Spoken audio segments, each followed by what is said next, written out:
Okay, there we are. Hey, everybody. Hey, Muujin, how you doing, buddy? All right.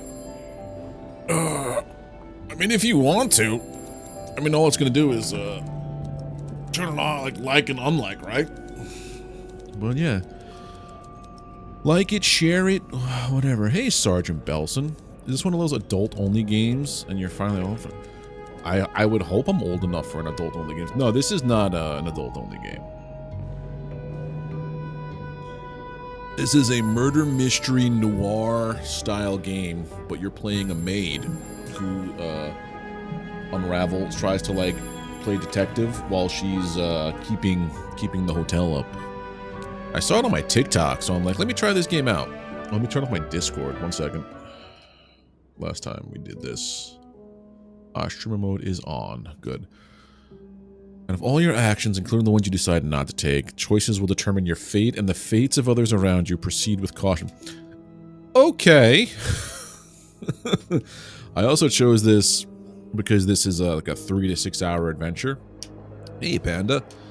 This is a murder mystery game in like the 20s, 30s, I think, where you're playing a maid. And you have to, oh, I gotta fix that. You have to solve crimes. Turn off VSync, upscaling's fine. Solve crimes and, do your job. General options, controls, camera movement speed, X. What would this be for controls? Put you like here. Apply. Much better. It's also like a walking sim. So I'm playing Sophie. And we need to go somewhere. It's on your right. Here. Okay, so let me go to the right.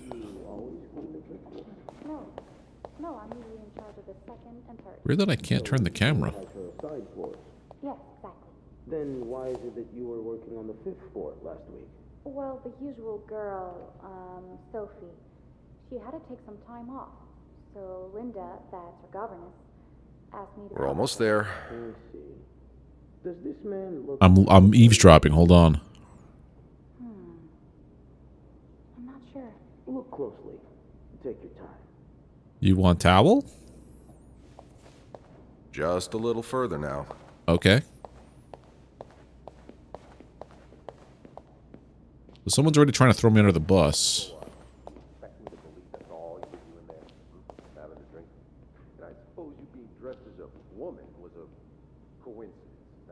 Hey, Estonian. Thank you very much. And Shock, thank you very much. Appreciate it, guys. Thanks for being here. Miss? It's just down the corridor. Come on.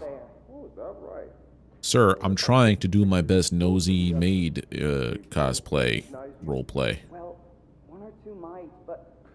Yeah, that's what I thought. We're almost there. Oh, I have to come down here? Oh, I have to give my statement? Day's going interesting so far, Estonian. I woke up... I don't know how much I want to say. Woke up in the middle of the night with a stomach bug. But then we went out to... Sophie, me and the lady went out to breakfast. Let's see. Things have calmed down since. 21 years old, working at the Clarington for over a year. Husband? I'm sorry? Are you married? No, not yet. I live with my mother. She's sick, so I have to take care of her. No father? No. It's always just been me and my mom. All right, Miss Roy. I need you to tell me everything that happened. There is a camera turn. With this morning. It's just, going for that cinematic view. Hey, Lennon. How you doing? This is so gonna get copyright struck on YouTube.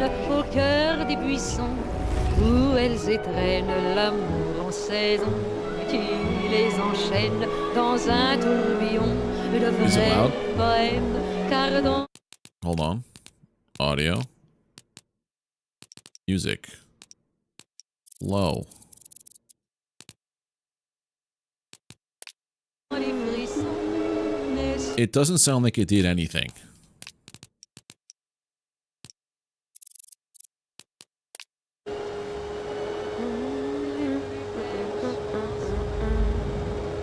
This bed we made.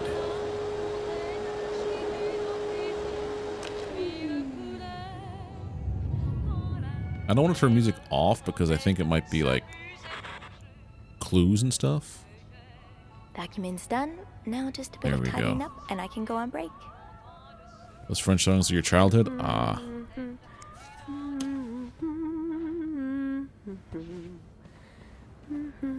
So I'm going about my day with making the bed.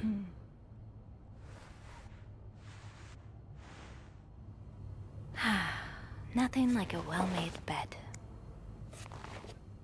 Oh, it's like literally power wash simulator, crime scene cleaner, whatever that is. Clean. Good enough. Place pillow. A bed's not complete without its pillow. A bed's not complete without its pillow. Yeah, but I want to read what this says. Hold on. That's a lot of money to owe.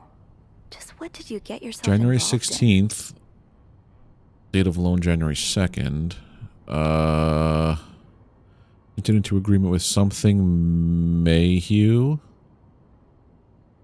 Initial amount of $1,500. Amount overdue is $3,500. On the date of the initial loan, the lender agreed to lend an amount of money to the sum of $1,500 to the borrower for an enduring period of 12 months calculated from date of initial loan. Borrower was obliged to pay interest at the rate of 15% per year. The total sum per annum, I think it's per year. The total sum of said interest to be paid together with the capital sum of the granted loan. Conclusion by July 2nd, 57. So this is already a year after. The borrower was expected to have repaid the full amount owed. The failure to do so will prompt further action. Nothing on the back. 6 pages. Oh, we could do it that way too. Put it back. Let's look and see what's going on here. You know me, you know my family. You've had a seat at our bar since the day we opened in 49. You're more than a friend to us. You're practically family. And while friends are polite to each other, family deserves more. Family deserves honesty. As such, I want to be as direct as possible in letting you know that you're down to your last chance. The $83.80 you owe us, plus 25% interest, is now 8 months overdue. My patience has worn thin. This isn't like one of your unpaid bar tabs. You came to us for help, and help always comes at a price. We opened our pockets to you time and time again, and all you've done is taken advantage of our goodwill and generosity. We'll come over in person to make our collection tomorrow. I'll be bringing along the boys so we could all sit down and have a nice little chat. Just so you know, they aren't too good with words. So this guy is Only menswear. Are you in town for a business trip, in for a bad time. Okay, so that's also a stain that I can't quite get out. Nothing in there. Anything going on in here? No, nothing. Revised Standard Edition. Close that drawer. I can't be having them think I'm super nosy. A bed's not complete without its Where pillow. is the pillow, lady? Oh, there it is.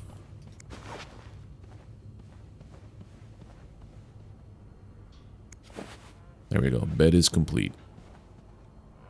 What else can I look at and do? Dear Mr. and Mrs. Mapleson, regretful as we are to have to report these lines of communication, our client and your neighbor, the owner of 8832nd Street, has been ultimately evasive of our many attempts to reach out and collect our due debts. Specifically, the amount owed to us, the sum of $1,904.75. He has given us little recourse but to contact him through those in close physical proximity to him in hopes that they can deliver a message on our behalf. We have little desire to disturb you and the other fine citizens of 32nd Street, but our business may bring us back to your neighborhood if it is not resolved quickly. The help of your kind community would be greatly appreciated for for us, and certainly for your neighbor. Lucky Coin Financing. Steps. Clean the trash. Put that in my pocket. Le Petit Régal. So this is definitely an older time. You brought your own mug? Well, Best I dad. guess ours aren't quite as complimentary. Dirty. I'm going to go through all the drawers. Nothing. Watch I find like a gun. Something even worse. So this is my telling of the police precinct of what happened, because there was definitely a murder crime or something that happened over here. I'm guessing you've seen better days, but you're obviously still important to someone. I'm guessing there's drugs stuffed in here, right in there. Nothing here. This game is going to take me 20 hours to complete, even though it's a 3 to 6, just because I'm going to do all the things possible. Can't open that up because this is here.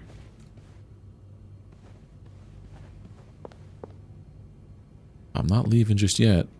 What's going on in the toilet room?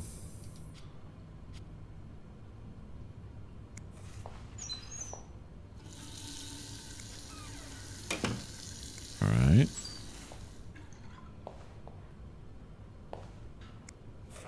Time to clean the bathroom.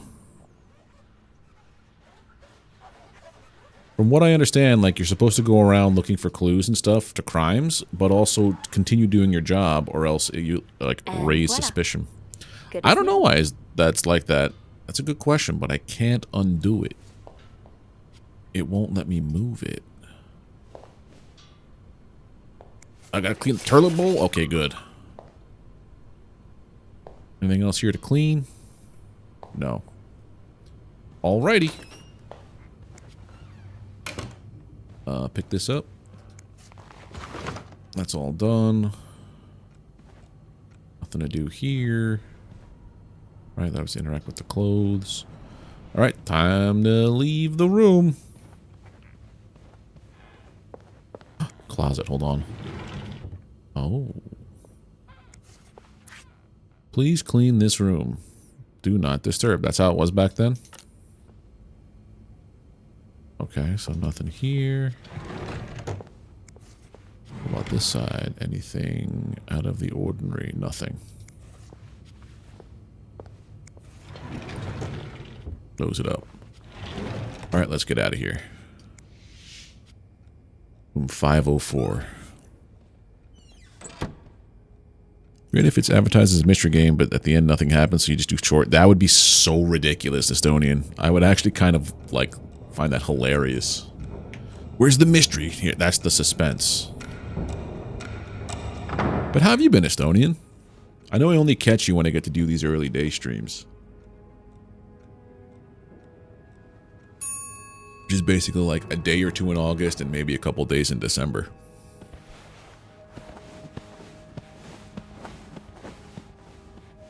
Alright, so I have that feeling that someone's watching me.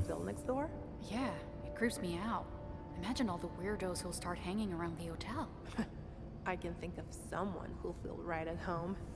Look at her, always glued to that gossip magazine. Do you think she has any real friends? Or is it just Gracie, Joan, and Marilyn? Well, when your own life is that dull, you need to get your excitement somewhere. Oh, ladies, I'm going to do nothing. She was wearing the same clothes. So they're painting me as a loner. Fishing. This is exactly the kind Nice. of behavior Linda warned me about. She's doing everything she can to break us apart. Sophie speaking. Hey, it's Beth. Do you think you could come up Was that an affair happening in the next room? Sure. I'll be right there. You're right, you shouldn't. Now I realize I've been blind. I was so in love with I think it is. Also, I'm going to fix my light here if I can. What do you mean? To one of these? Yeah, that's better.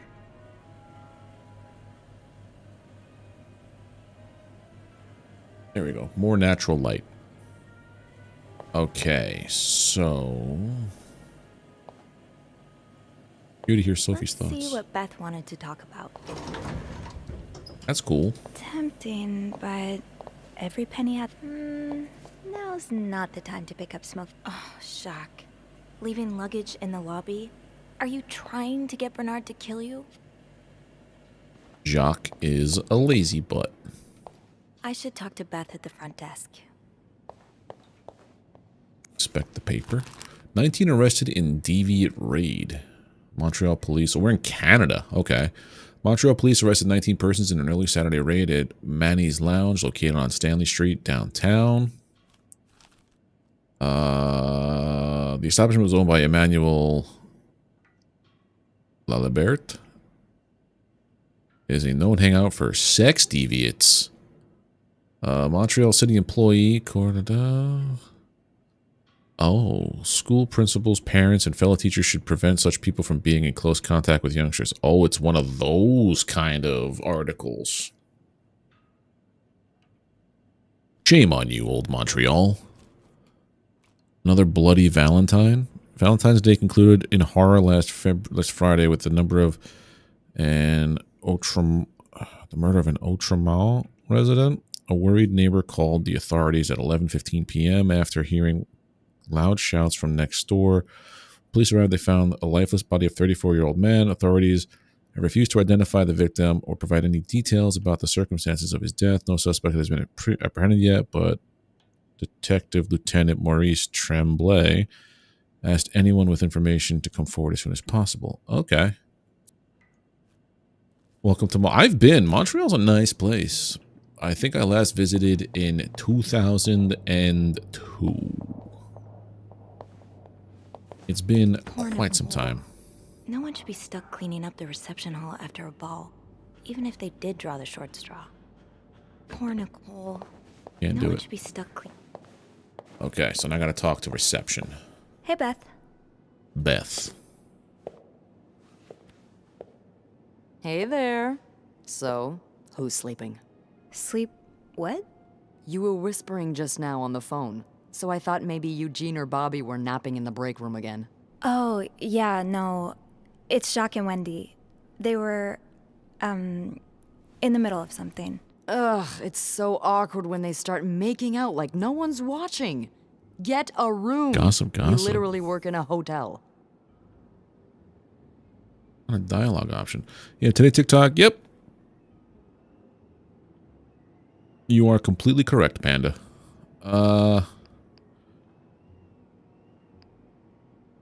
You said you needed to see me? You said you needed me? Oh, straight to business then. Sorry, it's just a busy day.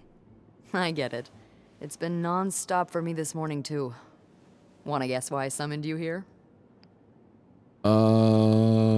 Something to clean? I'm guessing there's something I have to clean? Obviously. But what is it? Did a kid throw up again? God, no. Did that happen recently? Yeah, last week. I can still smell it. Feel it, too. While I was cleaning, some of it got... I'm gonna stop you right there. Keep talking and you'll be cleaning up after me, too. Oh. Sorry. Yeah, no, you'll be glad to know it's nothing gross this time. Good. A nice gentleman decided it was time to redesign the lobby and helped us by knocking over that vase on his way out of the hotel. Oh, what a That's it? poop. I would do it myself, but the last time I tried to leave the front desk, Bernard emerged from his lair to scold me about procedures and whatnot. Well, we can't have the beauty of the Thank you, Clarington Mugen. Hotel take absence from her throne, can we? Oh, the people would riot. Bernard Was especially. he a Habs game? Bernard's hardly Or the Habs, people. if you don't mind my asking. Anyway, I know nothing of I hockey have to or get back to sports. work. There's a mop in the supply closet next to Bernard's Bernard's office, I think. Thanks. I'll see you around. Okay, so we have to go clean up a vase.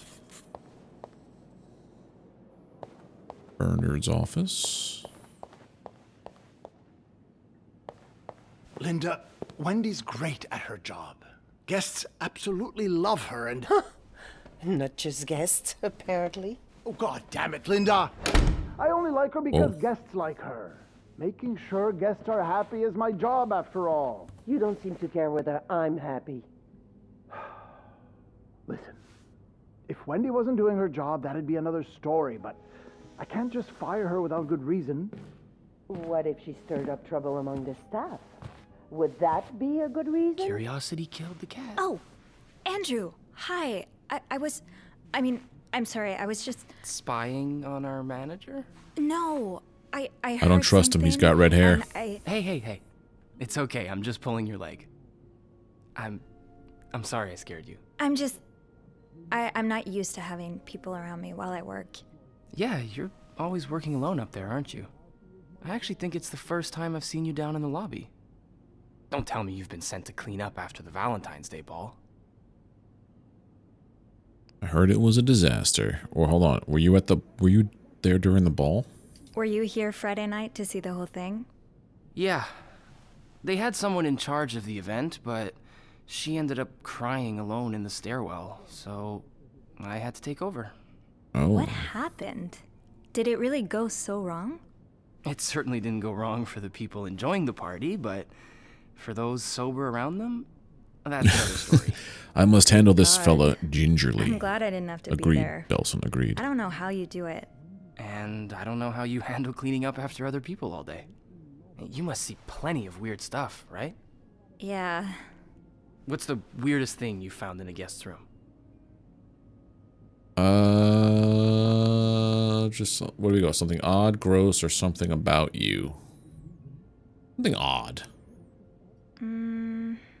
A few months ago, I found stacks of pennies in a room's toilet. Like, a lot of them. What? And when I got to the bed, the pillowcases were filled with pennies as well. I'm still not sure if that guest simply had a strange way of leaving a tip. Maybe it was a penny robbery. Interesting. Oh, I better go help Beth. It's hell here with the snowstorm. It's okay. I need to, Yeah, all right. Take care. You too. Not sure if that was flirting or not. With endless letters of advice from Raymond. Raymond? What does he want? He wants me to lower room prices. Make sure that... Okay, let's get that mop from the supply closet. Oh, we have a whole thing here. Beth. You'd be sent to jail for those communist ideas. I hope you're not considering listening to him. Of course not. It's not like I have to get a mop. With the renovation... Hold on, there is this. Beth's been the hotel's receptionist for as long as I can remember. In fact, it was the first face that welcomed me when I took my first step inside the Clarington. She knows this place like the back of her hand. She can be fiery, which doesn't win her much love from Bernard, but most guests adore her for her magnetic personality, and that's something Bernard can plainly see. We don't get the chance to chat as often as I'd like, but when we do, it's always a blast. I only wish I had even half of her wit so I can entertain her as much as she entertains me. Hey, Reginaldo, thank you very much. How are you doing today? Bernard is the Clarington's manager, the big boss. He spends most of his days locked in his office and doesn't like the maids roaming around outside of their posts, so our paths don't cross often. Lately, he's been hell-bent on getting the hotel back in shape, whatever that means, and there's been a lot of changes around here as a result.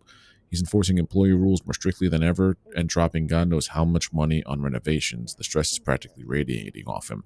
Bernard and Linda are quite close. She's his second in command, but it's an open secret that there's more going on. They've been arguing more and more lately, though.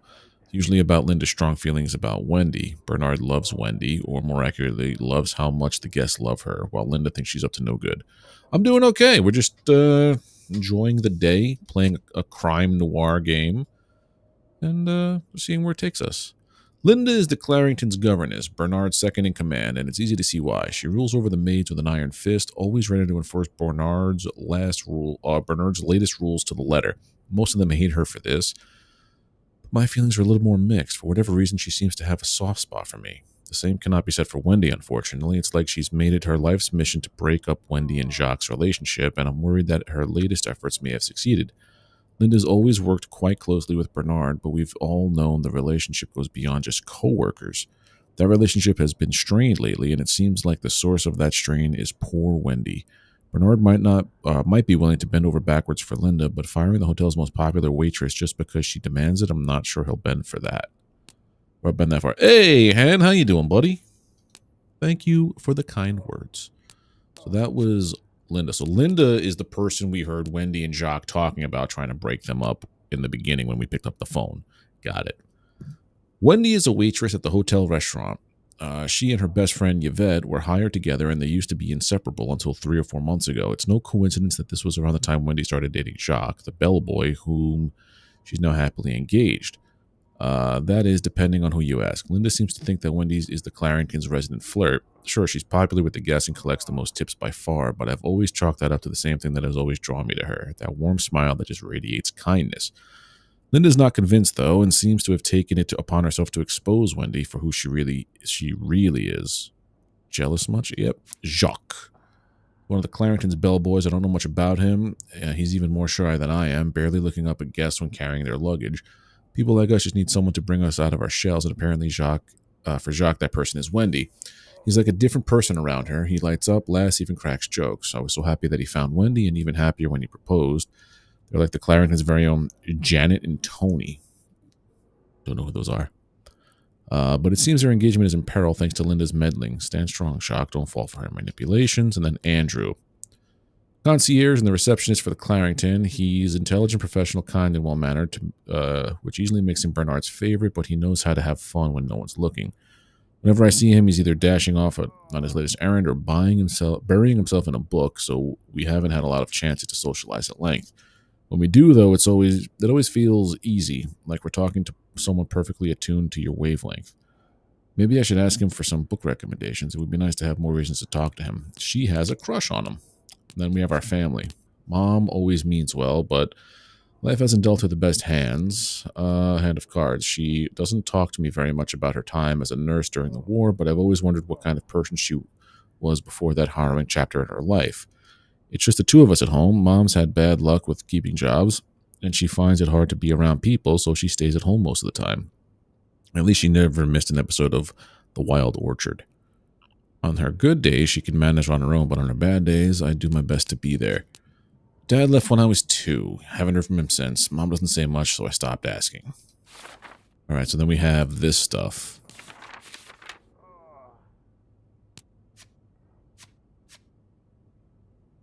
Hey, Enra, how's it going, buddy? Haunted hotel. Some days I'm convinced that Clarington is haunted. It's not that I believe in ghosts normally, but there have been too many incidents for me to rule out the possibility completely. Just this morning, I was waiting for the elevator on the 5th floor, and I heard a loud bang behind me, like someone shutting the door, but with more force than I've ever heard a person use. Looked around and no one was there. I overheard Wendy and Jacques arguing in the break room from the sounds of it. Linda got to Jacques' head and convinced him that Wendy was flirting with some of our guests. I couldn't believe it. Anyone who's been around him for more than a minute could see how much Wendy loved Jacques. She would never do that to him. Even if it's only a few minutes out of my day, my chats with Beth are always a highlight. She called me out to clean up mess made by one of our guests, which gives us a chance to catch up. I don't think I've met someone who can make conversations seem so effortless. Beth has a witty response for everything. It's too bad maids aren't usually allowed in the lobby. Chatting with her every day would be a great way to start the day. And then Andrew's ambush. So Andrew caught me eavesdropping on Bernard and Linda, who once again were complaining about Wendy. Thankfully, he didn't make a big deal out of it. He doesn't seem to, the kind of judge. He's actually quite nice, easy to talk to, fun to tease, and funny in his own quiet way. I hope I'll get a chance to talk to him more. I get the sense that there's a lot more to him than he willingly shows. Okay, lore dump complete. Bobby made it very clear he doesn't like anyone walking into his kitchen uninvited. Alright, let's get our mop. There is the mop. Whoa, Enra! With the big $40 super chat. Dude, thank you very much. Appreciate that. Everybody, I'm pretty sure everybody here already knows about Enra, as we stream a lot of Valheim on Mondays. But do your guys a solid and go check them out. And you became a supporter, dude. That's a really super birthday gift, dude. Appreciate it. Yeah, if you're on Twitch, youtube.com, Enra Silver. Fantastic No Man's Sky glitch builder. Enshrouded player. Valheim player. And all around good dude. Of course. We're all grateful that your employer chose Clarington. Clean this up.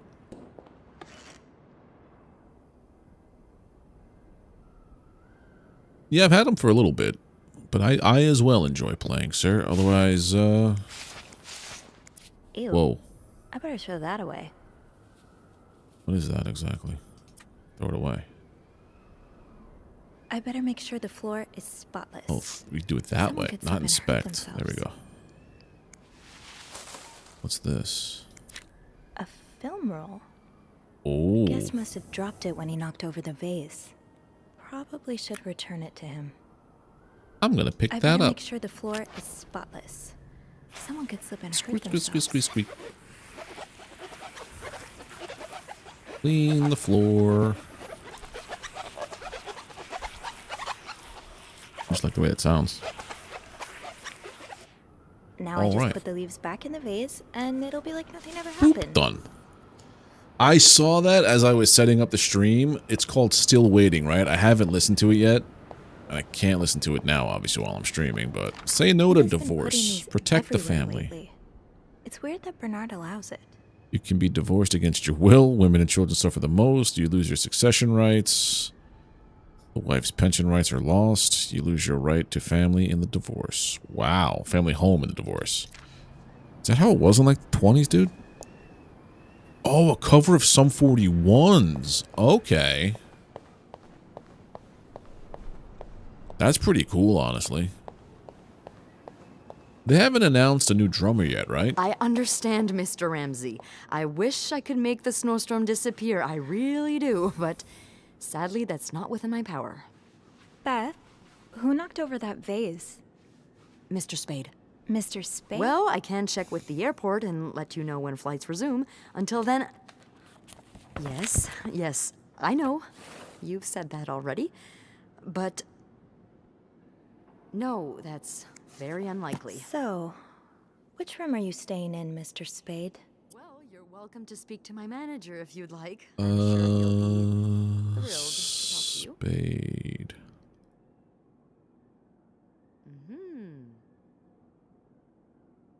Well, for that, you'd have to talk to my manager's manager. I think Would it's you like to contact because him? most of the time... Sadly, he doesn't have a phone. He's a bit of an... No, that's not it. most of the time, Room they're playing 505. festivals. Great. That's on my floor. First time I here. can return that film roll without going out of my way. All right.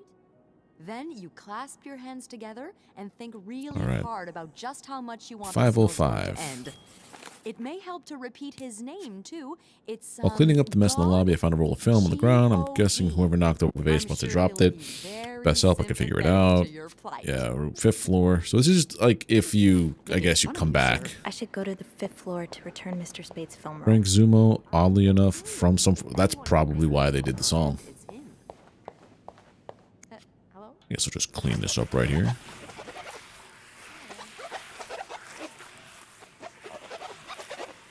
I'll have to give that a listen to later. This leak really needs to be fixed. I hope the weather doesn't make it worse.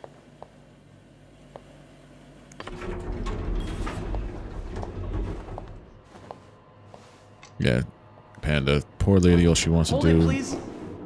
Just wants to do her job well, and she's mixed up with a murder case. Phew, made it. It is a whodunit. You're welcome. Was it you who cleaned the puddle by the restrooms? Was I not supposed to? Well, Eugene asked us not to touch anything until he's repaired the leak, but it's probably safer this way. Someone could have slipped on it. Which floor? Oh, I prevented something. Hold on. Thanks.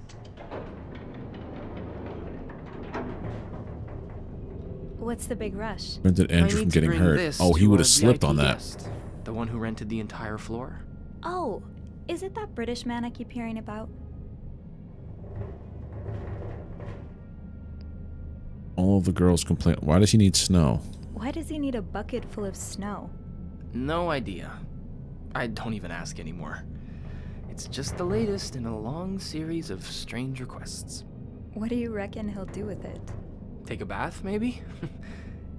Sometimes I wonder if he's just pulling an elaborate prank on me.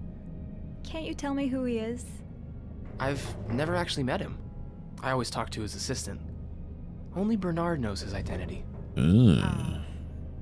I do have a suspicion, though. Oh? But I'm not sure I should say it. Can't you at least give me a hint? He's a Sasquatch from Saskatoon. Okay, let me think. Whew. Saved by the bell. Hey, come on. Don't leave me hanging. Let's just say I like to prolong the suspense. Wait. Is that the hint? Who knows? Fair enough. Have fun The up ginger there. man, I don't trust too. him. So this game is a whodunit, essentially. You're playing a maid, Sophie, who goes around and, you know, do your job cleaning and everything. But you're also in the middle of a whole bunch of malarkey that's going on. This must have been so much fun. Well, for the So you have to, like, try to figure it out as you go along. Bumped into him. VIP guest on the 6th floor. Says busy with all kinds of strange requests. I like to prolong the suspense. I should return Mr. Spade's film roll. Room 505 is on my list anyway. It's open. Why is it open? Knock first. Mr. Spade?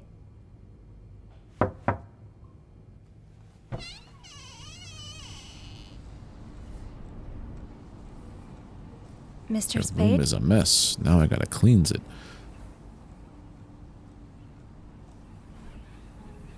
If I clean it, they'll know I was in there. That someone was in there. So do I just leave it alone?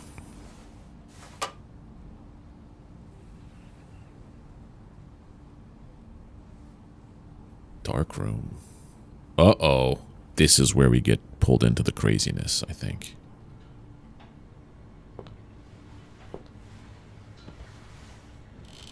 Mr. Spade, what have you been up to?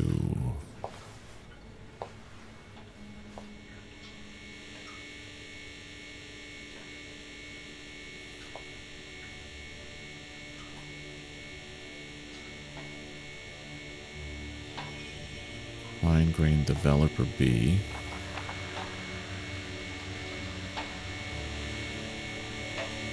That's me. Tampering with objects may lead to positive or negative. Oh, dude. Now it gets into the should I or shouldn't I thing.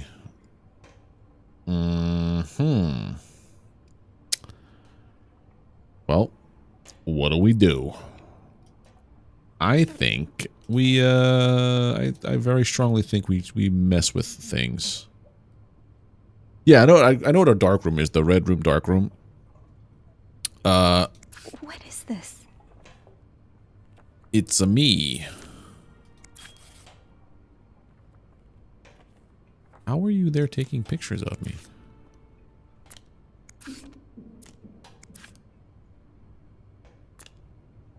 I hear somebody back there. I'm not gonna clean a damn thing.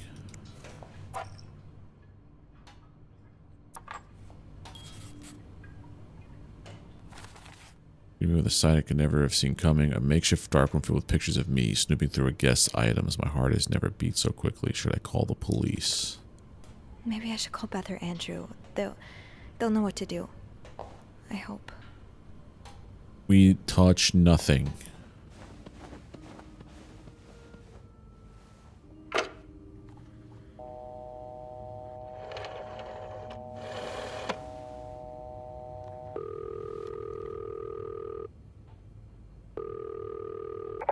Clarington Hotel reception desk, Beth speaking. What can I do for you on this very fine day? I'll go for Beth or Andrew. Andrew's up top doing that stuff. Do I get him involved? This is kind of cool, where I have to basically. Oh, every time you play this, it could be very different too. That's cool. Let's lean on Beth. Beth, I need your help. Sophie? What's going on? I think Mr. Spade's stalking me while I work. Really? I knew it! You did? I mean, I knew there was something fishy about him. He just has creep written all over his face, you know? How did you find out? He took pictures of me. I found them hanging over the bathtub. He set up a kind of dark room. Pictures of you? Doing what? I can't believe I'm about to say this, but sometimes when I clean the rooms, I get a little curious and, you know, snoop through our guest stuff. Sneaky. And Mr. Spade caught you in the act, I suppose? Yes. I think we should call the police. No, that's a terrible idea. But Sophie, that man has pictures of you running your hands through people's stuff. But I didn't steal anything. I was just snooping, I swear. I know, but say a client reports something missing, those pictures would put a big red target on your back. So I do nothing? So I just leave? Do nothing? Yes. Do nothing?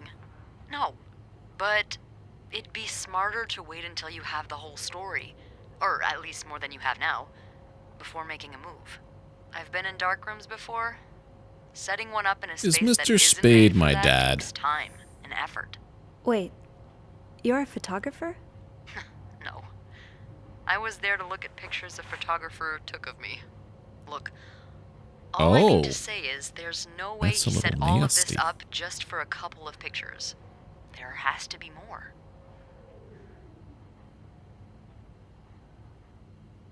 There's a safe here. Well, I didn't look through the entire room, but there is a safe here.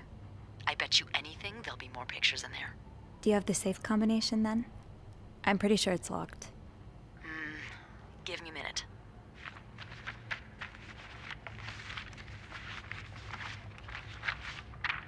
Merde. Those idiots. What? I can't find the combination list. The night staff's probably lost it again. Anyway, we always ask that clients write down their code somewhere so they don't have to call reception a dozen times. Maybe you can have a look around the room, and I call you if Mr. Creep comes back.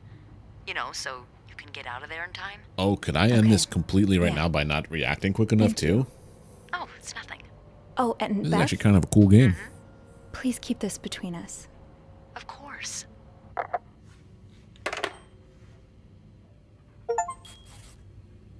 Chose Beth as my acolyte. Well, for Beth, since she convinced me to keep digging, did not make any decision just yet. Safe seems like a logical place to start, but I guess may have written down the combination somewhere. Okay.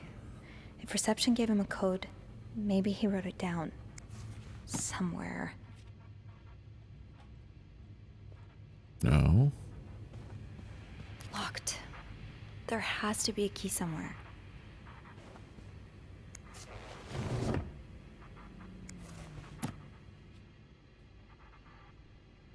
Nothing there. Any clues I pick up or throw away? Oh my goodness, there's a lot of stuff here.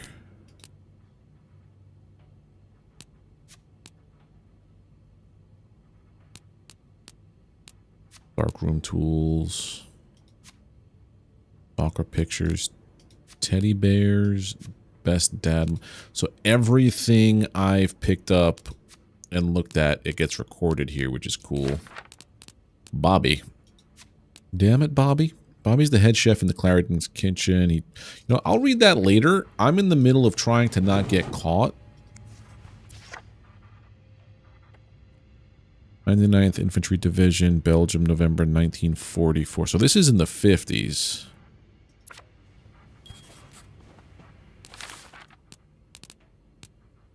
clues.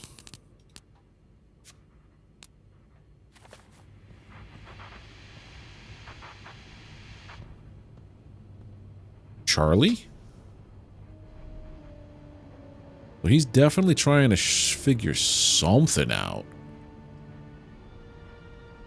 Beaver Lake Skate Rental.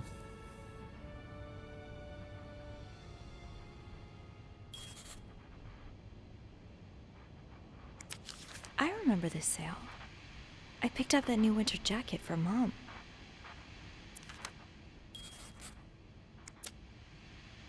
Tramways. Special occasion wedding funeral. I just visited the oratory for the first time in years. This has to be a coincidence, right? That's there. This is here.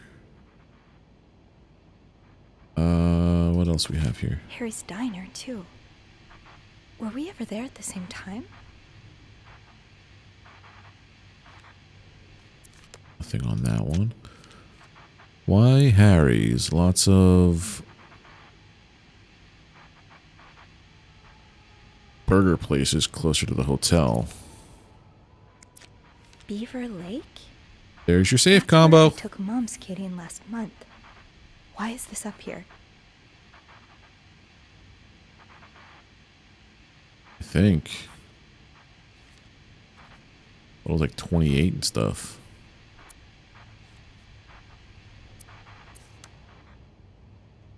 That's everything that's here, right? Yeah. Morgan. Is that your real name? Why did you Paul check in Morgan. under Mr. Spade? Dear Mr. Morgan, you have to stop writing to this address. Lindsay died 2 years ago. I do not know what happened between the two of you, but please let us grieve in peace. Lindsay Franklin returned to sender. So it's someone who died. Paul Morgan is this dude. One man's trash. Tinned meat scam. Ham spread. Something tells me you won't be missing this. This. Is this a floor of the Clarington? Lobby boys 8th. Okay. Hey there, August. How you doing? Room service night mostly. He's figuring out my work schedule.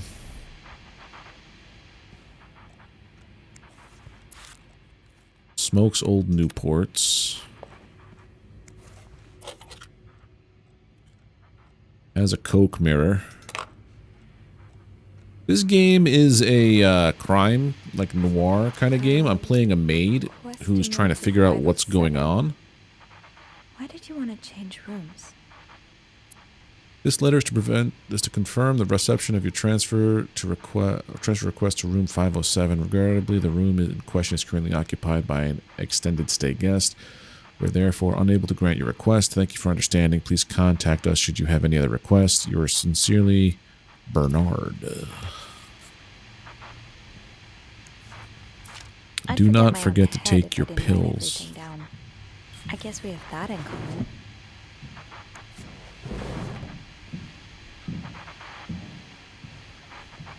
Looks like someone's coming. Oh, you got a key there? What do we have here? Something was locked over there, right? Alright, so you're definitely No, don't clean that! Oh, you fool! Well, we're in trouble now.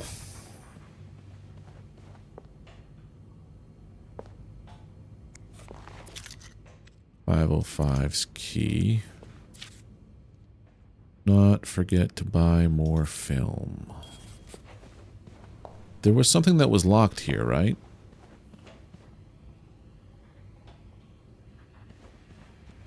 There was something with a key lock. That letter from Bernard. Was there anything on the back?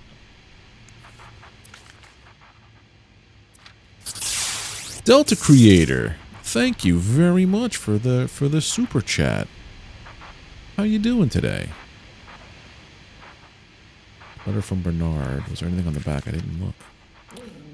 Lindsay's address, infantry division, year of... Oh, that's my combination. So Lindsay's address, infantry division, year of hospital discharge. So if we go into our journal... Maybe something in that suitcase. Oh yeah, If only I could find the that key. had the key.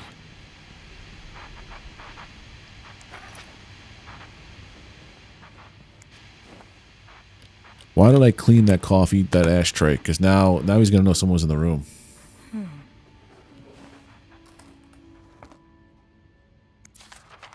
You spent 10 years in a psychiatric hospital. Whoa. And it looks like you left with a long list of diagnoses and prescriptions. Paul Morgan, male. Date of discharge.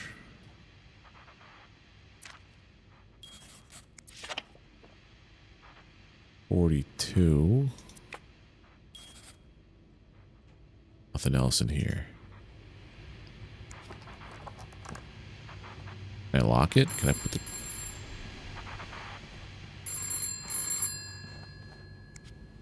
Gotta go. Is he here? He... what? No.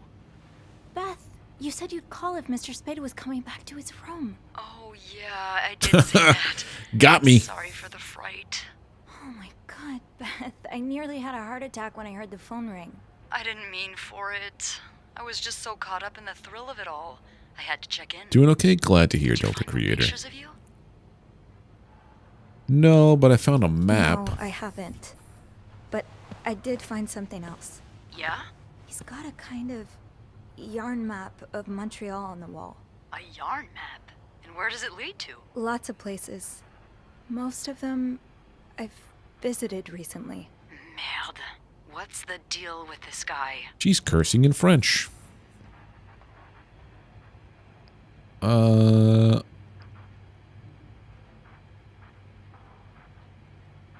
I think he may be using an alias. I found some evidence that points to his real name being Paul Morgan. Well, he's certainly not the first man to check into a hotel under a fake name. Is it really common practice?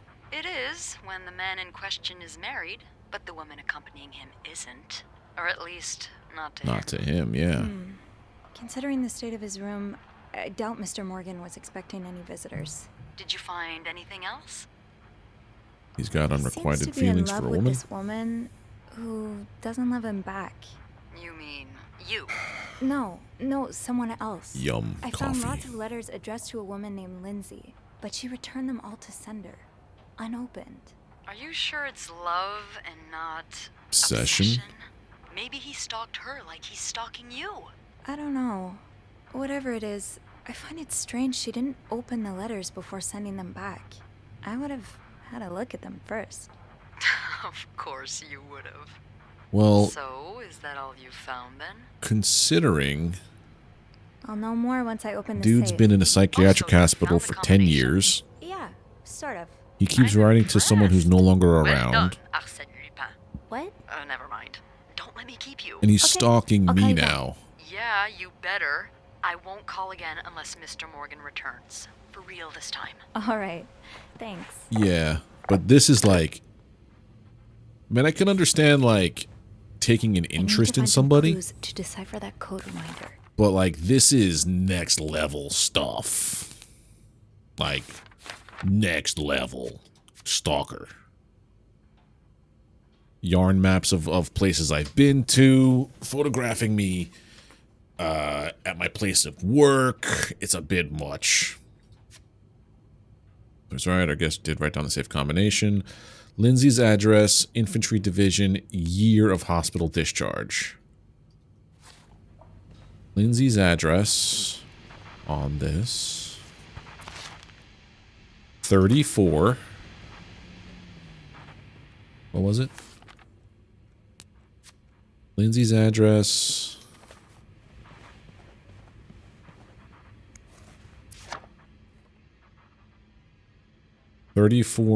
$34.99.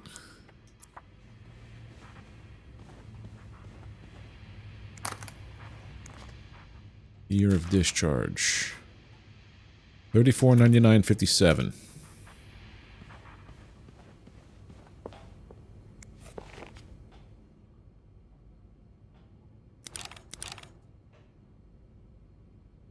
Oh, 34.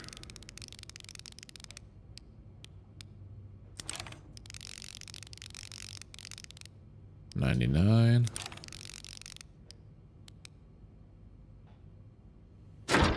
There we go.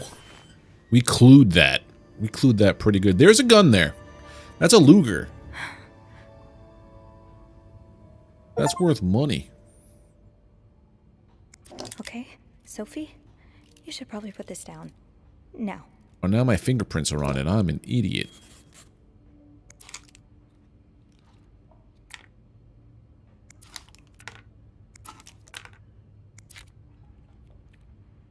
We'll put that one there. M and H. M and H. Who are they? Are they guests here? M and H. Yeah, that'd be interesting if that was the case. All right, 12:30 p.m. Arrived at the hotel, a hotel room not ready yet. Had to wait in lobby. So then they waited for almost 3 hours. M and H came in, both nicely dressed. Both nicely dressed. M was holding a flower bouquet. Heard them talking to the receptionist how nice the oratory was. Picked up some flyers to find out what oratory they were talking about. Room finally ready. No sign of M or H. Decided to unpack and install my setup in the bathroom. Still no sign of M and H. Probably have gone out again. Finished developing this afternoon's pictures. Unable to sleep. Weird noises from the corridor. No idea who it was. So, oh, there's more pages. There's a whole lot. Why are you following them? And who's sneaking out at night? All right, so that was this one. Then the next day, M and H arrived at the hotel's restaurant and ate a quick breakfast. Left the hotel again and got into a taxi. Tried to follow up, but had no money for a cab. Found a pawn shop to get some money, but no idea where M and H went. Back in my room, we'll have to kill time until M and H returned. Spotted M and H entering the hotel with Weston shopping bags. Found M and H eating at the hotel restaurant. After the bathroom, M exchanged a few words with a woman and her child. Left the restaurant, probably turning in for the night. While leaving, H emptied pockets in the trash. Searched the trash, found a receipt from the place called Harry's Diner with drawings and weird symbols on it. Took a coffee at Harry's Diner. Showed the picture of M and H to the waitress. Waitress remembered them. Them used to be a regular about 10 years ago. Back to my room. Tried mapping M and H's movements since their arrival in Montreal. So it's just coincidence that it's places that I also visited. Okay. M and H arrived at the hotel's restaurant for breakfast. M and H left the hotel to get into a taxi. Followed them to a place called Mount Royal. M and H went skating on a frozen lake. Fell on the ice while trying to take a picture. H might have seen me. M and H ate at the lounge and left a ticket on the table. Ticket had weird symbols on it, just like Harry's Diner receipt. Oh. M and H had to leave because of the snowstorm. M and H arrived at the hotel shortly after me. Was angry. Something happened during the taxi ride, but what? No sign of M and H since early afternoon. Tonight, trying to find out who's sneaking out at night. Close. So it said that the ticket...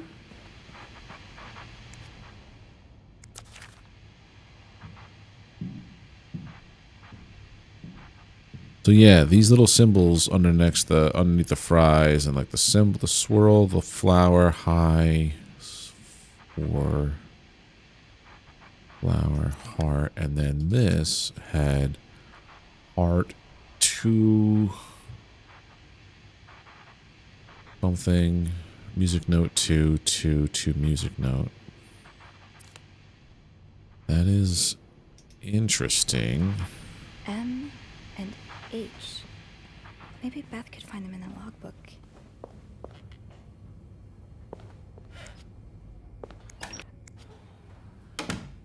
Close it up. You locked the key in the room. So yeah. 2 more targets. Alright, let's look at all of our clues.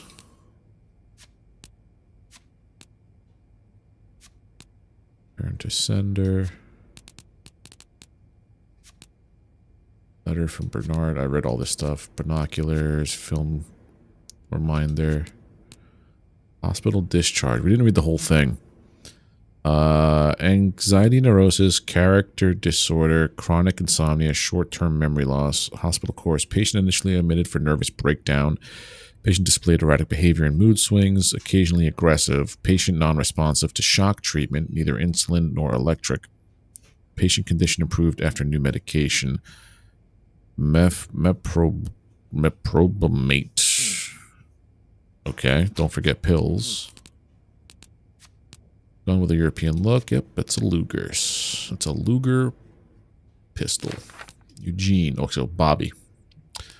Let's read what said about Bobby. The head chef in Clarington's kitchen. He takes care of all the restaurant orders and the meals ordered through room service. I love walking by the kitchen doors any chance I get just to enjoy the smells of whatever Bobby's cooking up. But linger too long and you'll get an earful, or worse. I do not want to spend another afternoon cleaning macaroni out of my hair. Eugene is in charge of the hotel's maintenance.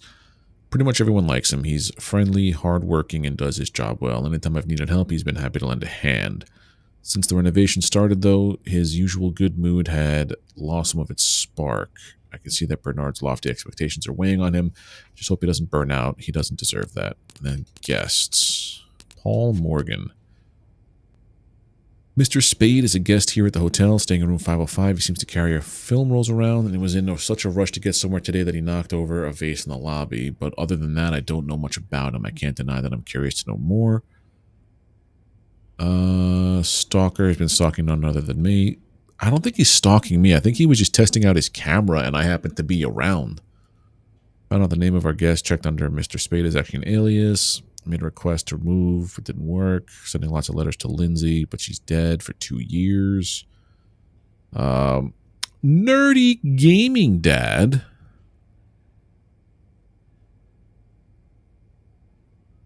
Wait a minute. I'm like, wait a minute. Guide the raid. That's fine. Don't worry about it. Well, when it's time to call it a night or call it on the stream, you get to tell me where to raid. That's what that means. It seems he's not only stalking me, but 2 hotel guests as well. He calls them M&H. He's followed them all around Montreal, taking extensive notes. Okay. So, I still have his key. Can I put the key back so that he doesn't... No, oh, close that, please.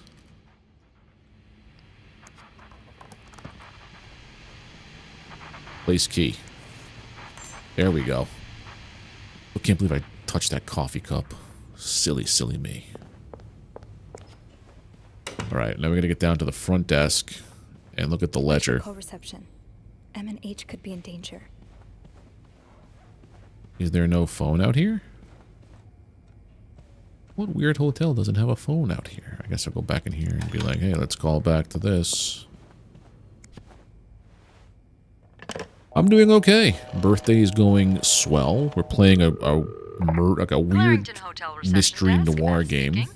It's me. But it's nice. It's actually kind of cool game. Andrew, cover for me, will you? What's going on? Hey, Tintin, just do it. Sorry about that. So, I take it you opened Morgan's safe? What was in it? Found his journal. A journal? His journal? Does he say why he's stalking you? No, but it seems he's stalking 2 other people as well. Oh, who are they? They're guests. I don't know their names, though. I was hoping you could find them in the logbook. Well, Snoopy, although it may seem like it, I'm not actually clairvoyant, so I'll need something to narrow the search. Do you know anything about them? They're referred to as H and Mr. M. Morgan refers to them as H and M. Well, that could mean a lot of things. It could be their initials, or, I don't know, husband and mistress. Oh, I hadn't thought of that. He could be a private eye investigating a mistress. Or someone who's like, yeah. From what couple. I can gather, it seems they're together. Okay, so they must be staying in the same room. Do we have a lot of couples at the moment? Well, yes. It was Valentine's Day last Friday, remember? Oh. Oh, indeed. Thinking about playing Last Epoch, but with POE. I'd play staying Last in Epoch, room dude. 509. Hector Last Epoch and is a Marcella complete game. Cruz. POE is Hector still and Marcella. not. H and M. Yeah, that's what I'm thinking. How are they linked to me? What do we know about the Do cruises? you know anything about the cruises? Well, I saw them come in and out of the hotel a few times. Called a taxi for them once. The missus does the smiling and the other frowns a lot. Nothing to write home about.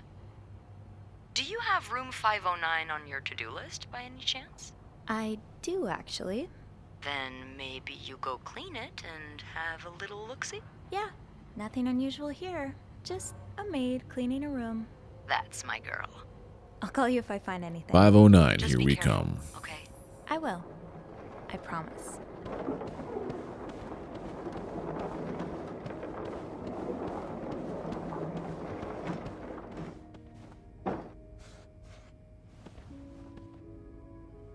Knock, knock.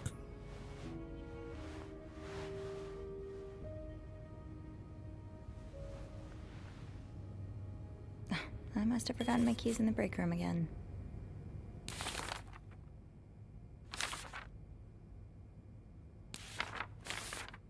Sometimes it feels like they have answered everything. H&M are two guests, Hector and Marcella Cruz. Married couple staying on the same floor as Mr. Spade in room 509. Okay, got that down. I'll need my keys to enter room 509. I should probably check the break room. Is the break room downstairs or is it up here? Oh, that's this dude's house. This dude's place. Close this.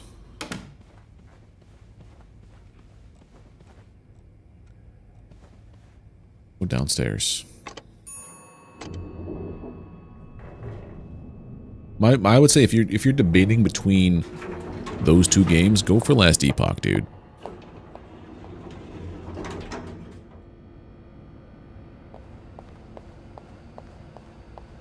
I've played through both of them. I think I played Last Epoch more when I got to Endgame. Running around trying to keep the hotel in one piece. It's locked. Andrew, Ian, Gabriel, Eugene, Bobby. Fine. Bobby? Keep your secrets, locker. Anthony. Off limits. Ooh, Jacques. The way they Inspect. look at each other. You can tell it's the real deal. Yes, it does. It's 100% a much better game in that respect.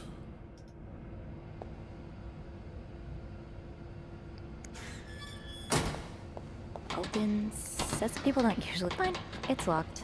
Whose is this? This is Eugene. Are we really going to sneak on Eugene's stuff?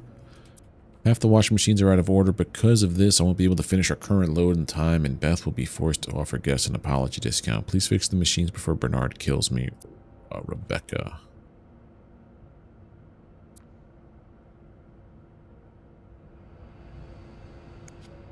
Only inspect up the top, okay. Looking for my key. Did I remember to punch in this morning?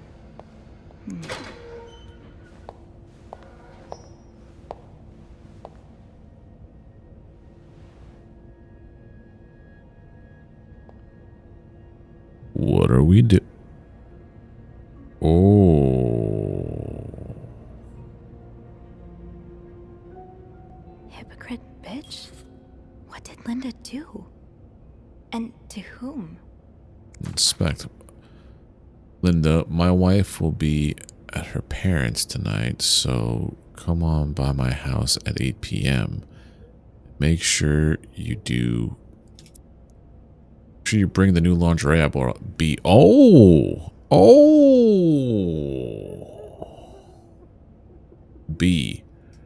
That's probably Bernard.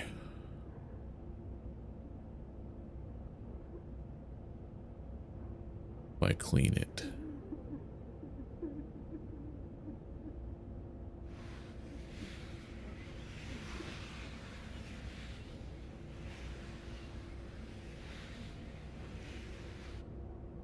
She'll never know. I had my keys with with me during break. I must have forgotten them. That'll do. I'll just have to make sure I don't forget to return it. To What's be this? tossed aside by your best friend like that? Oh, Wendy, that's a special brand of heartbreak. I should be able to open 509 now. Back to the 5th floor. While retrieving the keys in the basement, I saw hypocrite bitch written on red lipstick on Linda's door. There's a recipe for drama if I've ever seen one. I wonder who's behind it.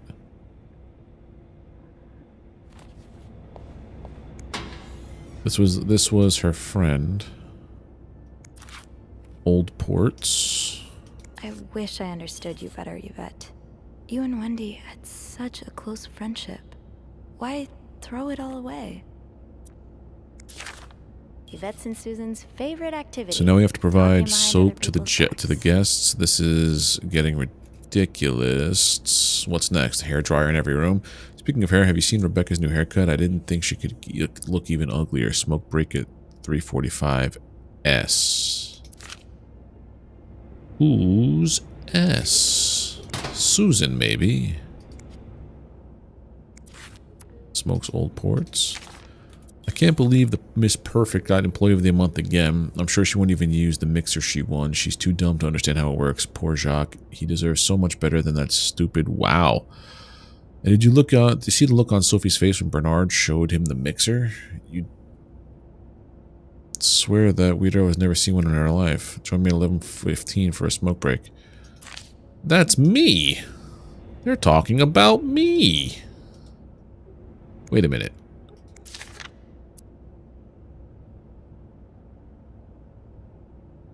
Oh, so it's two separate things. They're calling Wendy a whore and me stupid. Time to see Wendy stuff.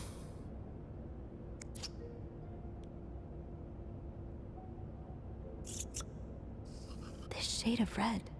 Yep. It matches the message Wendy on the door. wrote that on there. This goes beyond constructive criticism. It's just a personal crusade. Wendy, do you think I don't see the way you talk to guests, the way you smile at them and call them sweetie while you fill their coffee cups, the way you laugh at their jokes and bat your eyes like a stupid teenage girl? I'm not sure if you're doing it for the tip or to get Employee of the Month reward, but either way, this is unacceptable. And I won't even mention the way you wear your uniform. This is a respected hotel, not a pleasure house. Although I've always had a problem with your behavior, I tolerated it as long as the guests were happy. But now that you're getting engaged, I can no longer remain silent about it. What would Jacques say if he saw you? I'm sure he would be as ashamed as I am. Maybe you've got Bernard fooled like every other man, but if you don't change your behavior, I'll find a way to convince him to fire you. This is your only warning. Yeah, so she wrote this letter to Wendy. I don't want to think of what could happen to Wendy. Saying that she's, you know, adulting on cats. Adulting on him. Meanwhile, this right here is saying, hey, my wife's out of town. Stop by in that lingerie I bought you. That's why she's a hypocrite. Wendy's in there crying. First, let's see if there's any more stuffs to read and snoop around with. Carol, here's the chambermaid's guide I told you about. Come see me if you have any questions about concerning the job or the staff. I can only tell you who to hang out with and who you should avoid, Yvette. Carol, hope you're having a great first week here. Valentine's Day is always a busy time, but do not worry, it should calm down soon. Yesterday I saw you watch while we were playing cards at lunch. You're welcome to join us any day if you wish. Nicole.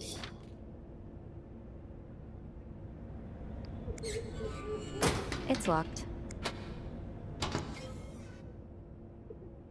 What's here? Dear sister, we need to talk about Kevin. The other day, Patrick received some pamphlets from a friend of the States, and now he is convinced that our child is a sissy. How is it even possible? The boy's only 5 years old. Does it really matter if he likes to play with girls and prefers dolls to toy cars? Still, I cannot help but think, if Patrick is right, if Kevin is indeed like that, what kind of future awaits him? Will he ever be able to get a job, to have a family, to live a normal life? Every time I look it up now, I feel like crying. I just want my little boy to be happy. Is that too much to ask, Nicole? Oh, so we're dealing with, like, 50s homophobia. Got it. Off limits. Open sesame? Nope, no luck. My locker. Haven't gotten any tips so far today. A boat?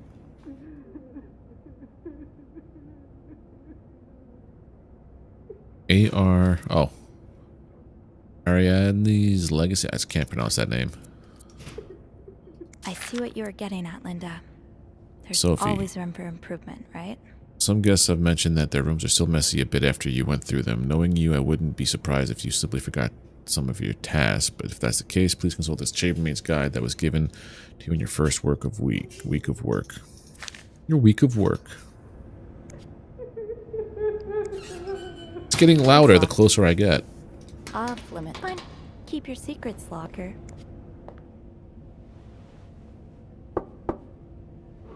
What is it?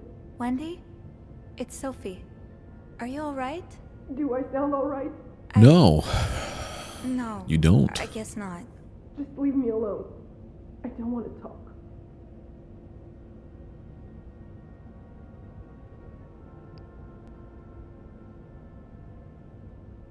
I was in the break room earlier, and, I couldn't help but overhear your argument with Jacques. I'm sorry he let Linda get to his head. He should be trusting you, not her. Yeah, well... I know I wouldn't be your first pick, but I'm here if you need to talk. Maybe later. I just can't talk about it. I can't talk about it right now. I'm sorry I was rude. Oh. It's okay. Sophie? Yeah? Thank you. So now we made friends with Wendy. And we saved her job by erasing the lipstick message. Wendy's not doing so well. She holds herself up in the bathroom sobbing her heart out to comfort her, offered her listening ear. Okay. Now we have stuff here about Yvette. She and Wendy used to be best friends, but now she's just awful to her. She and Susan have teamed up to ensure that no one at the hotel goes ungossiped about. Rebecca, laundry room. She's a little withdrawn, which makes it an easy target for some of the other maids, but from what I can tell, she's sweet. Okay, Susan is another maid who works here. She's a notorious gossip and loves to make fun of others behind their back. Oh, so she's like Yvette's best friend. Got it. All right, we got our key. Oh, Andrew. Andrew's I hope book someone club. here shares your passion for reading. Well, let's talk about books over a nice cup of coffee at the Corner Cafe, Thursday at 7. Why not?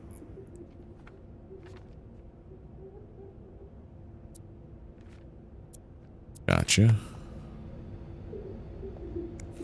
Is it all the things? Oh no. To all employees, you are probably aware Valentine's Day is upon us and we are almost completely booked for the weekend. New partnership with Weston's department store. Take every opportunity you have. Okay. Hey, Sadistic. How you doing, buddy? Mrs. Beaumont seemed perfectly nice to me. The divorcee from 204 has moved to room 507. She wants more sheets again. Sophie, please take care of it. I do not wish to... So the divorcee from 204 is now in 507. 507 is the room that What's-His-Face wanted to move into. See the freak from 505 loitering around the hotel? Please tell him to stop. Bernard says he's scaring some of our guests. Linda, you're not even trying to hide the daggers in your eyes. Okay. And then... Message from Bernard. For Valentine's Day, please leave chocolates on the bed. Room occupied by married couples only. Gotcha. You're just listening and you're so confused? Gotcha. It's a little bit much. What was that? It's going good so far, Sadistic. Playing a mystery game. It's probably going to be longer than 3 hours. It says like it's between 3 to 6 hours when you play this game. But if they give me the option to... Right. The master key only unlocks the guests' rooms. Give me the option to read all of the lore. I will read all of the lore. At least I can get into 509 now. Hey, Bacon. What are you doing? What are we doing there? What are you doing there? Hey, you. Oh, it's Beth. Hey, Beth. On break already? Sadly, no. I have an express delivery to make to the 6th floor. Isn't that Jacques or Andrew's? If you want to do it, you can do it through bits, Bacon, What about or you? a super chat I thought on, you'd be in on 509. YouTube. I'm heading up now.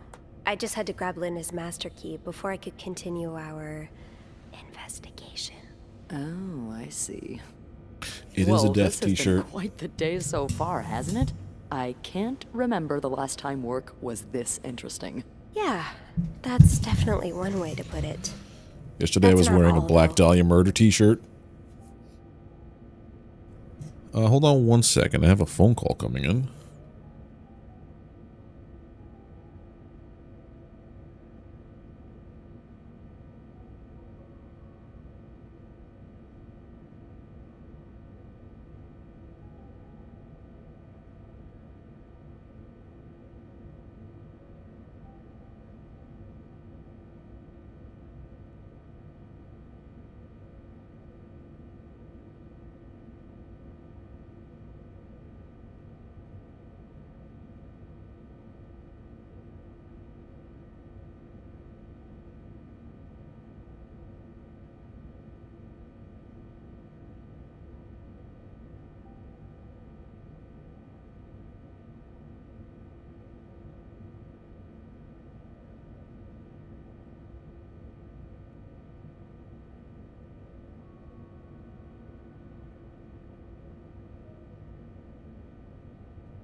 Thank you. Thank you, thank you, thank you. I was just talking to myself because I read the thing about Bacon not having trouble pulling up my thing. That should be my Steam wish list. Or no. Too many requests recently? What?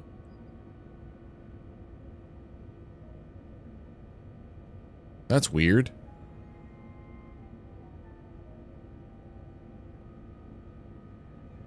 That's very weird. I've not made a single request.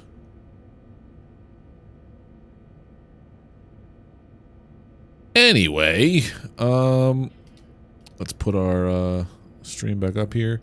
All right, so what did we do? I spoke to Wendy in the bathroom. Yeah. I was looking for my keys, and I heard someone crying in the bathroom. Well, it's not a day at the Clarington if someone hasn't broken down in tears. That's Who is not It's healthy. Wendy. She's pretty upset. Oh, any idea what happened? I think Linda got to Jacques' head, and Wendy hit back by writing hypocrite bitch on her door. Of course she did. It's been a long time coming.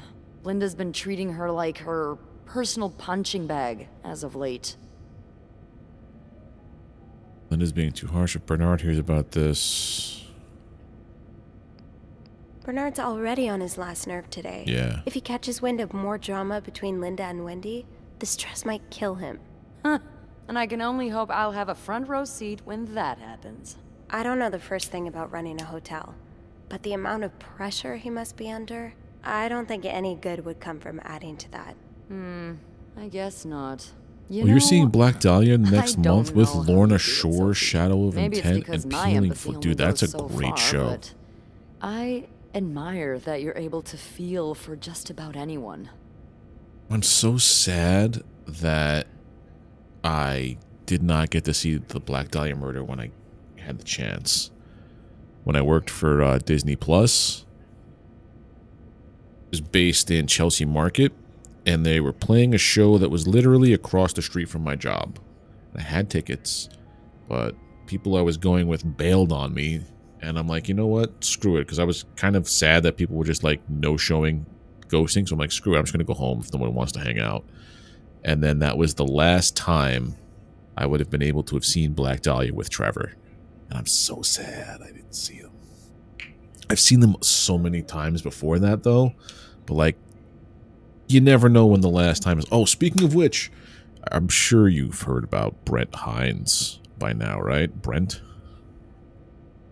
Oh, I could flirt with you? I feel for some more than others. It's like what my mom always taught me. Oh. Let's dabble. I like to put myself in other people's shoes, especially if they're people I find fascinating, like you. Wow. The way you turned that compliment right back around at me was masterful. Well, this was a lovely chat, but I better see if Eugene is around maintenance. Hopefully he can help me find this thing for our esteemed guest. Yeah, we both got a lot on our plates today. I can't wait to find out more about our friends H&M. Take care. You too.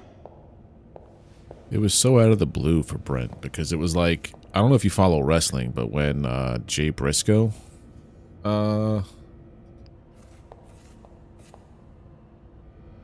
passed. Hi everyone, my name is Carol, and I've just started this as a new I maid. wasn't so bad around new people. My first job, and I'm Maybe really we could be friends. grateful to be given the chance to work in such a nice hotel. I can't wait to meet all of you. Nice to meet you. You have the same name as my aunt. Welcome, Carol. Okay, so no one cares about your aunt. Okay. People are just mean. The way things go missing around here. Sometimes it feels like the hotel just gobbles things up. Gold's great sentimental value. If found, please return to Yvette. Andrew's book club. Don't forget to use the word guest when talking to or about clients. I'm getting tired of repeating this. Not forget to tell guests to avoid blocking corridors with their luggage. This is an accident waiting to happen. The one behind there. To all employees, you're probably aware Valentine's Day is upon. Okay, it's the same one as before. Yeah, Linda's not exactly, my door's always Was open, something come there. on in kind of boss. All right, so now we have It's locked. Open. It's locked. gone through all these. This is Keep your Gabe. This is secrets Eugene, locked. right? Yeah. All right, let's go back up.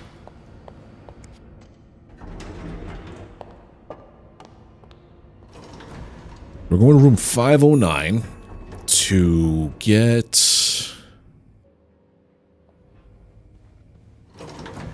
to whose room was it? I think it was H&M's room. What's this? Frosted Pops.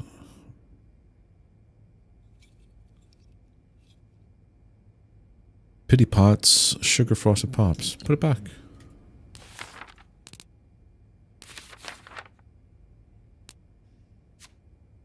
Beth and I agree the graffiti left on Linda's door was likely Wendy's doing. I hate to say it, but Linda's been given her enough cause and all. Getting into 509 will be no problem with the master key.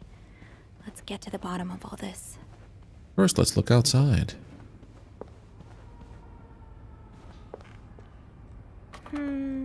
I think I have all the supplies I need. Okay. 509.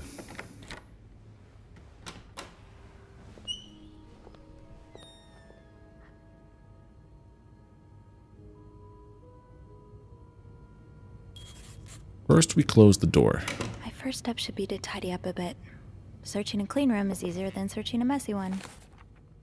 One of our suites, and Marcella and Hector Cruz have certainly made it feel quite lived in. There's a lot to look through, so I better get started. Answers I'm looking for may not be readily apparent, but when in doubt, clean. I'm sure something will come up. More work for poor Rebecca. Hang in there, Reb. Reb is for Rebecca. Looks like someone had quite the shopping spree. Nothing in here. No combination, no entry. Okay. Sorry, What were please you apologizing forgive me. And were you forgiven? I'll hold off on throwing this out just yet. The food's practically untouched. One of our more expensive bottles. Was there a special Laurent occasion? Terrier. Imperial. Okay. Start in the toilet. Let's clean the bathroom.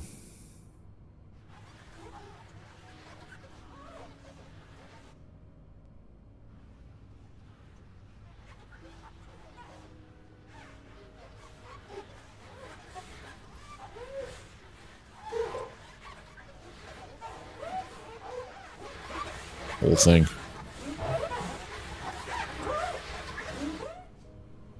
Spotless.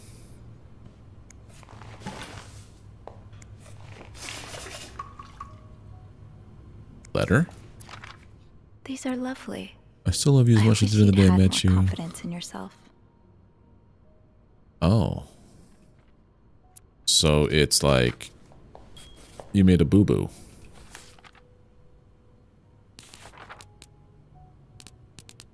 Laundry ticket. One tuxedo, one pair of pants, 2 shirts, a tuxedo.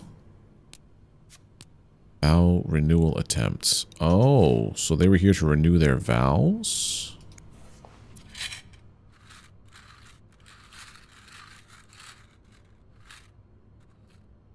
Acetaminophen, aspirin, cinnamodrine, and caffeine. So this is basically Excedrin.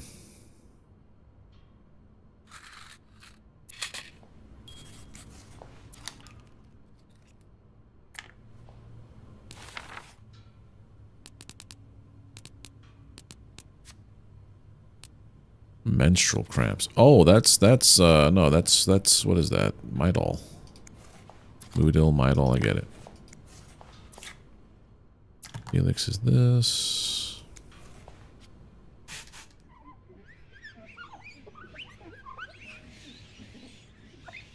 Clean that up pretty good.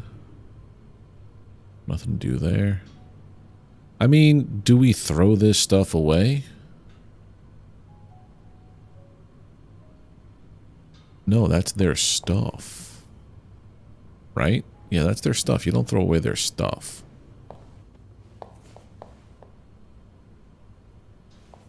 Maybe you do? I don't know. What's going on here, huh? Someone's been sleeping on the couch.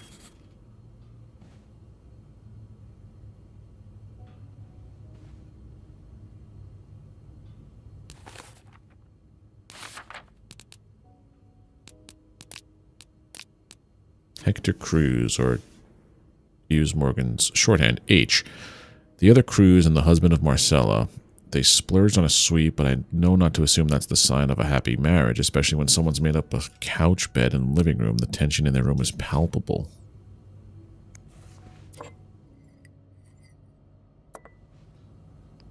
You are going back to my cart. St. Joseph's Oratory of Mount Royal.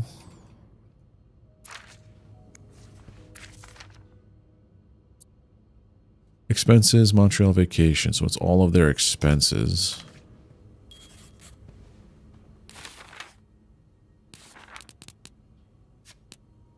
Very, very big spenders for that time. I'm going to left a note on the table apologizing for something. One of the crews is clearly wrong the other, or thinks they did, but I don't know anything more than that. I'm sorry, please forgive me. This. Over historic and gay Montreal. Photographs, maps, information, and more. I think that meant something different in the 50s. I think it just meant, like, happy.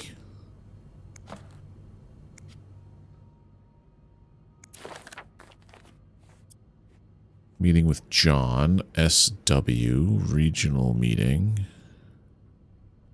We're here. Like, this is it. Notary appointment, departure, Montreal arrival. Wedding anniversary, don't forget vows. Attempt number 12, rose petals on bed. Ah, they're trying for kids.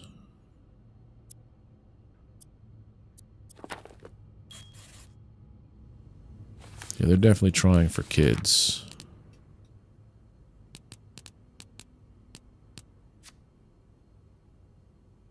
Okay.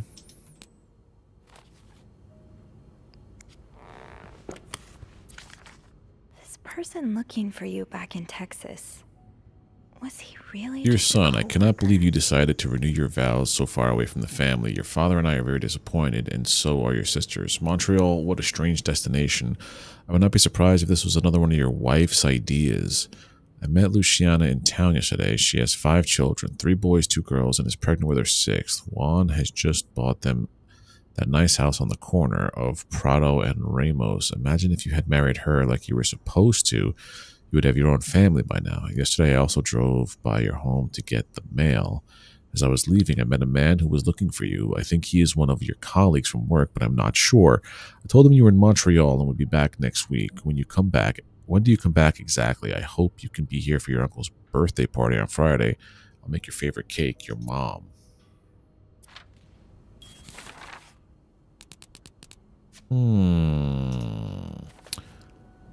Maybe it's not Hector on the bed. Or that got kicked out. Wow. You look like a couple out of a magazine. February 14th, 48.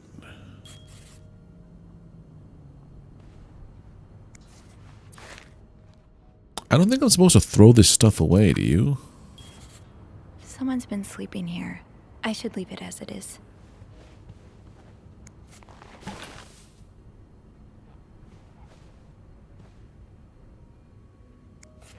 Inspect. This is the same thing we read earlier.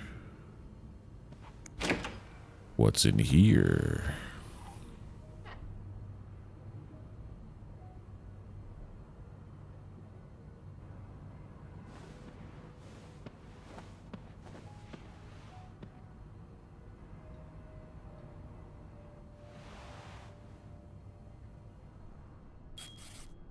Gotta figure out the combination, huh?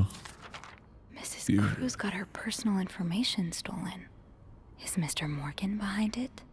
We wish to apologize on behalf of our company for the privacy breach that occurred on the 25th of September, and thank you for calling it to our attention. We are currently investigating the breach and trying to understand how this individual is able to obtain your personal information. Rest assured that we will put measures in place to make sure the situation does not repeat itself.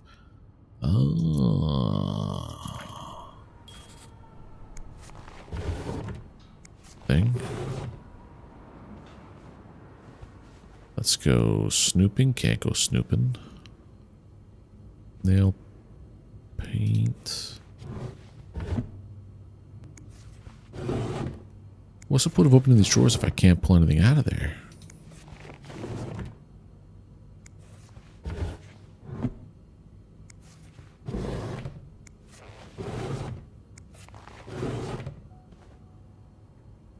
What is all that stuff? Is that like hair rollers?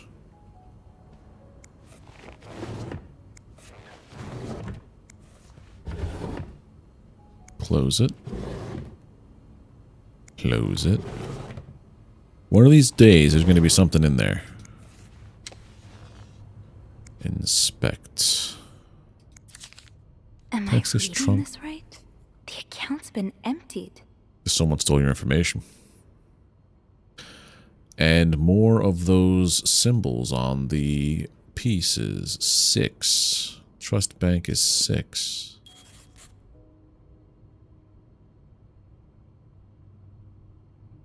Wait, so 6, 2 was the other one. Looks like someone tore that note apart, but I'm missing some pieces. I can't make out what's written. Pills provide birth. So I think what's happening is Marcella is not into her man. She married her man because it was like, you know, frowned upon to be gay at that time. And that's why they haven't had kids. And maybe he found out about her and she's been sleeping on the bed, on the couch. Because that's the way it was back then. Development of a contraceptive pill believed to be the ultimate form of birth control was reported yesterday to a group of journalists. NT.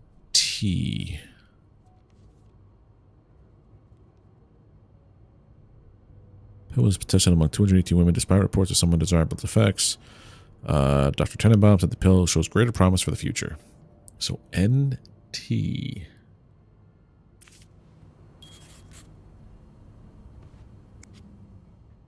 Make the bed. Weird that I can't clean up like everything. Stranger right in the up Andrew's Night. alley. I wonder if he's read this one. Margot B. Thompson's Stranger in the Night. Gloria Gray's an aspiring writer who works in the diner by day and writes crime fiction by night. When a series of murders occur across the city, she decides to pursue a killer in the hopes of turning her story into a best-selling novel. She meets Hugh, a mysterious young man who offers his help in finding the murderer, but soon Gloria starts to wonder if he is the killer. Maybe I'll find more of those torn paper pieces if I keep cleaning the room. Clean the petals.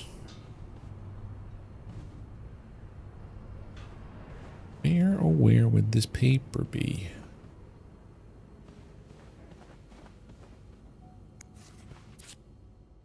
Hector Cruz, insurance agent. Don't want to throw these away.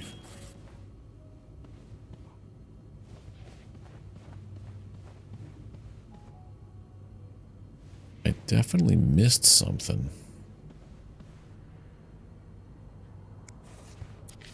There's a letter from your mom. Wasn't in here. Close.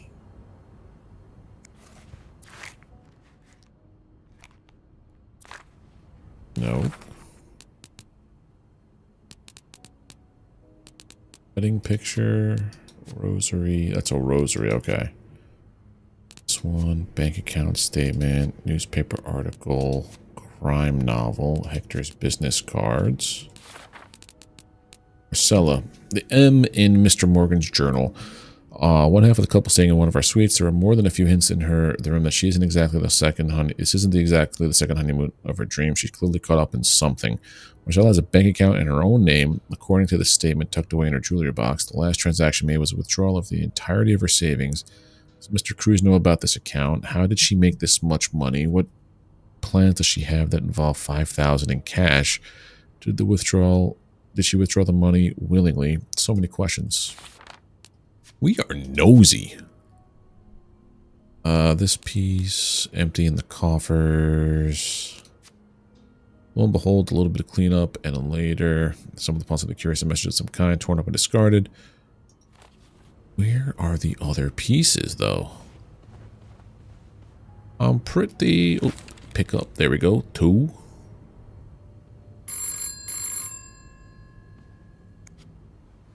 Would I be answering this?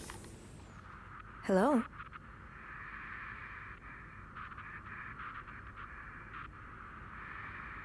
Hello? Beth? Is that you?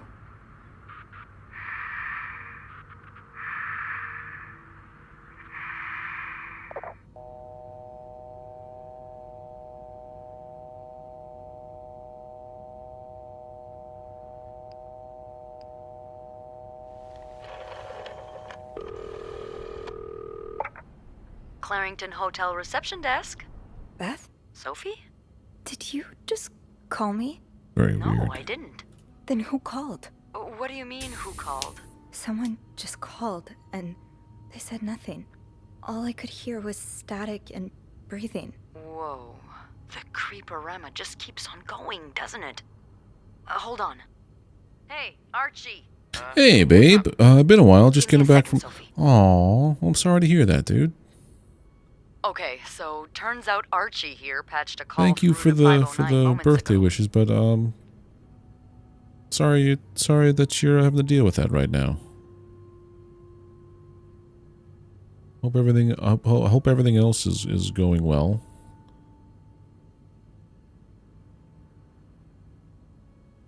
Archie patched a call through to 509.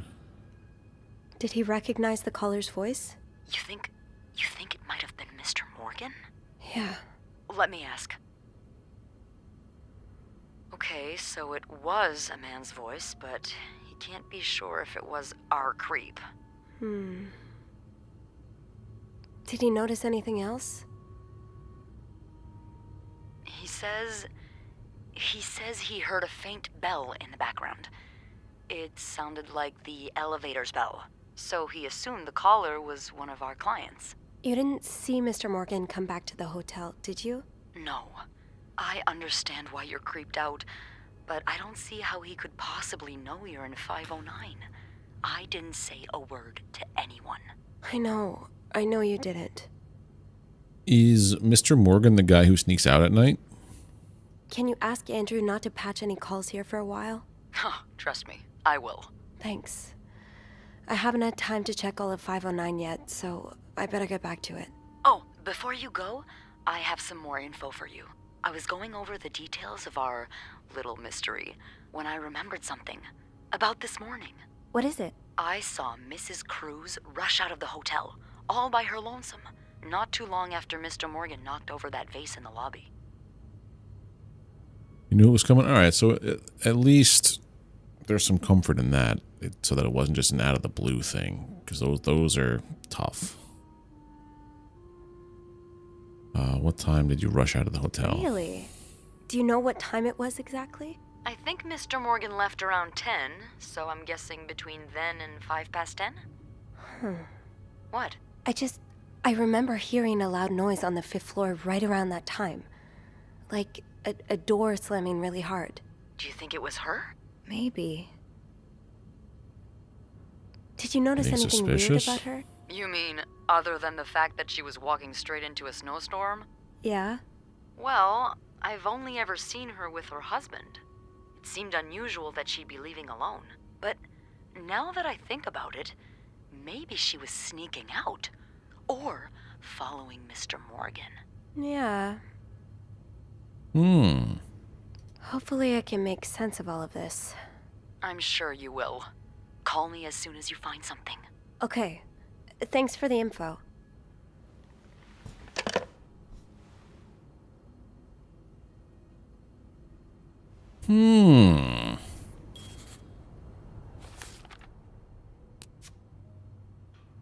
So someone called and did a breathy call to me. Now we're putting pieces together about how that noise we heard earlier wasn't necessarily a ghost, but it could have been either Mrs. Cruz or Mr. Morgan.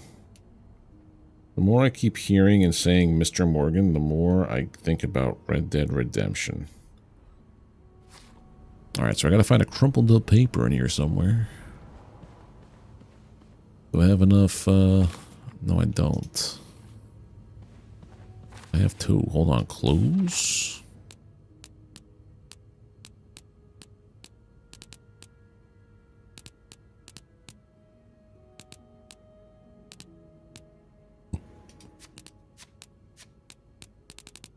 No, it doesn't come up yet until I have all the pieces. I guess I need 3. The one in the bathroom? Yes. But even though I cleaned up this stuff, there was something else in here. Was there a garbage over here? Yes.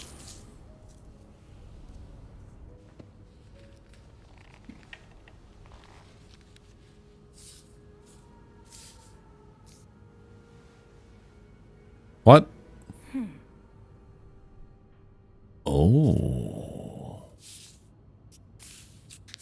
it's a puzzle.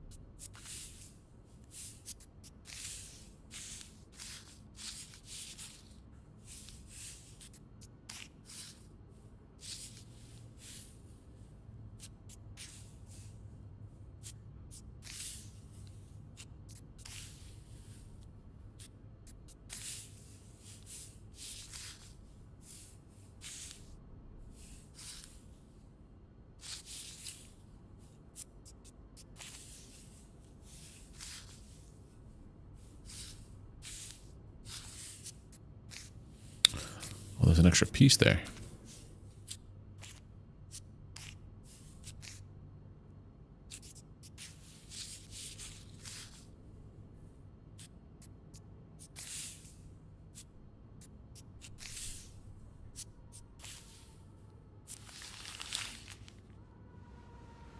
It's some kind of code. Could I break it?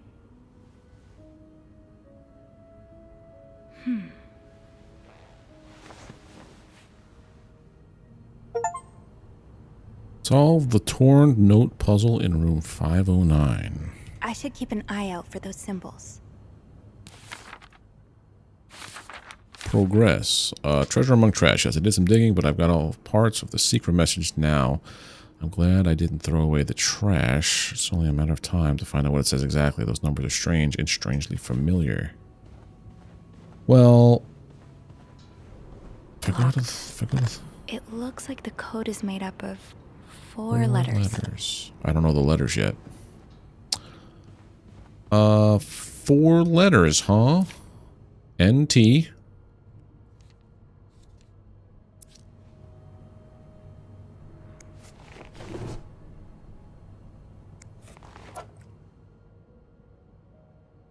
Brand disinfectant. Lysol, basically disinfectant.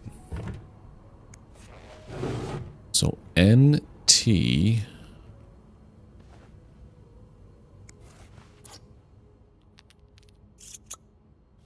The shade is really striking. Okay.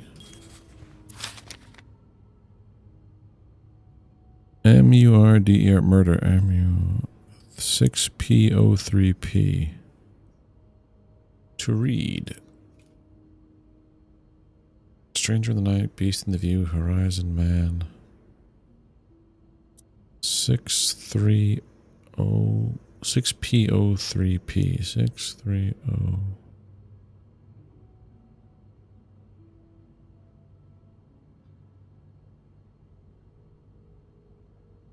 Nope, it's not that symbol.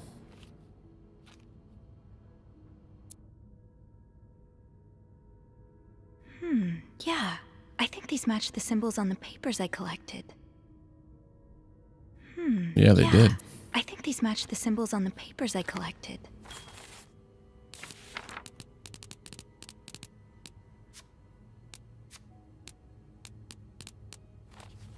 So now would I be able to read that weird paper? So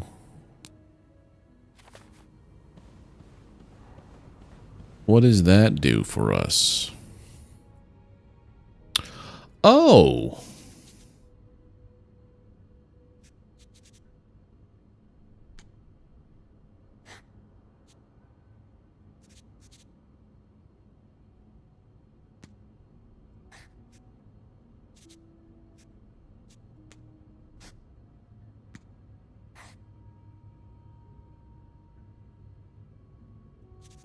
I guess that's the D, right?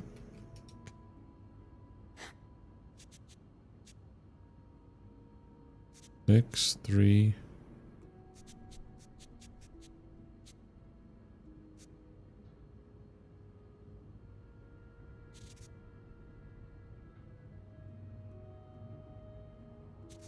I don't know if that's right.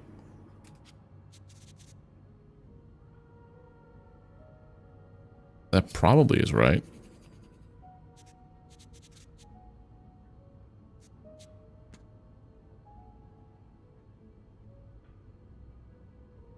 Wait, no. Got that backwards. 3 is E, 0 is D. There's no zeros. 6's are U's. Okay.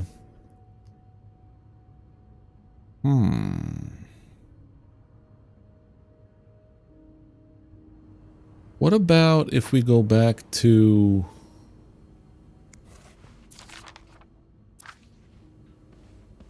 I think I saw some more stuff on... Was it on the... This?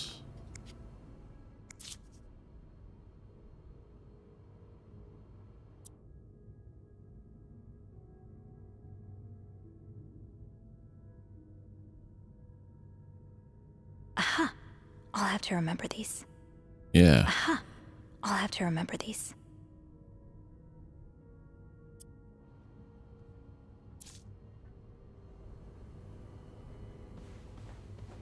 So it's wherever those letters and stuffs were under.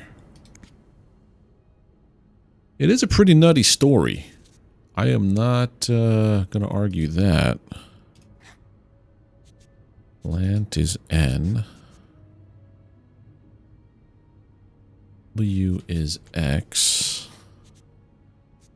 That makes this T. Next to your room.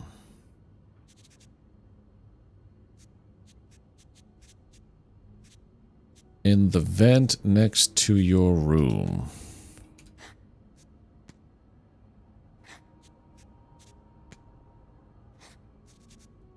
Notes.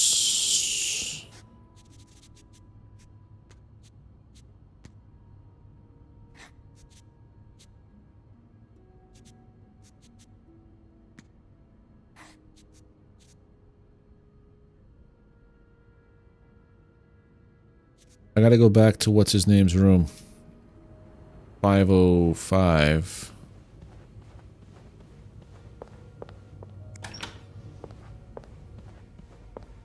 It was 505 on the... I think it was the ice skating ticket.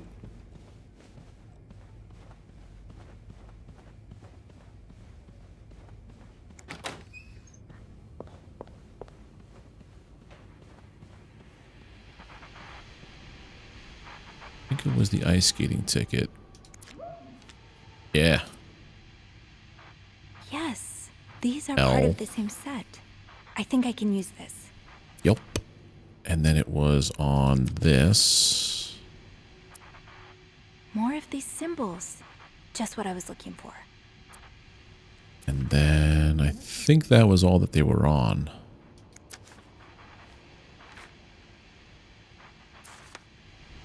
I go back. I thought this was just going to be like a meh kind of game. This has so far been pretty cool.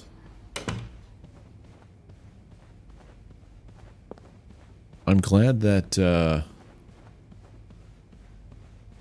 TikTok showed me this. I mean, it's a couple years old at this point, but I'm glad it showed it to me. The vent next to your room. D's. Okay, L. I will leave notes. I will leave notes in the The vent next to your room.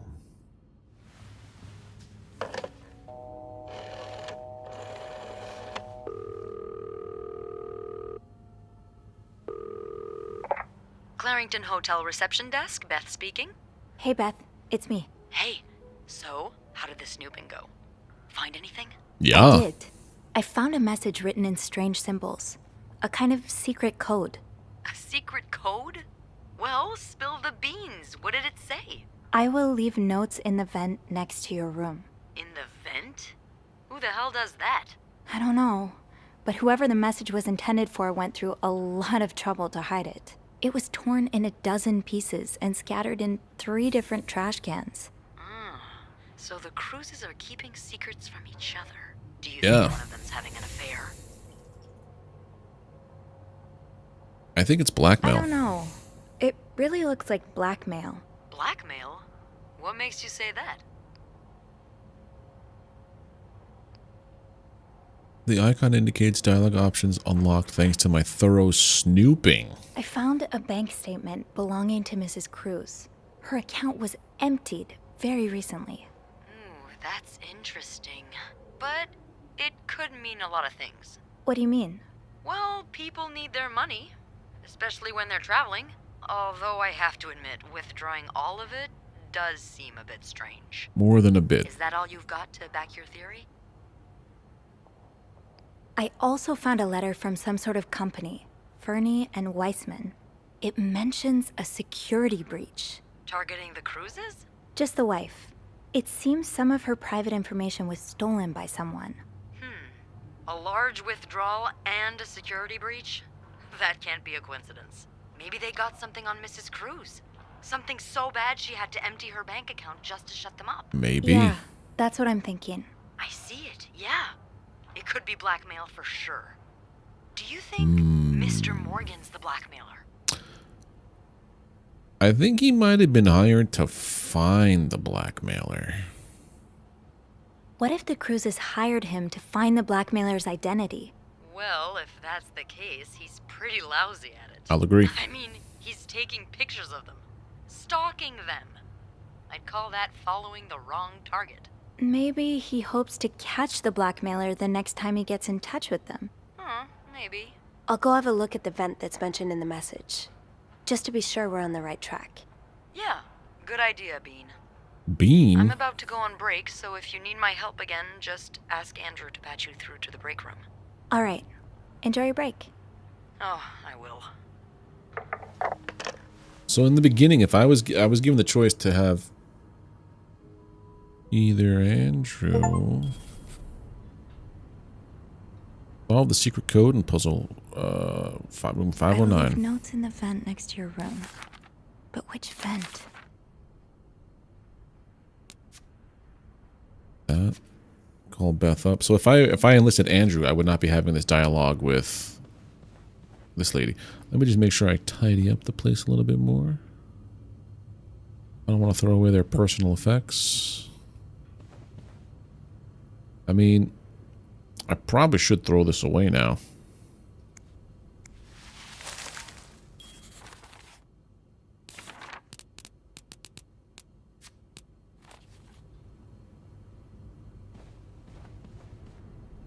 Someone's been sleeping here.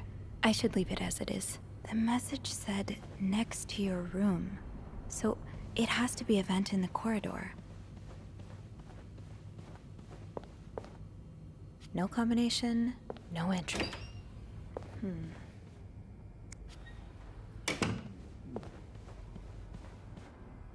I hear people.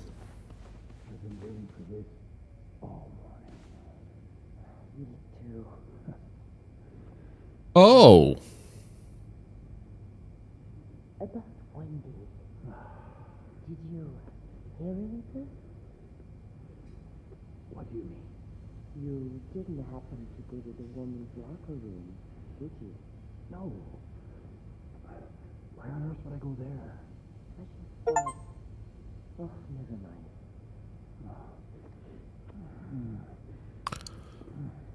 Oh! Ouch, that was my foot.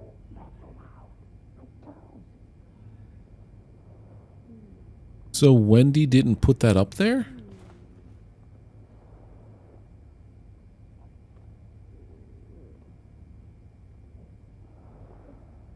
Or no, yeah.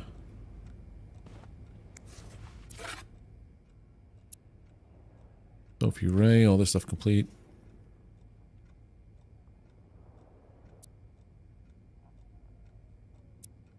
Wait, partial.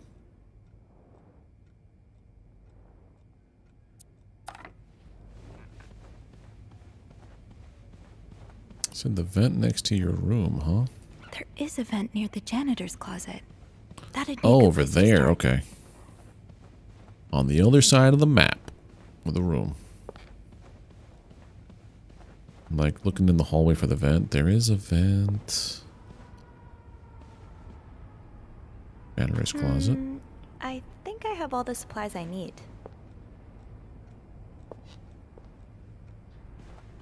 Where is... Oh, this vent.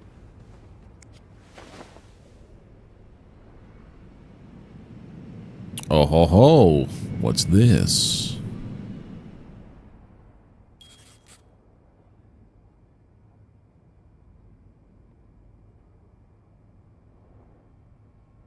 Can't open these without a screwdriver. Okay. So now would be the good time to go in the janitor's closet.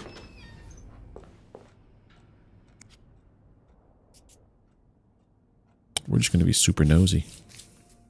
Eugene.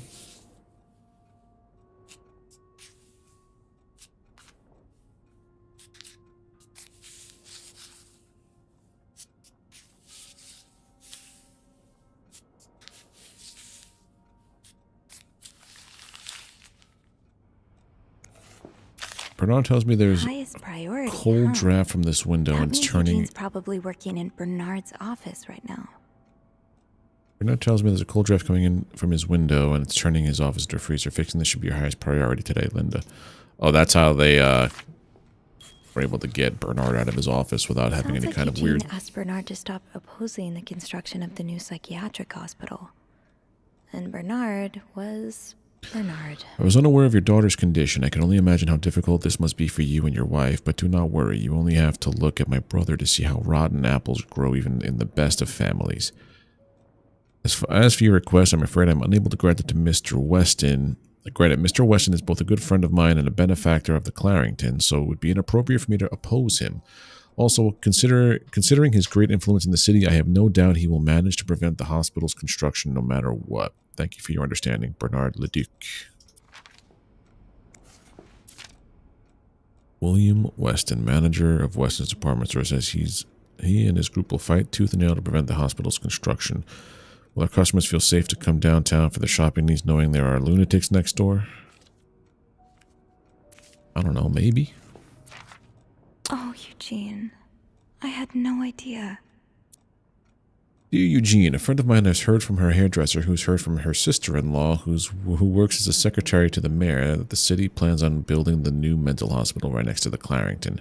Imagine, Denise could get the care she needs while staying close to home. It's almost too good to be true. I don't dare get my hopes up, but still, I'll keep my ear to the ground and keep you posted as soon as I have more news. So he wanted the hospital, and the other guy didn't want it. Wait, Sophie. You don't need these. Be careful. It's a slippery slope towards becoming a hoarder. Shoot, no screwdriver. No screwdriver. But how else am I supposed to satisfy my loot goblin tendencies? Eugene with his daughter. He looks like a caring father. Yeah, seems like a nice guy. I'll close the closet. Anything I could pick up? Yeah, that makes sense. Just turn it on this. Eugene's a pro at fixing the fuse box whenever there's a power outage. So there's nothing to find in here. I've also got a coffee cup on me I gotta get rid of.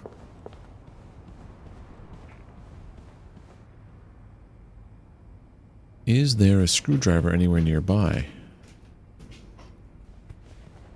I don't think so.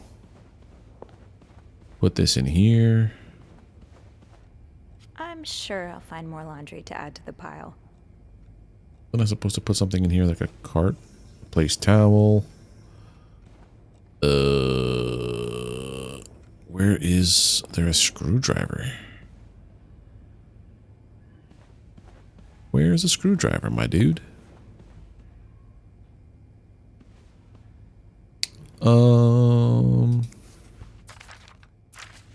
So if Eugene must be down in Bernard's office. Okay. I should go ask him for a screwdriver.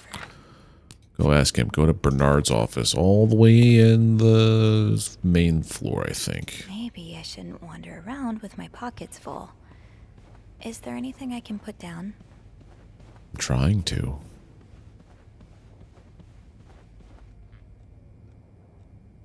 This goes in my cart, it said. Place cup. If I had towels, they would go in that other bin. Okay.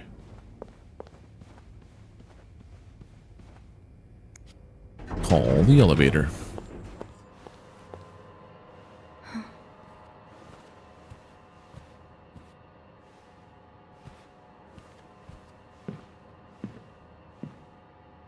Is this Mr. Spade? Oh, it's Bernard. It's, Miss Bellevet, isn't it? What? Oh, Roy. Oh, right. Sophie Roy. You're the one who took last week off, aren't you? You had to, take care of your sister, I think? Mother. My mother. She's very sick. No, I hope this doesn't become a recurring thing. I need to know I can count on you. I understand, sir. What a What are butthole. you doing here, anyway? Are you on break?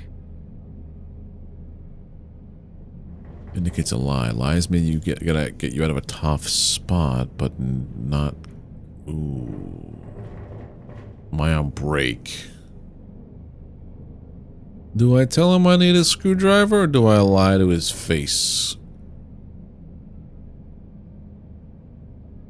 He's also... I know what he's doing in that room.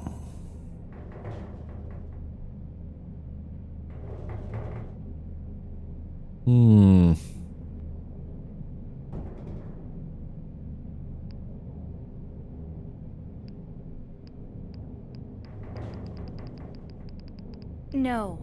I'm just getting a screwdriver. A screwdriver? What for? Loose vent. Well, that sounds like a job for Eugene, doesn't it? Yes. You're right. Then leave the repairs to him. Okay. I will.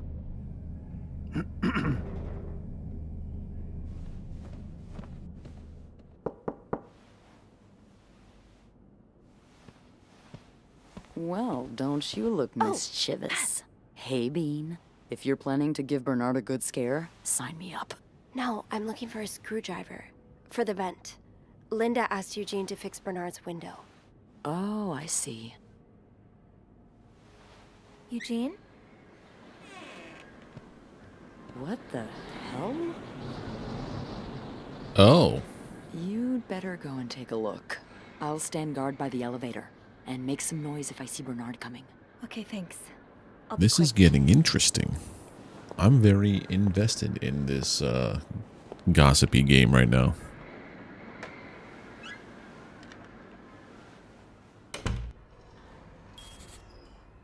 Okay, what is in my journal? I have to find a screwdriver, but how often do I get to snoop around Bernard's office like this?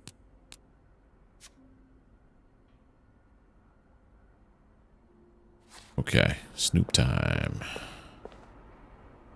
Snoop, snoop. Can I snoop? Anything that I can snoop?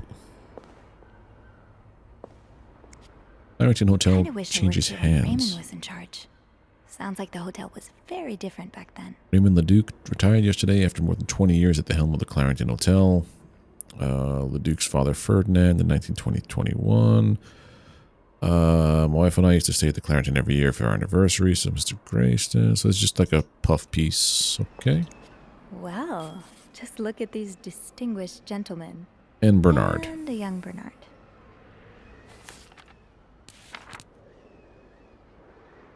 Nope, I could probably set a record. Raymond LeDuc is Bernard's brother. Before Bernard ran the Clarington, the hotel was in Raymond's hands. From everything I've heard, Raymond's style of running a hotel was as different from Bernard's as day is to night. Apparently, fun was actually permitted under Raymond. Beth told me about the time the family from Greece was staying at the Clarington, and the stubborn matriarch of the family rejected everything from the restaurant's menu. Raymond came in and, without knowing a lick of Greek, talked things over. Next thing they knew, the entire family was somehow in the kitchen, shoulder to shoulder with our cooking staff, cooking up a whole new menu under the matriarch's instruction. Raymond was in there too, sleeves rolled up, chopping cabbage and rolling meatballs. By the end of the night, everyone was eating dolomods and kefteris, singing songs from Greece and laughing together. It sounds like something, yep, that never would have happened under this guy's watch, I think. Nothing of importance.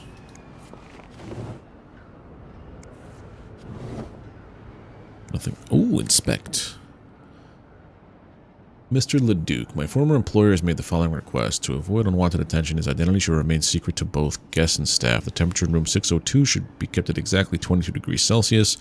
His dog should be fed at the very best roast beef. His room should be cleaned every day at 11:30 a.m. on the dot. Eggs should be banned from his room. Service orders. No one should disturb him between the hours of 4 and 5 p.m. More requests shall follow once my employer takes possession of his room.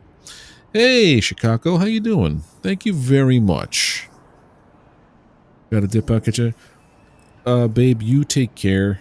So again, sorry about what you're going through, and we'll talk soon. But thank you for the birthday wishes and stopping by today. I will be on later. So we have to go through. Oh, look at it like this. There is a thing here. So if you're on later, we could hang and chat and stuff. Oh, look, a screwdriver. Aha! Let's get you to that vent. Opposing something that could help so many people just because it's close to your hotel? This is ridiculous. I'd like to thank you again for agreeing to this partnership between the Clarington Hotel and Weston's department store. Thanks to your generous help, renovations are well underway, and the hotel has never looked better. You should come visit soon. On another note, it has come to my attention you have formed a group of local businesses to oppose the construction of a new mental hospital. After working so hard to elevate the Clarington standards, I cannot allow a band of cuckoos to move into my backyard. Should you accept it, it would be an honor and a privilege to join your fight. Yours sincerely. Oh, enjoy. So, I take it the open window was not an accident. Can't say I blame you, Eugene. Nice, Eugene.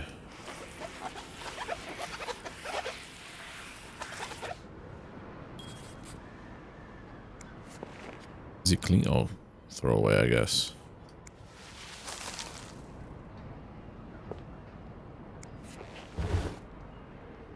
Oh, the man's has a bra in his drawer.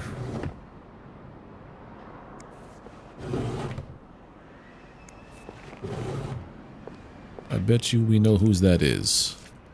This does not look like a nice brotherly check-in. I had no idea things were this bad between Bernard and me. Dear brother, I thank you for your invaluable input, but need I remind you the terms of our agreement? I did my part, I got you out of jail, and have ensured that news of your deviant ways would not leak.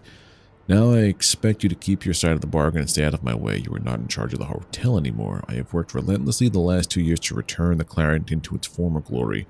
A great challenge considering the poor state you left it in. I'm glad Father never got to see how you shamelessly destroyed his great legacy. As for me, I will be dead too before I listen to a single word of advice from you.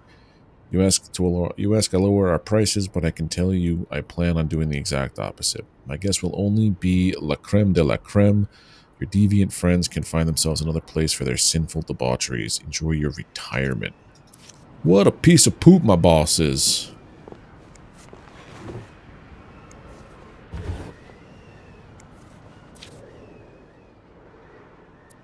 Check in on room 602, ask Eugene to fix radiator, call Weston's office, apologize to Mr. and Mrs. Drake, speak with the contractor about cost overruns, call Weston's office again, decide winner for Employee of the Month reward.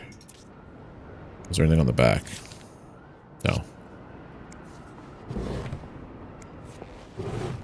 He's definitely more than kind of one. I mean, he was upstairs cheating on his wife with Linda. A woman who is making Wendy's life hell. With this blizzard, Bernard's office will be a skating rink by the end of the day. Best to avoid that. Get out of here. Oh. Time to see what secrets that vent is holding. Yeah. So Eugene does not like that. Surely your break is over by now. No, it's not. I came by here not too long ago, and Andrew was already covering for you. That's because I was in the ladies' room. That's no excuse to... It's my time of the month. You're married, aren't you? So you know how it is. I have to go more often, and sometimes I stain the furniture, and don't get me started on all the... That's enough details. Miss Belivet, what were you doing in my office?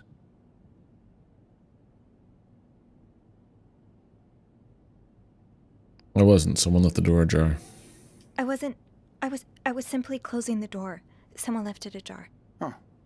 Must have been Eugene. Well, don't you have work to do? Yes, sir. Then get to it. Mr. Drake has asked to see you. Again? God, he just can't get enough of me, can he? Just indulge him. Apologize one Oh, he's more a big time he's for a big Friday's piece of garbage. mishap. Do whatever needs to be Mugen. done. We cannot afford to lose such loyal guests. Okay, fine.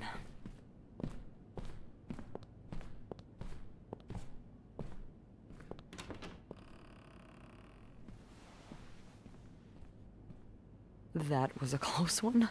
Yeah, I had a few cold sweats, but at least I found what I was looking for. Good. Well, if you need me, I'll be attending to the whims and worries of our entitled client. Guests. Don't be a stranger.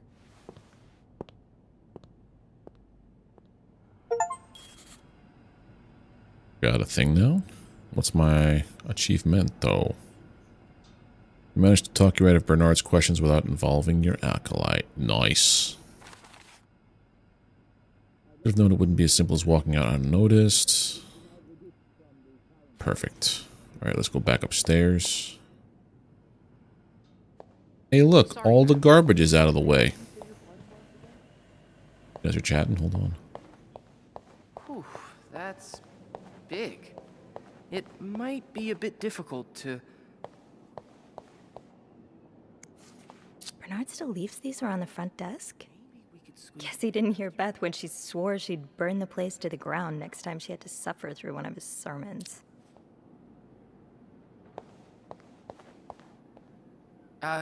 Yes, I'm still here. Sorry, ma'am. I'm looking at our availabilities for that time of year, and... Fine. I know. Yes.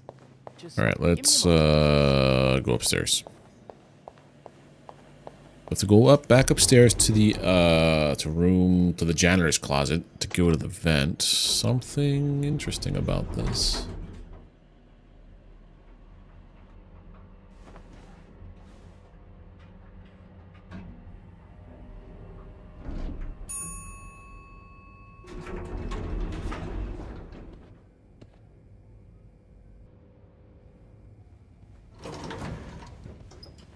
This way. All right, let's open the vent. Let's do it.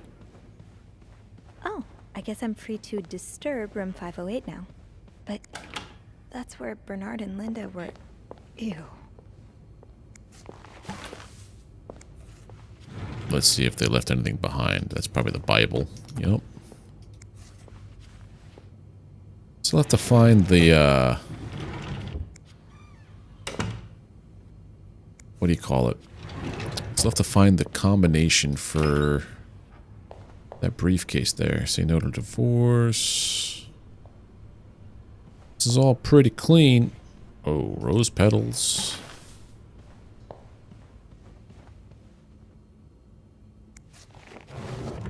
Did they leave anything behind? Nope.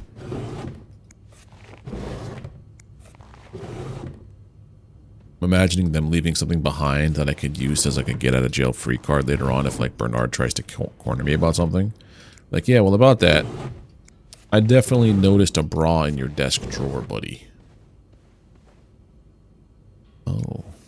Throw that away.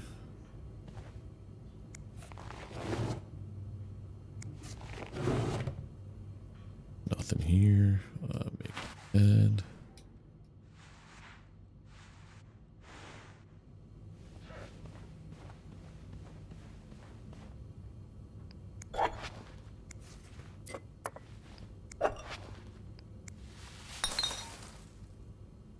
I guess I am supposed to throw that stuff. Oh, hello. Away. There.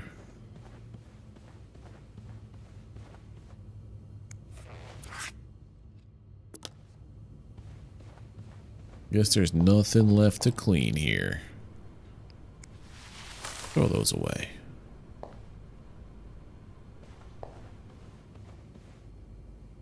I'm assuming that's what all those tissues were. Potentially. I don't know. Just bust in a tissue and call it a day. Alright, that's it for this room. This room's all cleaned up.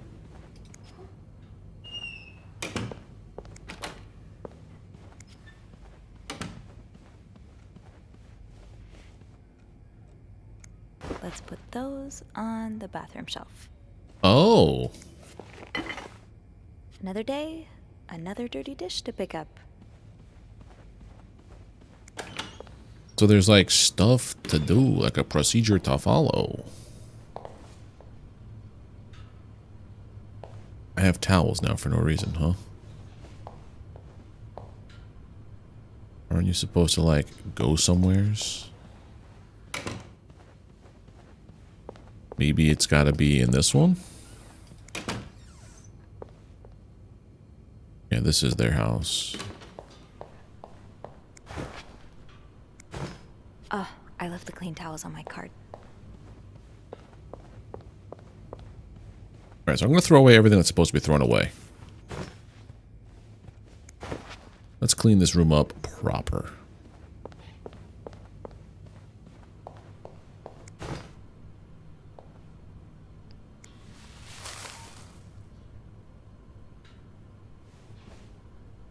This is all clean.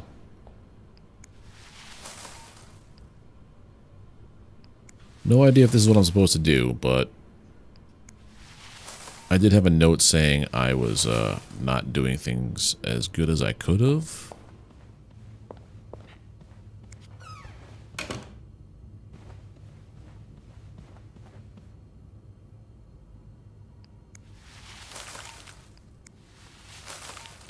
No idea if this is going to bite me in the booty.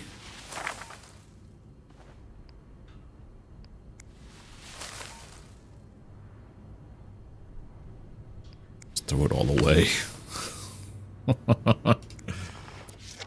Not a good idea, bud, but we're doing it.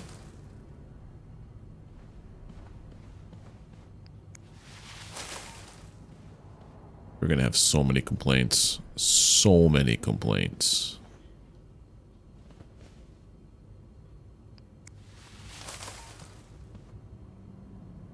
I feel like I shouldn't be doing this, but whatever.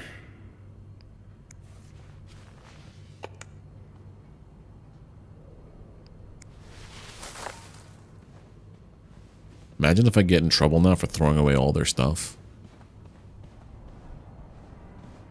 They're on this letter here, or SOS 5. Oh, look at that. Oh, that's one of the symbols. I don't need that anymore. I need... There was the letter over this thing over here.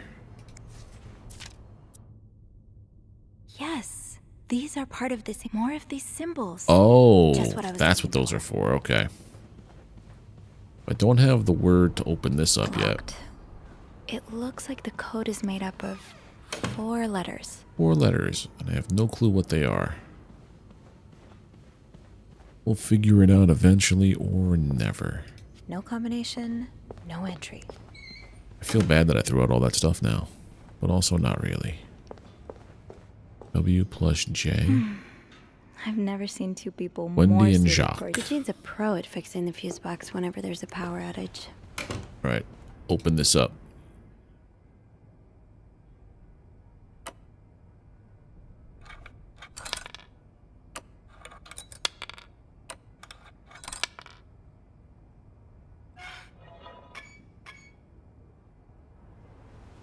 What do we have here?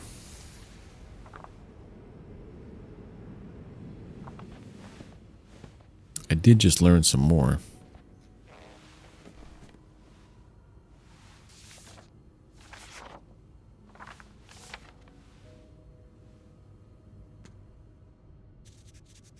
dash M. I'm gonna guess this is T. Meet me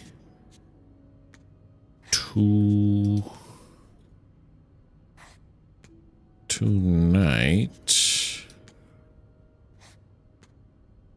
G. Yep, there's G. In my room.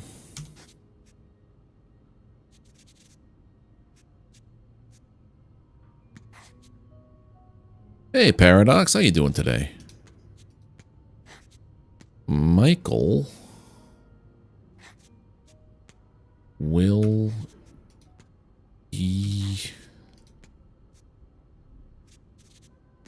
sleeping. We need to discuss. Meet me tonight in my room. Michael will be sleeping. We need to discuss our plan. What's going on with this? Clarington Hotel reception desk, Beth speaking. It's me. Oh, hello, Bean. Anything new to report? Found another secret message. I found another message written in secret code. What does it say? Meet me tonight in my room. Michael will be sleeping. We need to discuss our plan. Michael? Who's that? Another husband? I don't know. It's the first time I'm hearing of a Michael in this story. Let me check the logbook.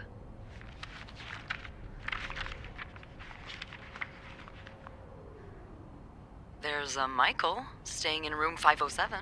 Mrs. Beaumont's room? But she doesn't The have a extended husband. guest. She's here alone with... Oh, Michael must be her son. I got him some extra blankets the other day so he could build a fort. Could Marcella... Yes? No, never mind. Marcella So, what's is next? liking I guess I the should lady. go have a look at 507. But Thank you, Paradox. I'm it's sorry on that my you're in list. pain. There's a do not disturb sign on the door. Well, I could call the room to make sure no one's there. Good idea. Hang on.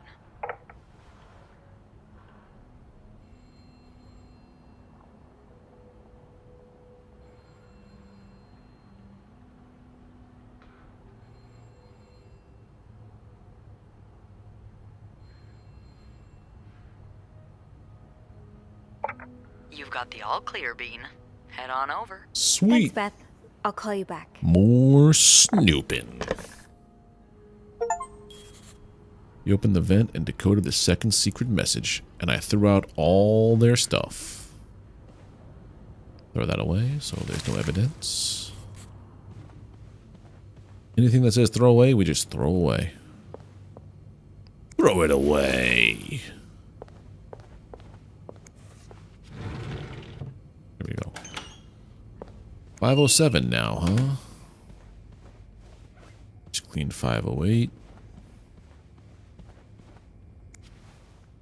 This feels wrong.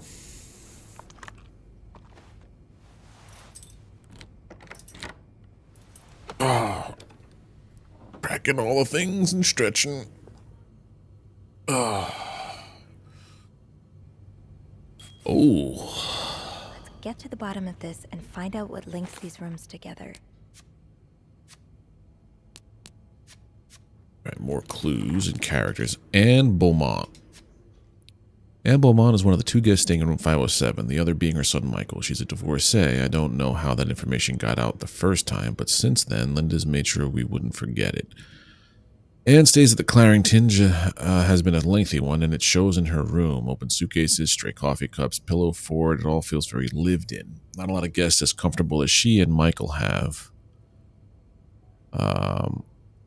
Maybe I'll be able to find out why she came to the Clarington and why she's yet to leave. So Michael is Anne's son. I thought the name was Mitchell the entire time, probably because anytime we've interacted, he's been either racing down the hallway mid-sentence or talking through a mouthful of sugar frosted pops. No wonder I didn't recognize the name at first. I think Michael must be around 8 or 9. He's a sweet little boy. He's grown on a lot of the maids here since we've been seeing him around for a month now. I think a lot of us will be sad to see him go. His mom asked me for a few extra blankets once so he could build a blanket fort. I'm glad he's been enjoying his stay at the Clarington. Staying at hotels when you're a kid must be such an adventure. Clues. Ciphered note. Okay. Let us begin the cleaning and the snooping. Nothing in the safe.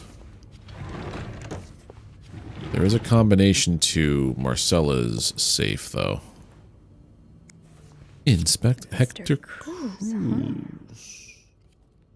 Numbers, dates, times. What does it all mean? 2-4. Interesting. So there, I can't throw anything away here. Lips and lips.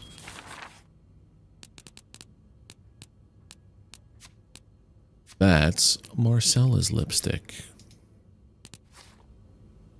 I know that because I snooped already.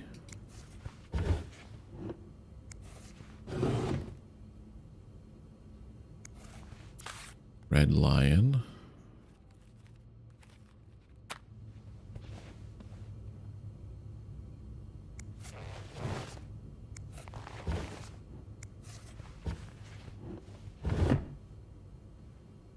Nothing in here. Nothing in here or in here.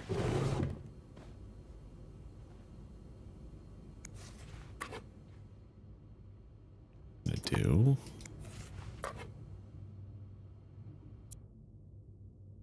You almost look like Marcella.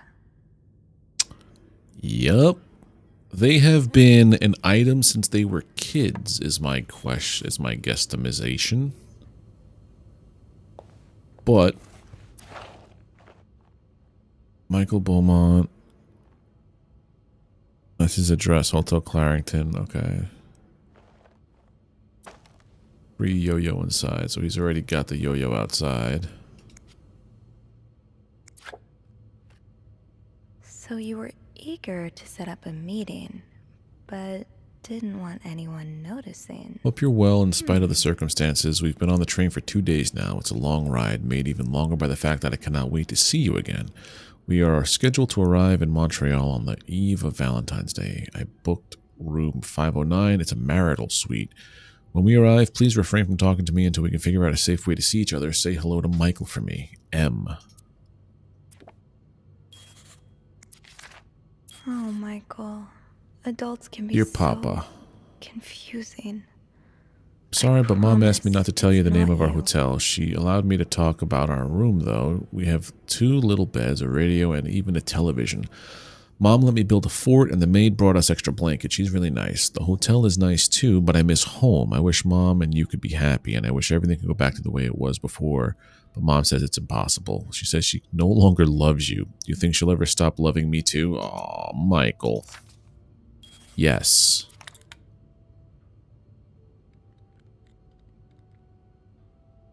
Keep battery out when not in use.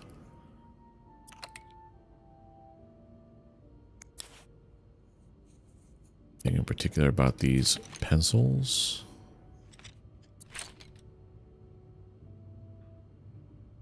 Nothing else to see in there. To Anne Bursey, subject Michael's withdrawal from school. Dear Mrs. Bursey, we have successfully processed your request to withdraw your son, Michael Bursey, from school's schedule and system under the agreement that you will continue his education from home. Following this letter, you will receive a list of books and school materials you need to purchase in order to follow the curriculum from home. A social worker will be in touch to help you understand our milestones so that your son can benefit from programs from the comfort of his home. Thank you for thinking of your son's education. Okay. Grammar. Michael's grammar book. Sounds like this is from your school days, but The sender's name is smudged. the sender is smudged. Dear Anne, you were right. I missed the snow already from 1945. It's so hot outside. It's hot right now in Texas. It's quite a shock after the cool weather of Montreal.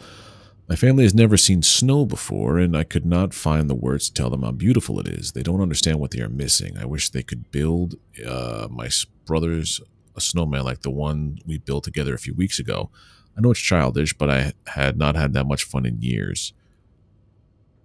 Christmas was exhausting. 9 days of eating, singing, dancing. It's great fun, but I'm glad it's over so I could rest a little. Of course, celebrations will resume for New Year, but it gives me a few days to relax.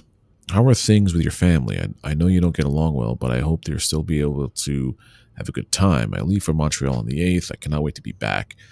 I've missed finding black cat hairs all over my clothes. I miss our late night studying sessions at Harry's. I even miss Sister Miller's classes. Can you believe it? I'll see you soon. Warm. It's definitely Marcella.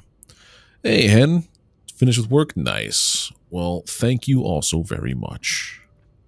Yeah, I'm pretty positive that Marcella and Anne are having a tryst.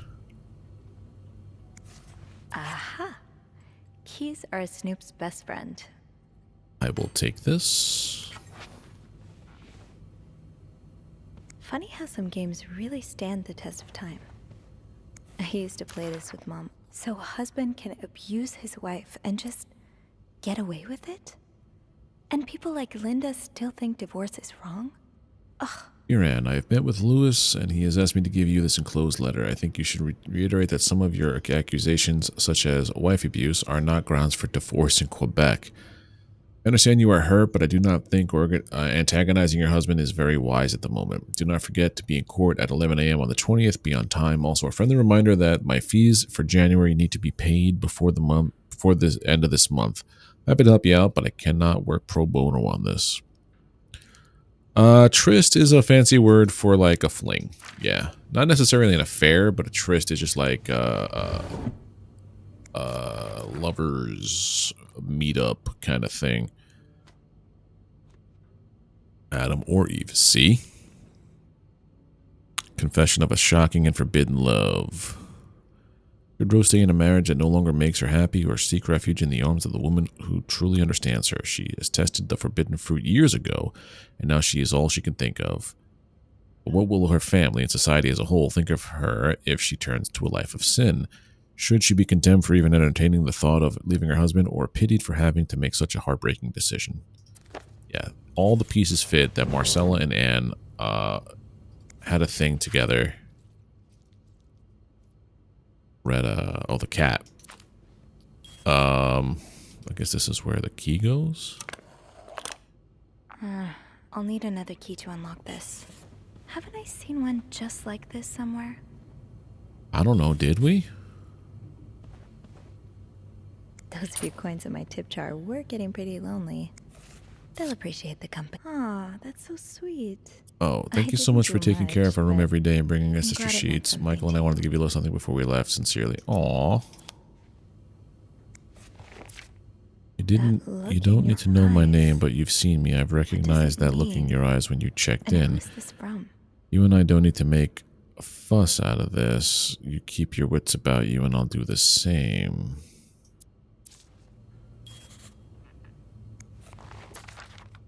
This letter has been sent to you and has been around the world 3 times. The one who breaks this chain will have bad luck. Mrs. Smith received the letter in 1953, made 33 copies, and sent them 3 days later. He won the lottery. Mr. Jones received in 56. Yeah. You will experience great joy in 3 days. Inspect. Sound that sounded like... Wait, what? Oh. Where's this other key at? We haven't gotten to the bathroom yet.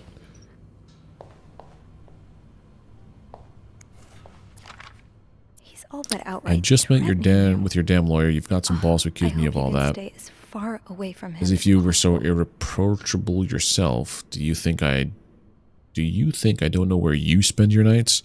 Worst of all is that you won't let me see my son. You won't even tell me where he is. If you think you have a chance to get custody, you really don't know me that well. I won't let you take Michael away from me. That right there. Looks like someone grew tired of looking at your face, Mr. Beaumont. Things. I mean, should I clean or should I? It said do not disturb.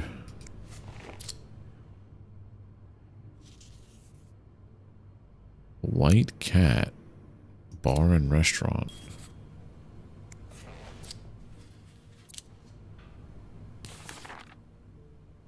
So what do we have here now? College picture, postcards, everything we've read already. Character. Mr. Beaumont. Anne's husband for now. Their relationship is not a good place, to put it lightly. Seems the wife fled and with their son is now trying to divorce him. Mr. Beaumont is clearly hurt, but a wounded, cornered animal can be just as dangerous, if not more. I hope there's nothing behind his threats, but knowing that Anne and Michael have had to hide out in a hotel for a month isn't encouraging. Michael and his father are still in contact, judging by the letter Michael's been working on in his pillow fort. I suppose there's the tiniest bit of relief in knowing that he and his son have a good relationship, but Michael can't possibly have the full picture of his parents' relationship and all of its complexities. It's easy to put a parent on a pedestal without knowing the full extent of who they are. Ornate wooden chest. Yeah, I gotta find where the other key is. Oh, is that in the other room? I think it makes sense that it's with Marcella, right? You're down this way.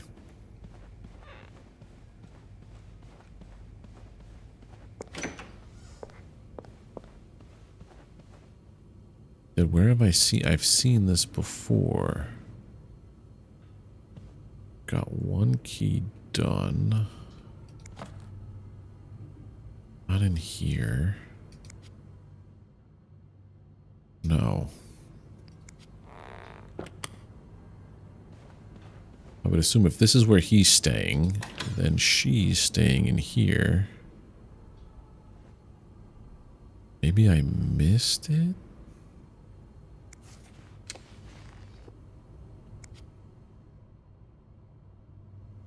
No, I don't see it anywhere.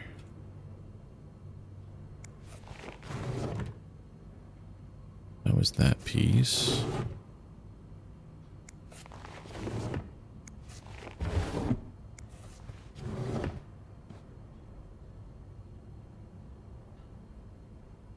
Oh, nothing to pick up. So I have to find a second key, and I would assume, since it's a 2-key chest, that Marcella has the other.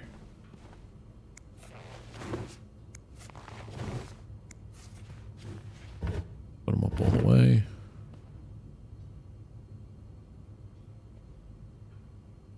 Nothing in there. Nothing in here. Nothing in there. Where the heck is this other key, my dude? 4-letter word, huh? That key looks so familiar. Why do I associate it with 505? 505. Why 505? I thought it would have been in her room, not this one.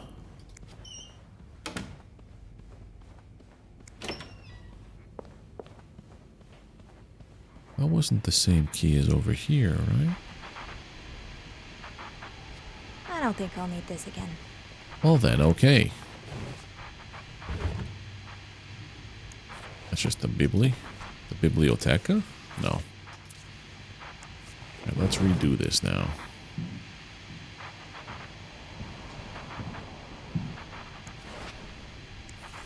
Oh. And they were roommates. She was alone in a town she barely knew, hundreds of miles away from home. She was desperate for comfort and found in the arms of... Oh, what first started as a normal friendship between two women soon blossomed into something much more passionate and disturbing. So he's reading trashy novels as well.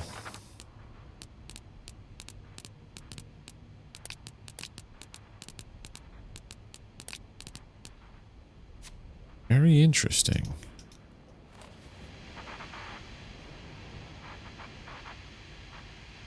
Why do we associate this with this room?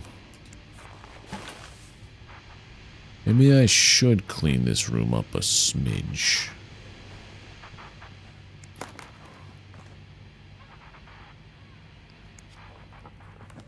Why do I associate that with this?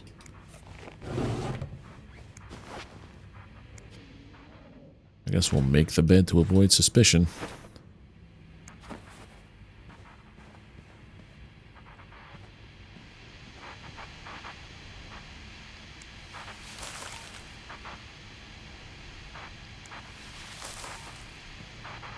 Issues on the floor is never a good look, my dude. Throw this away. Pick these up. You did not have a do not disturb.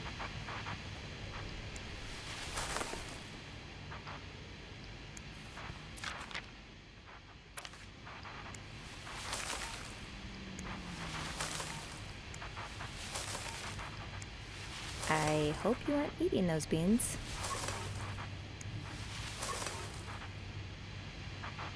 Throw away your letters. Imagine if could I just throw all this stuff away? Yeah.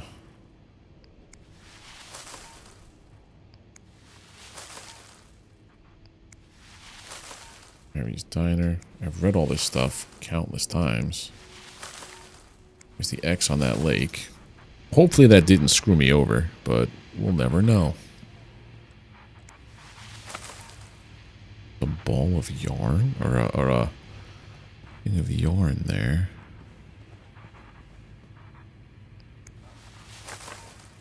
Like I would just harshly throw everything away. Birds of America. Well, everything's saved now. I am at the point of no return. French dictionary.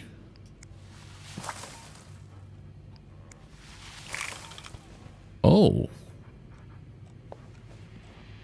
Home underneath there.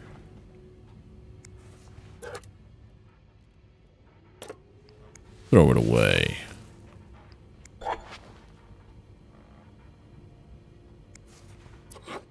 Thing hidden under here? Nope.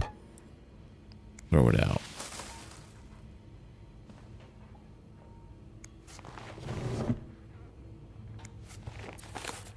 That's rough. How are you supposed to support yourself when no one will give you a job or a place to live? I understand your situation, and I'm sorry that you had to spend so many years in the hospital. However, this does not change the fact that you don't have the qualifications for the job.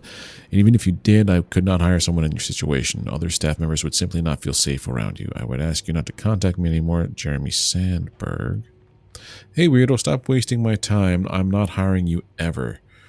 I have a lot of respect for what you and others have done for this country, but I'm not a charity. If I don't receive the past 3 months' rent before the end of the week, you have to vacate the apartment. Oh. I guess we didn't go through all of these drawers properly.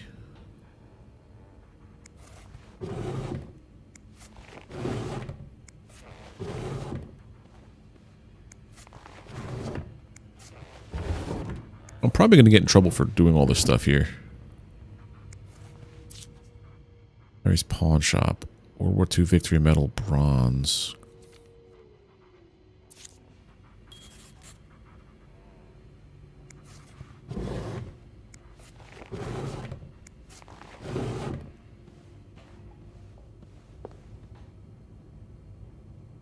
Just throw away all those films. That'd be a bad idea. I don't think I'm supposed to throw that stuff away. I think I'm making a lot of mistakes. Oh, there's nothing with this key here. So why is this associated with this room? Rejection letters, pawn shop slip. Think, Sophie. Where have you seen a key like that one before? In a safe? Where is it?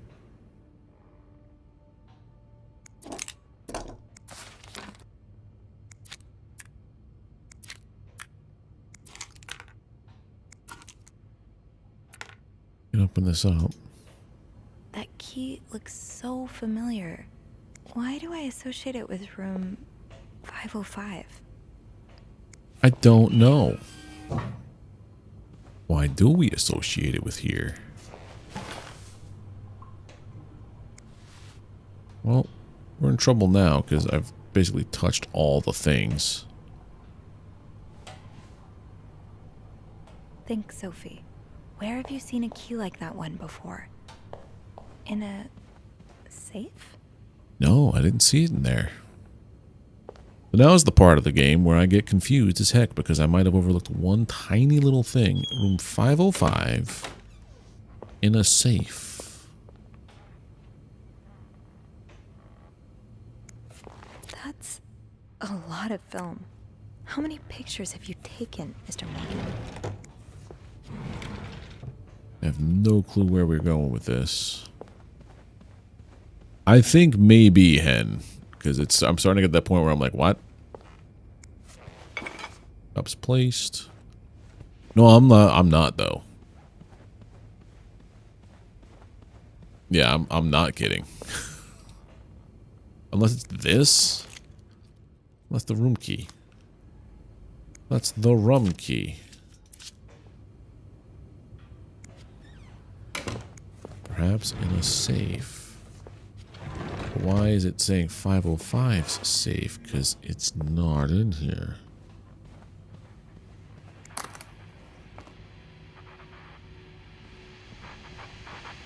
Don't need that key.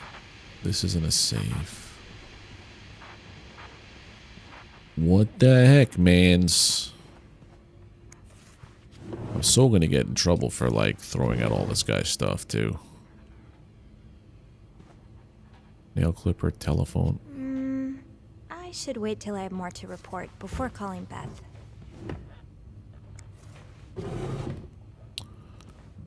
What the heck, mans? What if I throw away the gun? I don't like the fact that he has a gun.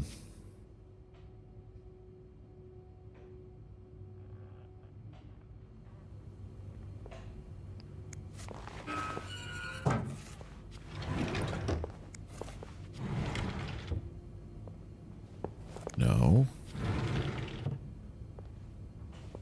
Can't flick the light switch. Well, I'm here. Might as well clean.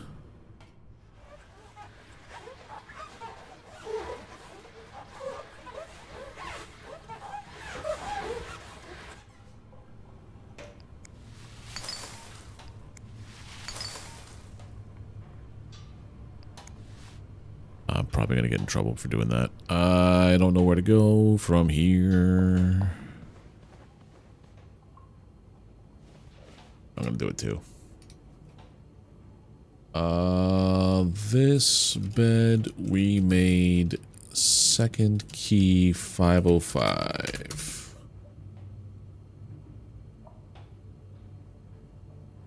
A lot of people are having trouble with this one.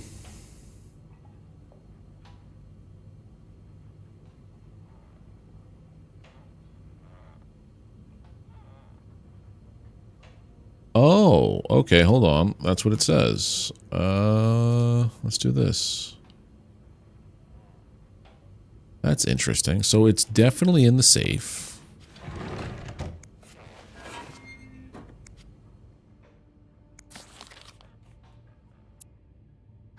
There you are. With Marcella. Yep. God knows where she is. Silly me thinking it was a physical key to look for. Clarington Hotel reception desk. Beth speaking. Hey, Beth. Bean, I've been meaning to speak with you. Oh, about what? Well, a little birdie told me Mr. Morgan and Mr. Cruz had an argument yesterday evening. Really? Who's your little birdie? Jacques. Apparently it got so heated he had to get involved. And listen to this. It sounds like I was on the right track, because he heard a particular word thrown around quite a lot. Wanna guess what it is? Affair? Bingo. Yep. Did Jack hear anything else? From what he told me, it seemed like Mr. Cruz was accusing Mr. Morgan of having an affair with his wife. Wouldn't have expected Mrs. Cruz to fall for a man like Morgan, but I guess the heart wants what the heart wants. Maybe, but that doesn't explain Mrs. Beaumont's involvement with Mrs. Cruz. What do you mean? I found a chest in room 507. I think it can only be opened by turning 2 keys at once. I found one of them in Mrs. Beaumont's things. Oh, and the other one? Well, I remembered seeing a similar key in one of Mr. Morgan's stocking pictures, so I went back to check. Mrs. Cruz wears it as a pendant. It looks identical to Mrs. Beaumont's key. Wait, so Mrs. Beaumont and Mrs. Cruz own identical keys that are both needed to open a mysterious chest? Yeah, there's definitely something going on here. Absolutely. I think they're having the affair. I think Mrs. Cruz and Mrs. Beaumont might be the ones having the affair.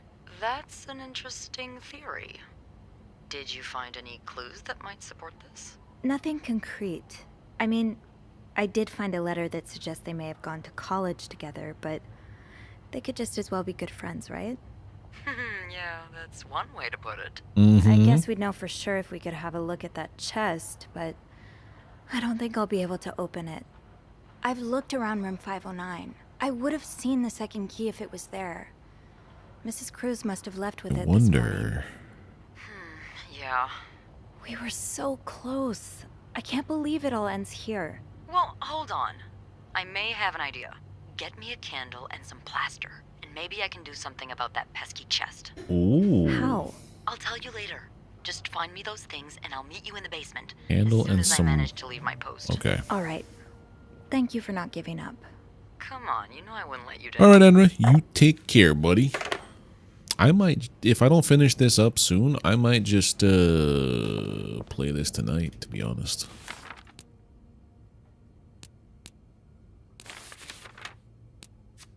Out of my reach, getting crafty. Candles and plaster. Plaster and candles. Well, half the hotel's under renovation. I should be able to find plaster somewhere around here.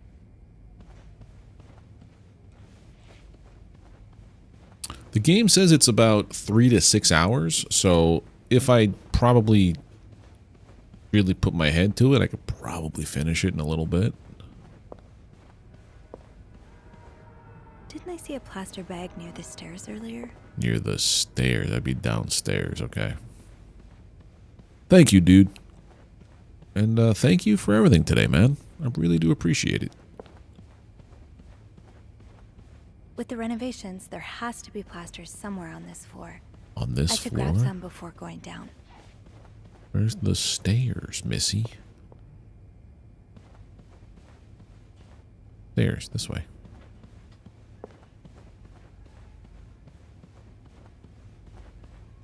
I don't remember seeing the stairs. Oh, pick up. This takes care of half of this little scavenger hunt.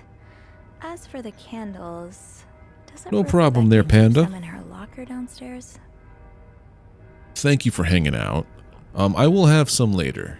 I think if I don't finish this in the next like half hour to an hour, gonna go get some dinner with the lady, then come back and stream either more of this or Grim Dawn like usual. But yeah, it's definitely better watching this now than it would be at 1 a.m. But unfortunately, these are like few and far between, these kind of streams, because I'm usually working during these times. Did it say Rebecca's locker? Rebecca's locker was in this part, the ladies' area.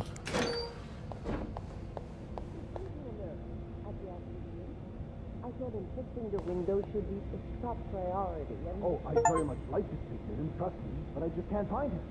He's nowhere to be found. Gone. Disappeared. Candles, candles, candles. I think Rebecca keeps a stash of them, but where? Beth? Wait, is this you, Oh, Beth? Beth's stuff is open. What on earth led to this picture being taken? You too, Panda. You have a great one. Is that a live alligator? I think I'd die on the spot. Didn't I find one of these in Anne's room too? The white cat must be a popular spot. Beth is, I Are you looking to buy land? I know you grew up on a farm. That's why the flirt option was Maybe you're available. looking to get back to nature. This is Beth's locker, though. We don't want to rummage through Beth's locker. We want Rebecca.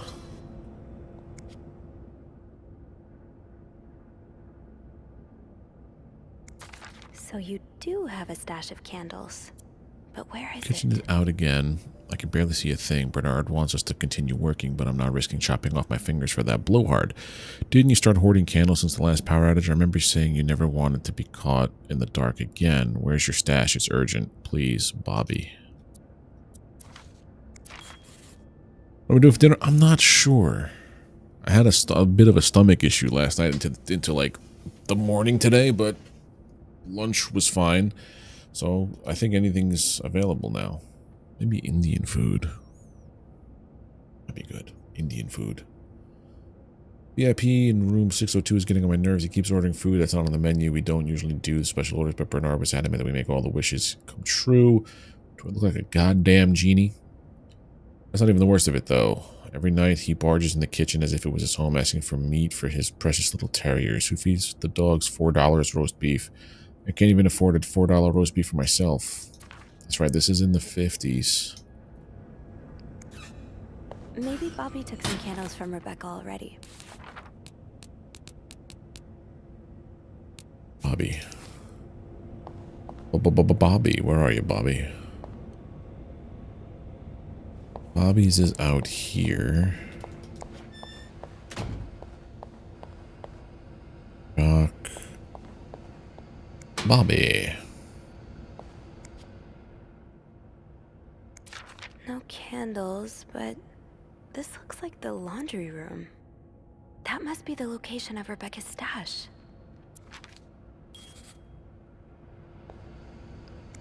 Where is the laundry room? Right in there. Have I checked the break room? I think I left my keys there during... Oh, right. My keys are still in the break room. Oh, now we have to go in the break room. Oh, I took what's-her-name's key, the skeleton key, before. Be like Barbara. Barbara always wears appropriate makeup. Be like Barbara, they drew her like a clown. Tempting, but... Every penny adds up. Sophie.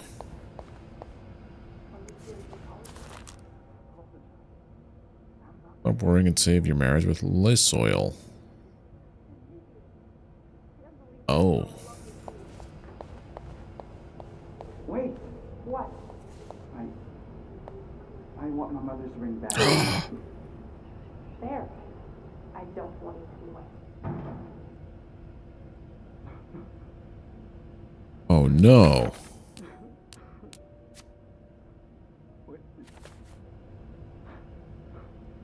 Hey there, buddy.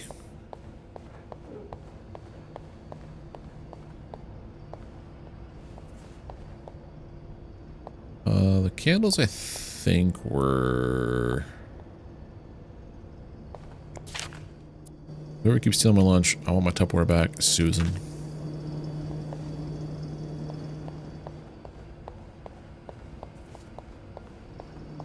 I think it showed being like here.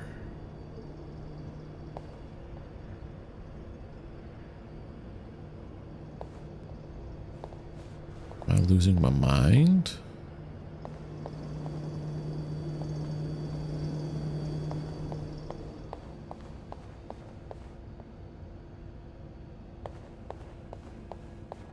He's done crying now. Okay. I'll go back to Bobby's map. Unless it shows it in my...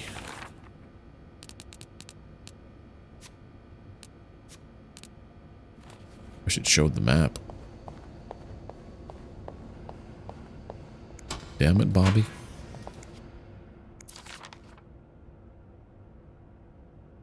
That's the break room. It's...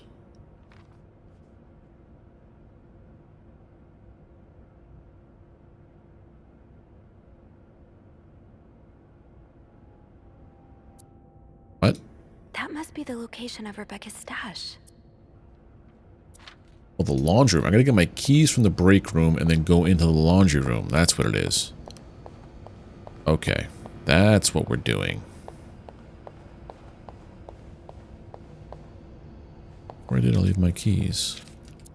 I hear there's a famous movie director staying in 602. Yes, I was there when he checked in. I don't know who he is, but he must be pretty important because Bernard was almost licking his boots. Even let the man bring his dogs into the hotel. Is he shooting a picture in Montreal? I heard that he's here on a scout. Maybe he's making a picture on Boy Scouts. Ah, wait, James Dean is dead? Oh no.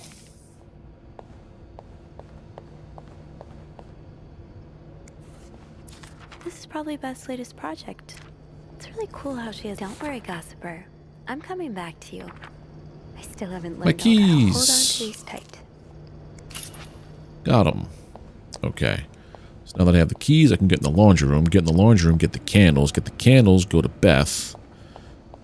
Go to Beth. She probably is going to make a key mold.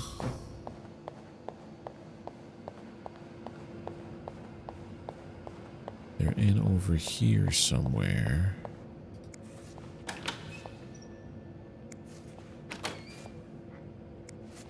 That's a candle. Covered. Got a candle. Now, what next?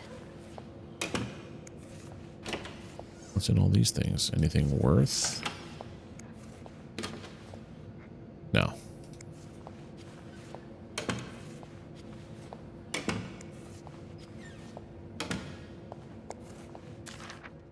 Ooh, is this a movie script? If James Stewart is available. On the backside, anything? No, nothing.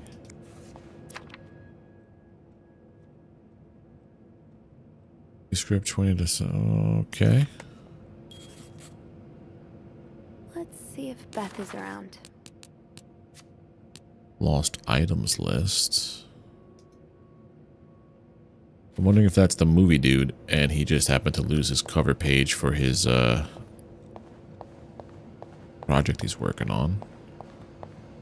Anything going on over here? No, this was Susan's domain. What if I just turn on all of the faucets and walked away? I'd be like an unofficial member of the Wet Bandits. There you are. With Marv. I'm not sure I understand what the plan is here. Well, when I was little, we had padlocks on many of the farm's sheds. My dad would always lose the keys, so one day he made a mold of them using wax and plaster. I was thinking of doing the same. Are you sure it's gonna work? No. Absolutely not. But hey, I guess we won't know until we try. Yeah, you're right. So let's do this.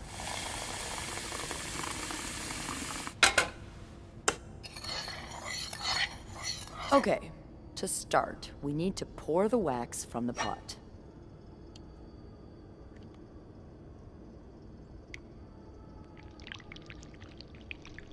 Have you done this before? You're a real pro. Nope. Now, I'm just that good. Into the wax. Let's give it a few seconds so the mold really takes form. Okay, I think you can remove it. Well, we're almost there. Just pour the cup of plaster into the mold.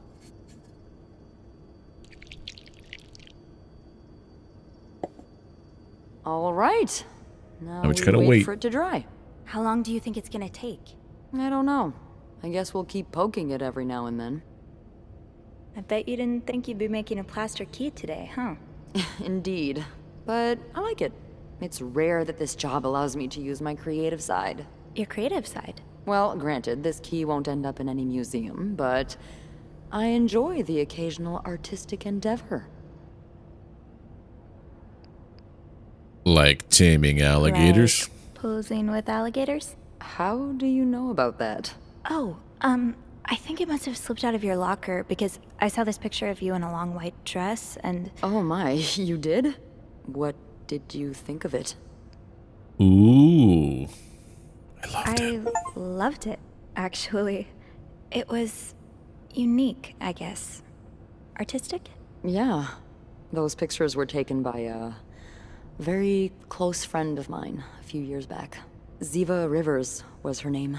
Earth-shattering talent, but A bit too controversial for most people's sensibilities. Oh. Are you still friends? No. We went our separate ways. It's a shame. She really captured me. My essence. Your essence is to tame alligators? My essence is to fear nothing. Yeah, I can tell. I really admire that about you. I'm sure under that sweet exterior, you're pretty fearless too. Haven't you ever done something really scary? I mean, other than snooping on a potential creep. Maybe. Does sailing count? Excuse me? You sail? On a boat? I used to, with my grandpa. But when he died, we had to sell the boat to pay off his debts. Oh, that's too bad. I would have loved to go with you. Ooh. Maybe it'd be possible to borrow a boat for a day. I think one of Grandpa's friends still has his. Really? That would be great. I just love trying new things. I'll see what I can do. Hey, We're gonna get along with Beth. Think it's dry. I can't believe it worked. I could not have done this without you. Yeah, probably not. Well, I should get back upstairs before Bernard notices my absence, if he hasn't already. Let me know I'm how just it goes worried with the about key. when Mr. Spade shows up. And, be careful while turning it, okay? You wouldn't want it to break inside the lock. Yeah, I'll be careful. Thank you for everything. No problem. Mr. Morgan. I hope he doesn't show up, because I totally screwed up. Made a key double with your acolyte. I've got 2 keys. Now, let's test them out. Progress. Right, back to the room. I wonder if anything will actually happen for me going into these, like, do not disturb rooms. Considering I'm, like, potentially, you know, fixing or getting to the root of some affair / blackmail / other stuff. But why was he taking pictures of me?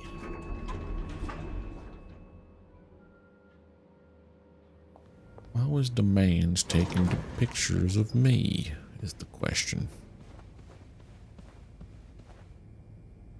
Throw out the toy.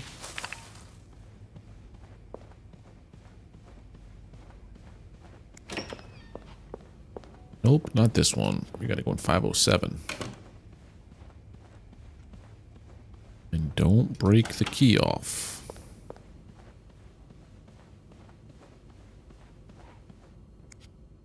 Be careful, Sophie. You don't want this key to break.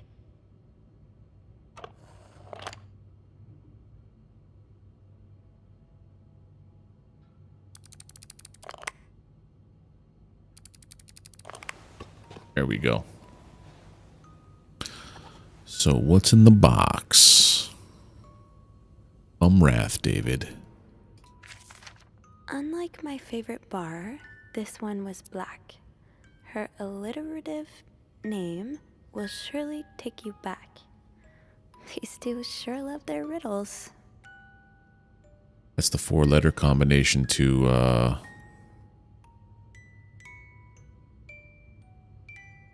In Atlanta, I noticed yours was pretty worn down, so I decided to buy you a new one. I hope you like it, and since you enjoy them so much, here's a little puzzle to figure out the combination. 2 5-letter words of the key, both related to our history. Unlike my favorite bar, this one was black. So that's the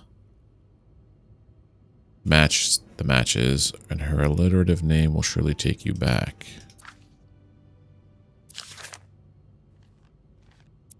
Maybe get better. Try to rest. Don't bring your soup after class. Huh. Postman always rings invited twice. you to the movies. Let me guess. You said yes.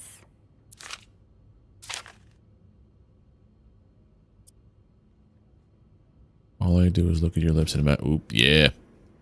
There's definitely something going on there. I've just heard Doris Day on the radio and it made me think of you. I know how much you love Sentimental Journey. Counting every mile of the railroad track, that takes me back. Last time I was in Texas, I felt like coming home. Now, strangely, I feel away from home. I wish you were here with me. I always feel the same in your arms. I always feel at home in your arms. I can hardly believe it has been 5 weeks since we last saw each other. Sometimes I wonder if I might be going crazy. You are always in my head. Everything reminds me of you. Not only songs on the radio, but silly things like the flowers in your our garden that smell like of your shampoo. All right, so they are falling hard. So sorry it took me so long to answer your last letter. It's been 6 months. Has it been 6 months already since I left Montreal, as you would say? Le temps passe si vite. I don't know what that means. My parents are glad I am done with my studies, though they always thought it would be it was a strange idea for me to go to university. Now they want me to find a husband and have children like any other woman. I think I will. These past few months, I had a lot of time to reflect on our relationship. You know my feelings for you, and I hope you never forget how much I love you, but we cannot hide our heads in the sand any longer. We were lucky our story lasted as long as it did, and foolish to think it would last forever. Our love is forbidden, and hiding it from my family is proving more and more difficult every day. You'll always have a place in my heart, but believe me, it's time for us to go our separate ways. That's sad. Put the letters back. Close. Is this Resident Evil? No, no, no. This is, what's the name of this game? This bed we made. It's kind of like a weird, suspense mystery game where you play a maid trying to figure out what the hell's going on in your hotel while also doing your maid duties. 2 5-letter words. Unlike my favorite bar, this one was black, so I gotta find those matches. Were they in here? No, that was in Marcella's room. That was the dude, little kid's letter to me. But how you doing there, Shane? Hope I got your name right. Go back to this room. There was a matchbook.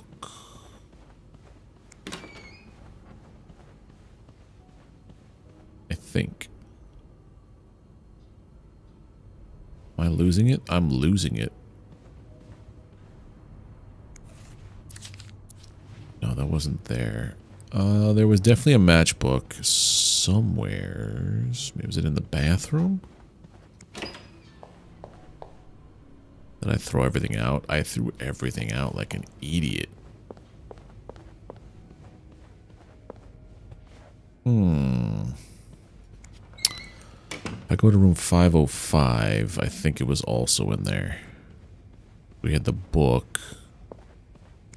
Do we have matches in here?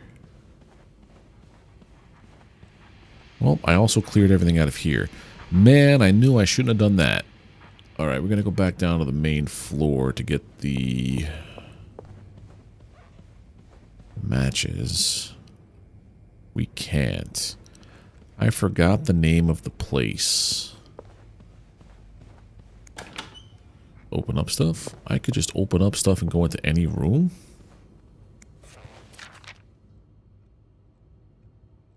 We did. This is where we started.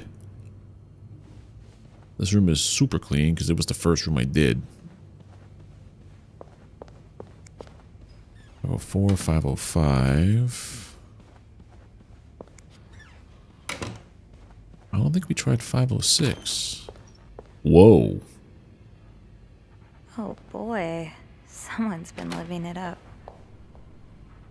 What is going on here?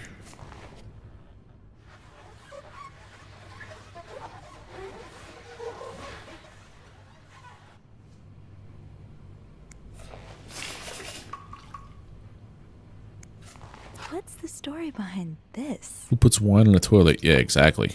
Just throw it away. Sorry for the mess. You are not sorry. Don't lie to me.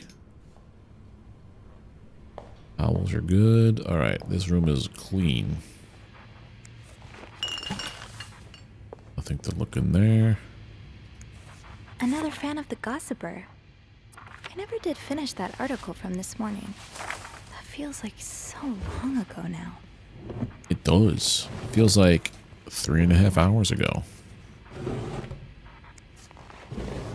Well, I think she was talking before, like, the dude Andrew asked a question of, like, what was the weirdest thing you found? Did you really just scold us for talking? These Montreal cab drivers, I swear, I know. I thought he'd appreciate us trying to make conversation. Thank God for the old-fashioned pen and paper, at least. At least Sister Gabrielle isn't here to confiscate them anymore. So like I was saying, are you ready for your week-long bridal shower, Mrs. Hubert? I'm not Mrs. until we walk down the aisle. Oh, the lipstick on there. Yeah, that would drive me nuts. Yeah, we made a mess. Sorry.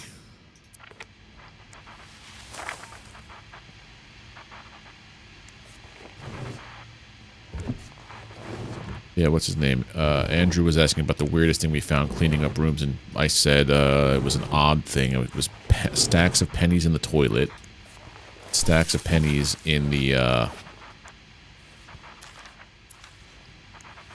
in their pillowcase.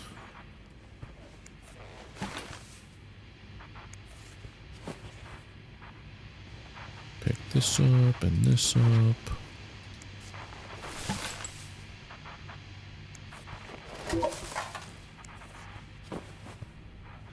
What's this? Not exactly a cherished gift. I'm not going home without a prize. My like this. beloved Leanne. As much as I would have loved to spend Valentine's Day with the woman I was about to become, Mrs. Hubert, I'll happily make do with the lifetime of Valentine's Days awaiting us. Enjoy your week in Montreal.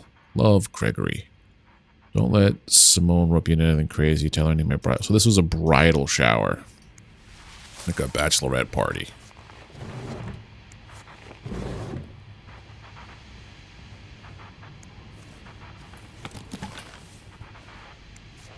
Rid of all these things. Push that off. Close that up. I think we're in tip-top shape to call this room done. No extra garbage in here, right? Alright, we are finito. 507 is where this mess is. Maybe it was in here, 508. Man, I really hate that I cleaned everything.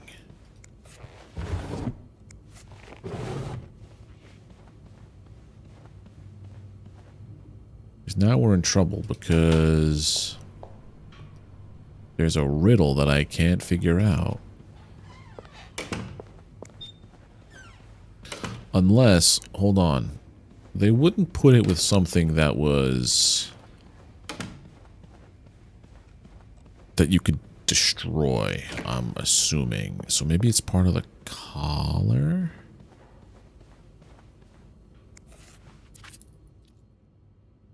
Retta?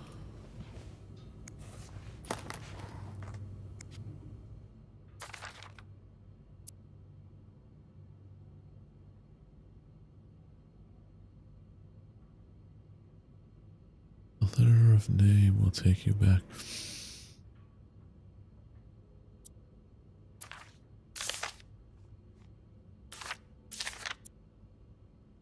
It's gotta be like sister something. Sister Miller? Nope. Alliterative is same letter. Doris Day. Doris Day. Doris. Well, that's what that one is, I'm assuming.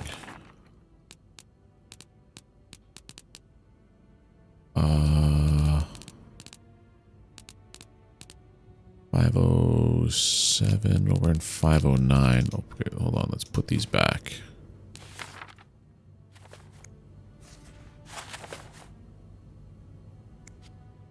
No, take them out.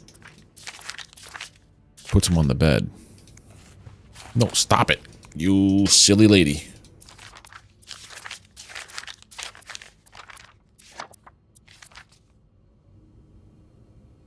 I want to look at...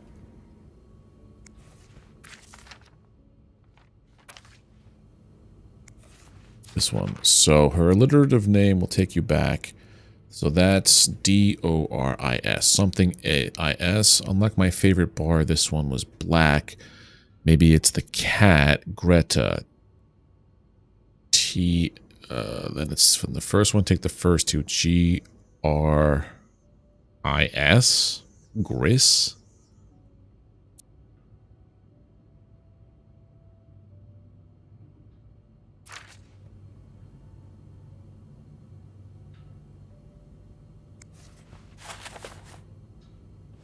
I think that's what it is. G-R-I-S? That riddle's a toughie. Maybe I need a fresh pair of eyes on it. Fresh pair of eyes. I think I figured it out, but it doesn't make any sense to me. Hello, Phono?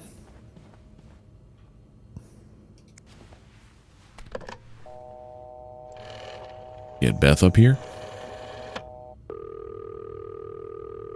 Clarington Hotel reception desk. Beth speaking. Hey, Beth. Got a minute? For you, always, Bean. I opened the chest in room 507. You did? Damn, I have to admit I didn't really believe in our little plaster key, but way to go. Yeah, I'm kind of surprised as well. It's quite sturdy. So, spill it. What's in the chest? A riddle. A riddle? I think it was written by Mrs. Beaumont for Mrs. Cruz. And I think the answer will give me the combination for a case I found in room 509. I could use your help with it, though. Oh, God, I hate riddles. Well, let's hear it. Which part is causing you trouble? Unlike my favorite bar. Unlike my favorite bar, this one was black. It's a cat. Do you know what this could mean? You said Mrs. Beaumont wrote the riddle, right? Yeah, but I have no idea what her favorite bar is. I think I do. Really? How? That's a story for another time. But if I had to bet, I'd put my money on the white cat. And her cat has black hair. Cat. I get it. I think I get it. Well, that wasn't too hard, was it? Is there anything else? Yes. The Here's alliterative another name. one. It's Doris Her Day. alliterative name will surely take you back. Alliterative what now? Andrew, you're a nerd. What's alliterative? Hey, You're a fucking nerd. books doesn't mean I know everything. Okay. It's a series of words that start with the same sound or letters. Thank you, darling. Did you get that, Bean? Yeah, I did. I think I know what to do. I know what to do. You do? Great. Anything else I can help you with? That's No, it. That's all. Thank you. Don't mention it. I'm just glad I could be of some help. Call me after you've opened that case. You know. You know I will. Okay. So, I need to find something related to a black cat. And a person whose first and last names start with the same. A cat named Greta. G-R. Now I get how this works. Okay.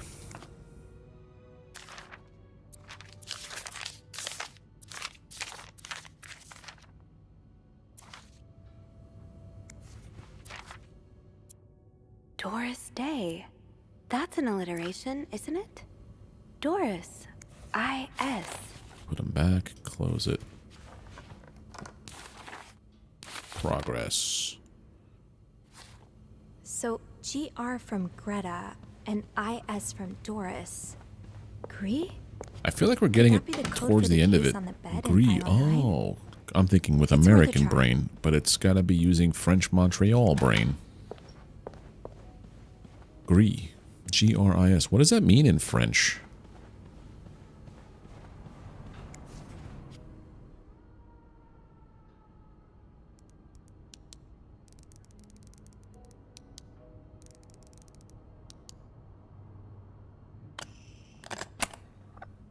Ooh. It's a human head.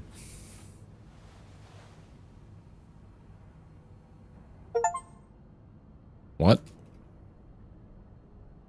Open the room. Okay. That novelist, Bridget Boswell. Is that actually you, Marcella? Dear Marcella, or should I say Brigitte? You know, I prefer a good old crime story, but last week I came upon a romance novel with an intriguing title, and they were roommates. I bought it on an impulse at a train station and I read it from cover to cover during the journey. You imagine my surprise when I recognized our story. You may have changed the names and locations, but all of our moments are there. It's been almost 10 years since I received your last letter. The letter that painted our relationship as nothing more than a summer fling. At first I could not believe you had written those words, then I waited in vain for your answer, and to accept your love for me had never been real. For many years I was heartbroken, angry, confused. I questioned the nature of our feelings, our attraction, and made many wrong decisions, but this book, your book, I foolishly think it's proof you really love me. In any case, I hope you're well. Anne, murder might be a bit much, but you deserve some kind of justice. Your words have comforted me in a great distress. If only Luis was half the man you say Hector is. He has quite a temper and hits me frequently. Oh, the other day I dreamt of our first date. We were watching The Postman Only Rings Twice again, but suddenly we were in the movie. You were Lana Turner and I was John Garfield. Oh. To answer your question, I still have our box. Brother's currently in Atlanta for work, and I was thinking of going to see him with Michael next month. If you're able to meet me there, we could open the box together and laugh at the silly things we thought important all those years ago. Do you remember our secret language we invented so Sister Miller couldn't understand the notes we passed? I still do. I do like a happy ending. I just hope that's where your story is headed. Thank you for sending me a signed version of your latest novel. I think it's your greatest work yet, but I do have a few comments to help make the next one even better. Rose should be concerned with what she deserves than what her husband deserves. He may not deserve the pain. Okay, so this is basically her coming out saying she wants to kill her abusive husband, right? Left her husband and rode into the sunset with Eve. Oh, they're talking about that. I know you say invisibility protects us, but don't you wish to be seen sometimes? Wouldn't you like people to know you are Brigitte Boswell? To recognize you on the street, to recognize your work. Why not publish your next novel under your own name? Oh, so you came to Montreal under the pretense of celebrating your wedding anniversary. Yeah. But all along, you meant to reunite with You're Anne. Marcella. I left the house. I left Louis. I can't do it anymore. Or Louis. How do you do it? How do you manage to live a double life, to hide your work from your husband? I had to I had so much less to hide, and yet Michael and I are staying at the Clarington. Come and see me in Montreal. I wouldn't put it past Louis to scour every hotel guest book in the region looking for me under his name. So the Beaumont.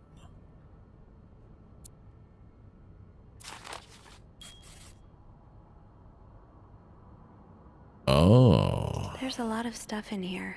I don't think I've looked at everything. After all this, turns out you're a fan of Bridget? Of Marcella? That's a lot sweeter than I expected. Although you don't know me, I think I can safely say I'm your biggest fan. Your novels have literally changed my life. After the war, I spent 10 years, we're talking about Morgan now, Mr. Morgan. None of the treatments were working, and I wasn't getting any better. I became friends with the nurses. I'd never read such a beautiful love story. Aw, doctors thought it was their new medication working, but I knew the truth. Your novels gave me the courage to get in contact with Lindsay, a friend from the war. Oh, it's a dude. I had always felt for him the same way your characters feel for each other, but I had never dared telling him. Now I have, thanks to you. That's why the family rejects the letters. Maybe he's not dead. After my discharge, I wanted to thank you for everything you've done for me. I discovered Brigitte was a pseudonym, so tracking you down took longer than I thought. Fortunately, I'm a very patient and resourceful man.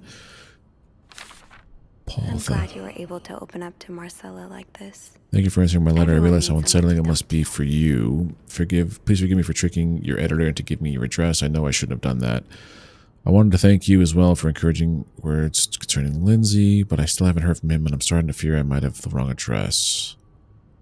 As a kid, I dreamt of being an actor or a Hollywood star. I know it's a foolish dream, but what else could I do? What am I good at? I spent the last 10 years of my life.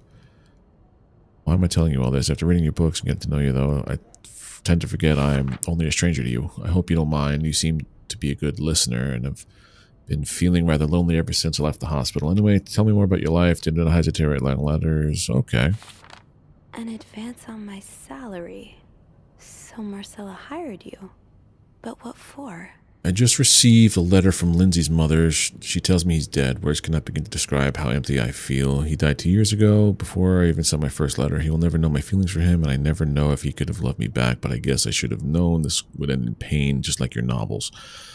I wish I had Lindsay's ability to find beauty everywhere. Even during the war, amidst the death and chaos, he would marvel at the forests of Germany, at the sun, the birds. He loved birds so much. You could identify them just by listening to their song. I have to admit, your proposition took me by surprise. I was hesitant to leave home at first. I was afraid to miss Lindsay's answer, but now there's nothing here, nothing to keep me here. I'm desperate for anything that will help me forget this pain, but I don't have enough money to make it to Texas. Do you think you can give me an advance on my salary? Oh, wrong button. So, let me get this straight. Mrs. Beaumont and Mrs. Cruz are some kind of star-crossed lovers? Seems like it, yeah. But I'm not sure whether they chose to meet here just to reconnect for a few days, or if there's something more to it. Well, I may be able to help with that. I think there's something more to this. Oh, some mail arrived earlier for Mrs. Beaumont. I wonder what's inside. I wonder what's in it. We could open it. I mean, that's kinda illegal. Oh, is it? Yeah, I think it is. Well, too late. I've always known I would end up in prison one day. Too late, I've done the illegal thing. So? It's 3 train tickets. And, there's a tourism pamphlet for California. California?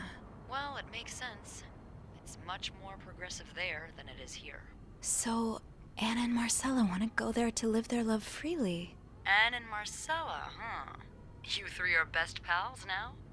Well, after reading so much of their correspondence, I wonder I kind of if... feel like I know them, you know? So... Yeah. But what about Mr. Morgan, though? Yeah. I mean, Paul. How does he fit into all of this?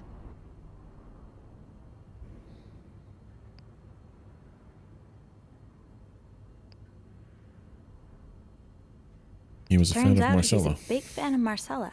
Is she a celebrity or something? More or less.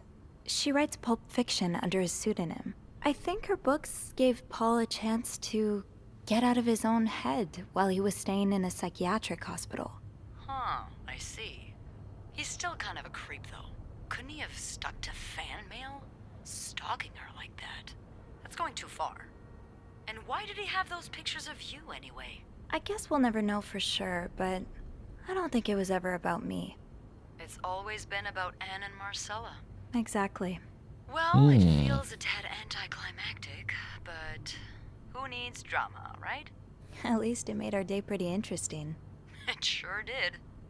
You know, after today, I think I get why you're so interested in the lives our guests lead. I try to forget Is this the end? as soon as I'm done interacting with them.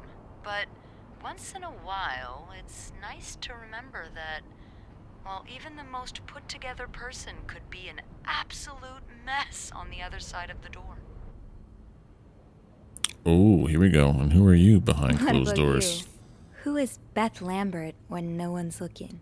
I like to think that with me, what you see is what you get. But maybe an extra Snoopy super sleuth could uncover a few more layers. Maybe ones I didn't even know I had. Challenge accepted. Come see me when your shift ends, all right? We could leave together if you want. Sure. If we're able to. With all that snow, I'm thinking maybe we'll have no choice but to spend the night here. Ooh, a sleepover. We could set up a pillow fort on the mezzanine. A pillow fort? We do work in a hotel, you know. There are actual beds here. I know, but isn't my way so much I think more that's fun? the end. Well, we could take a page out of Michael's book and decorate it, and then spend the night throwing stuff at Bernard whenever he comes through the lobby. Oh, now you're talking. Yeah, dude, that's the end.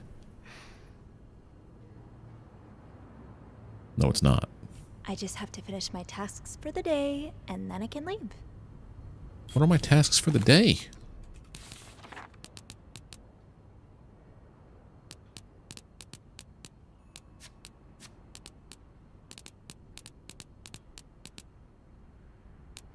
So, I beat the story. I uncovered the story. I just gotta see what the tasks of the day are.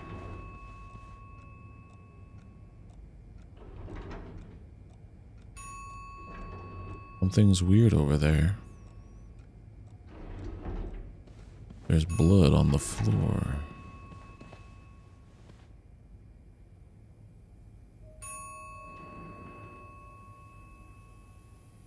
That's a lot to clean.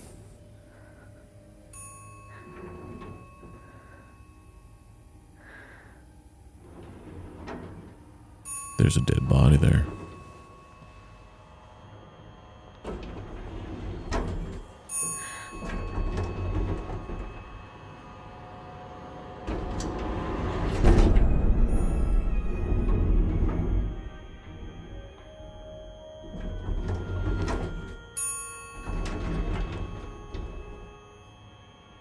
Marcella hired Morgan to kill her husband, and they can run away.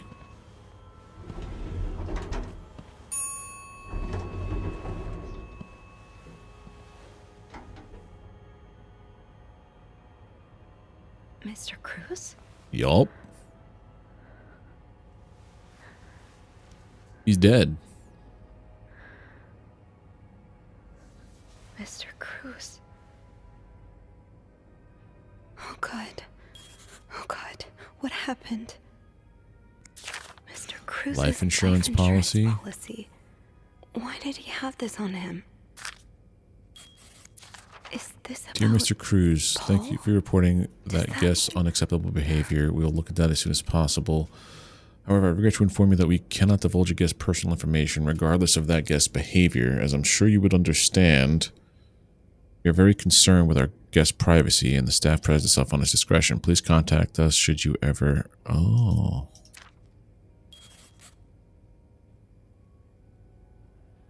Yeah, why did you have that on there? Please let there be someone around who can help. I thought it was going to be a nice, wholesome game, and then all of a sudden...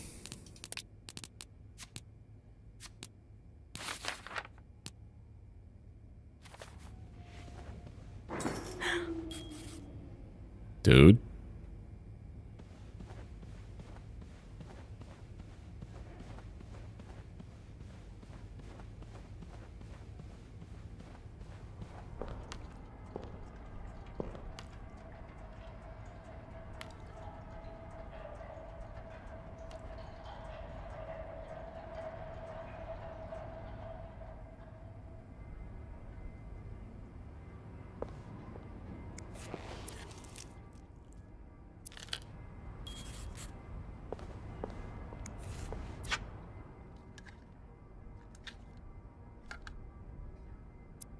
AB.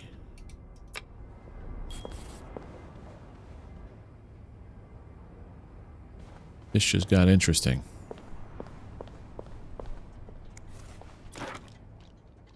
That's Mr. Morgan's. I have to get the power back on.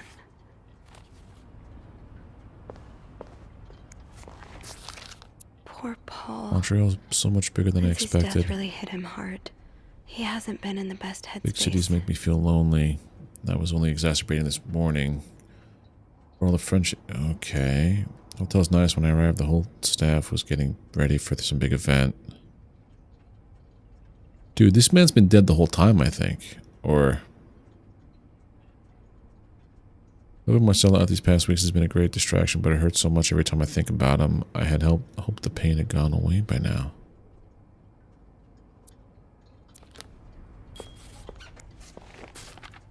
Dear Paul, I'm sorry to hear in such a dire situation. Was to follow her around like a private investigator, to help her with research. Ah. You seem to possess a lot of useful skills. It's a shame employers cannot see past your medical history, but don't despair. I've been writing novels for almost 8 years now. My publisher takes most of the sales revenue, but I was able to collect a substantial sum of money over the years. Now I would like to use the money to hire you. I'm getting tired of writing romance novels. I'm thinking of branching into crime fiction. Sort of as a research, I would like you to follow me around town and take notes of my comings and goings. I am aware this is a very unusual job, but considering you were able to track me down, I believe you could make a great private detective. In addition to your salary, We could cover all work-related expenses. Oh.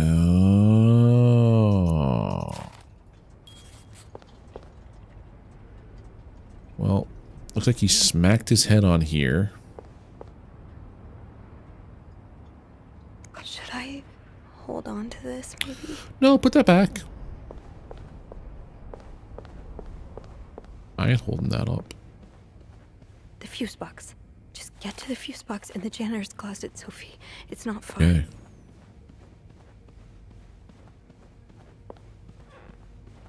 That's wild, dude. So someone stabbed him in the neck with an ice pick, and then he went over there and he passed out just before hitting the elevator, and he's dead. Might need this to restore power.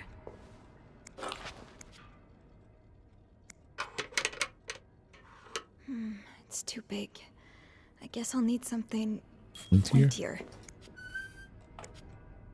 I don't think there's anything here that would help me.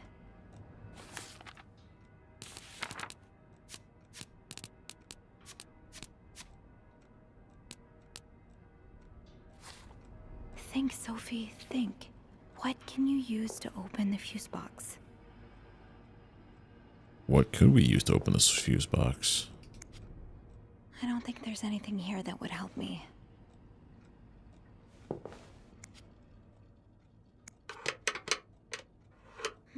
It's too big.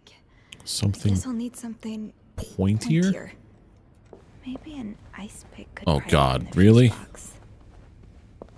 We gotta bring the ice pick over here. Oh, dude, we're gonna get busted for this. We're gonna go get the ice pick to pry open the fuse box. Someone's gonna come up here, see a dead body with ice pick holes in them. And I get blamed for it all.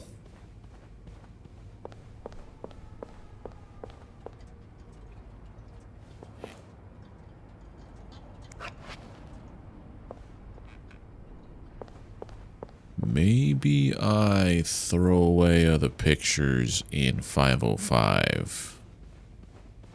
Because if they start to think... Well, that's Mr. Cruz. That's not the other guy. Okay. I really wish we could run. I have to get the power back on.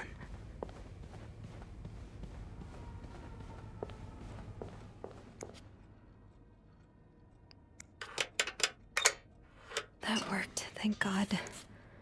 Now, to get the power back.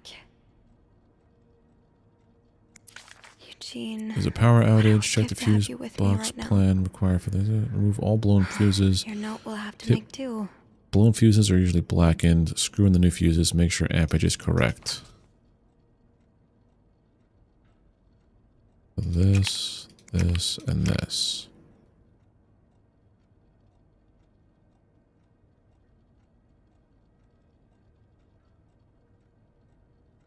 So this is a type A.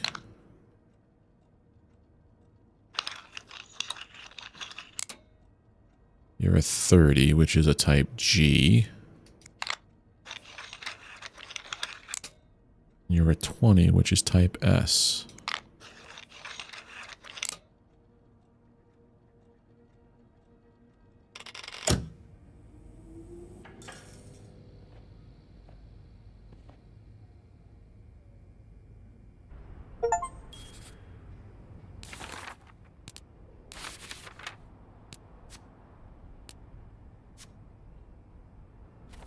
Power's back. Now, I should go down to the lobby. Call the police. Let's put the ice pick back first.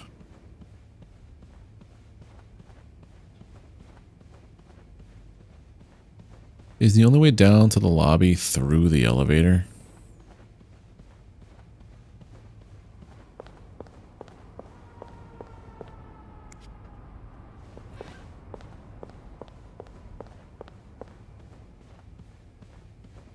Hello?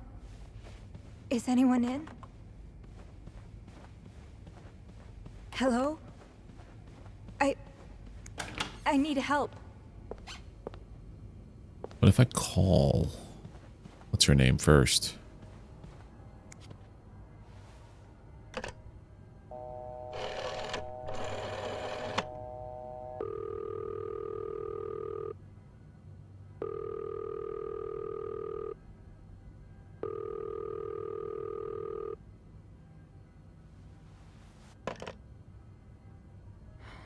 answer. Beth must be busy trying to restore the power in the lobby. I hope that's the case. We were just about to have a nice, cozy ending to our story. Is there anything I've forgotten? Once I leave this floor, I probably won't be able to come back. Don't think so.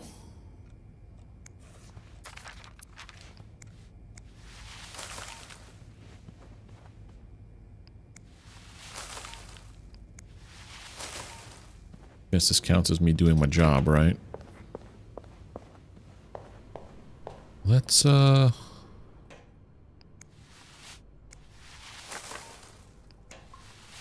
evidence of me being here.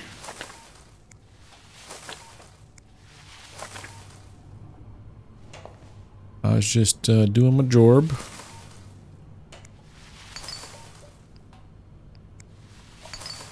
Cleaning and stuff.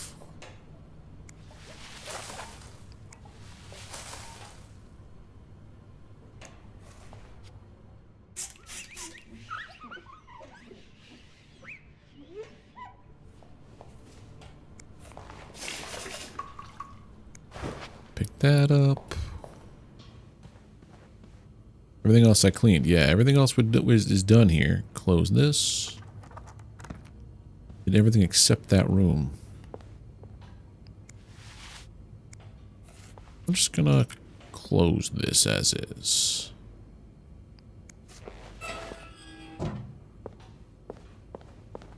That's unsettling.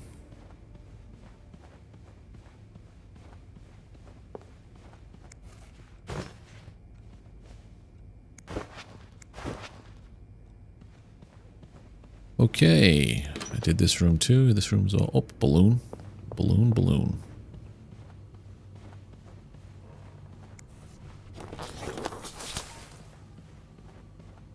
I hope I don't get in trouble for not doing my jorb. 'Cause I definitely did my jorb and then some.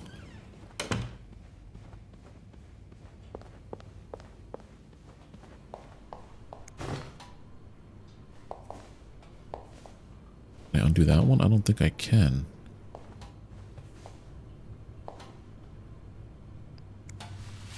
Gone.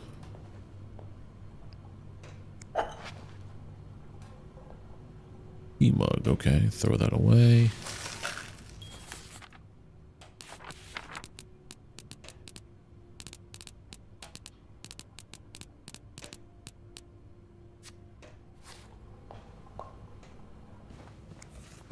Close that. We're all good. Everything's all clean and nice, and why does it look smoky over here? Just get the hell out of here.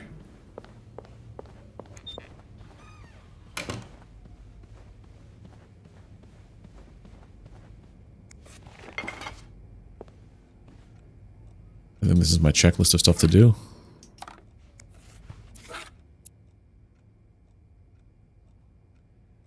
Okay. Okay, we're done. We're going. Yep, that's what we're doing.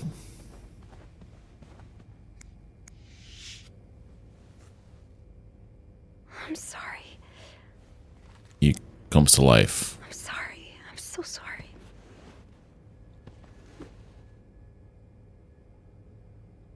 If we can't come back up here, that makes me feel like this is the end.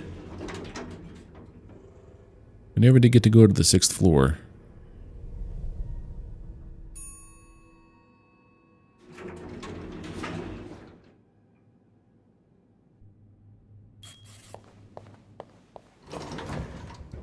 Why is it so spoopy? Phone. I need a phone. I'm just gonna jump out.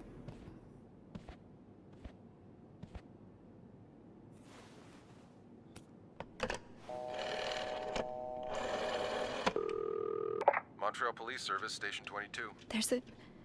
There's a man dead. He's been murdered. I need the police. Please stay calm, ma'am. Where are you right now? The lobby, but the body, it's upstairs. Can you give me the address, please? Oh, 1178 Drummond Street. All right, ma'am. Officers are on their way. Thank you.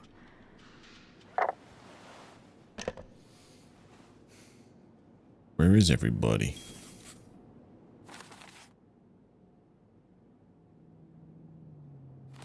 Now, I just have to wait for the police.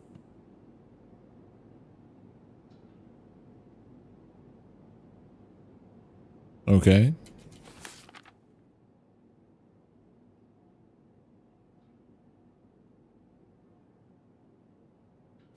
That's what the whole thing was at the beginning of the game, is trying to figure out who done what with how. Hey, Sophie. The police will be here soon.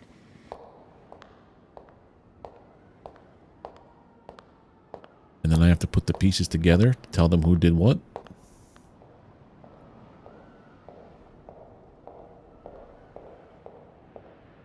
Oh, Hey, Beth. You. Great timing, right? I'm thinking if we're lucky, Bernard will let us go home. No point in working in the dark. Sophie? Bean, you're not scared of the dark, are you? Hey, is everything okay? I found Mr. Cruz. Hector. Oh, you did? What was the bloke up to? You don't understand. I found his body. He's dead, Beth. Oh, merde. Merde.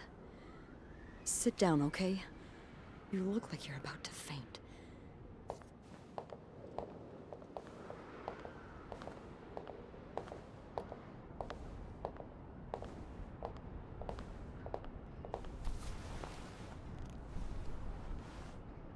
Have you called the police? Yeah, they're on their way. What happened? Was there an accident? No, I don't think so. Someone did this to him. You mean... Merde. Do you think it could have been Anne and Marcella?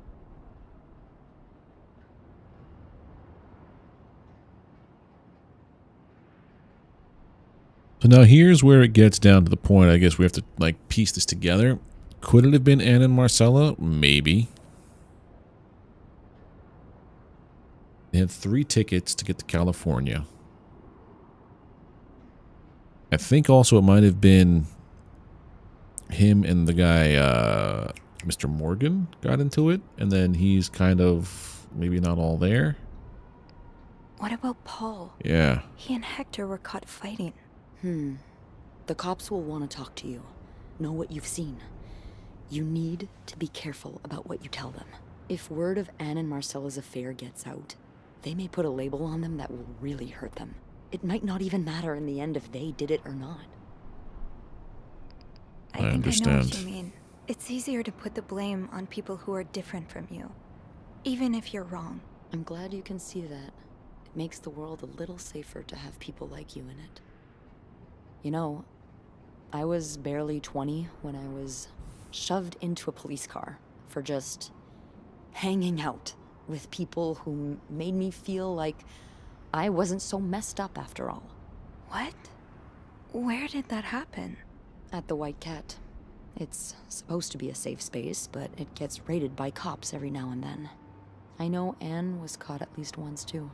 Wait, you know her? Yeah, that's how I knew the answer to the riddle. I've never talked to her, but I've seen her a few times. Marcella and her, they're just like me. Thank you. Thank you for trusting me with this. Maybe now you can understand why I care so much about you. I don't know if I'm feeling inspired by Anne and Marcella, or if it's the shock of being so close to an actual murder, but, Weird place to pick up somebody. I'd really like for us to be more than just friends, Sophie. Very weird place to go for it. Well, let's do it. Yeah. I'd like that too. That's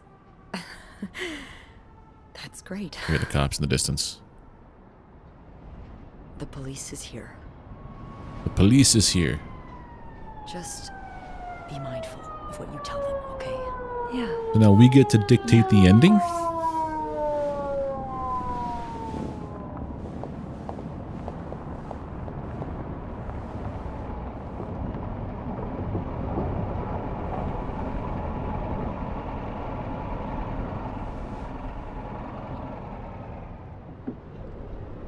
Then it goes back to black and white.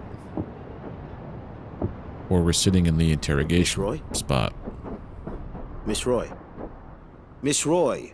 Oh, sorry. Yeah. I was So distracted. this is the end. I really need you to focus right now.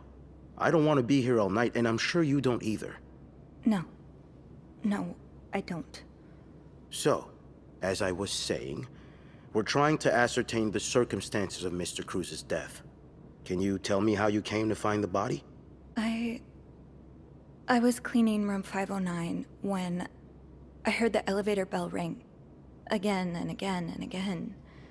I thought maybe a child was playing with the doors, so I went out in the corridor, and that's when I saw him. All the blood and... Why was the elevator bell ringing? I'm sorry? You said you heard the elevator bell ring.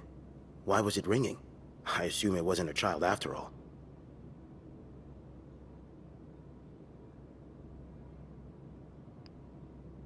Mr. Cruz's body was blocking the doors. Well, Mr. Cruz's body was preventing the doors from closing. Really?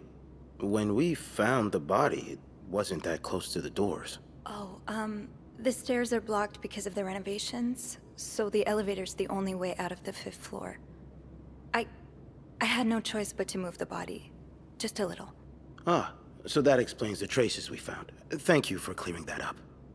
So, what did you do after that? Well, that's when the power cut. So I had to go to the janitor's closet. To access the fuse box. Exactly. I changed a few fuses and turned the power back on. But there's a lock on that box, isn't there? Did you have the key? I used an ice pick. No, I didn't. Only Eugene does. But I thought an ice pick might do the trick, so I went to the ice machine to get one. You're a size 7, I suppose. Yes, I am. Why? What did you see when you went to the ice machine? There was blood. A lot of it. Did you touch anything? I might have touched a few things. I might have touched a few things. Just to figure out what had happened to Mr. Cruz. Of course you did. Why so many witnesses can't help but compromise the evidence is just beyond me. Anyway, what did you do after restoring the power? I took the elevator down to the lobby. That's where I called the police. Do you remember what you Hi. said to the operator? The We're exact almost done with this. I'm literally, I can't do anything. It's I'm like afraid I don't. the story's doing its own You thing. said there's a man dead. He's been murdered. That's possible. What makes you so sure it was murder?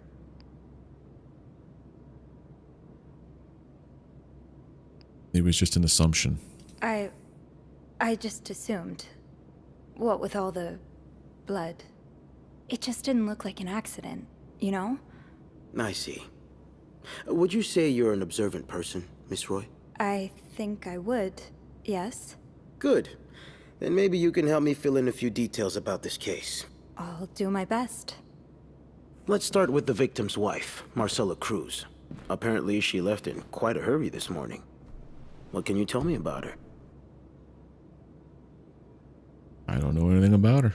I don't really know anything. She just looks like a loving, caring wife. Really? That's odd, because we learned a lot about Mrs. Cruz when we went through her room. And let's just say that loving, caring wife are not the first words that would come to mind. Oh?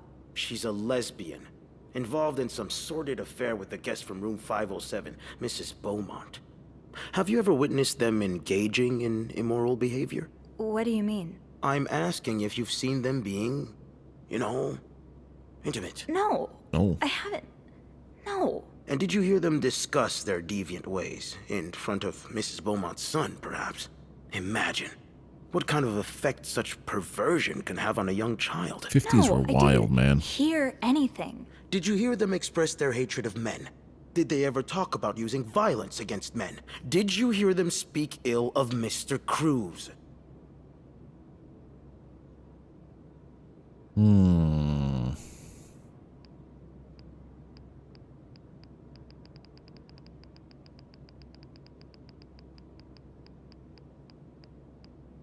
Take a stand or deny. So I have to be careful.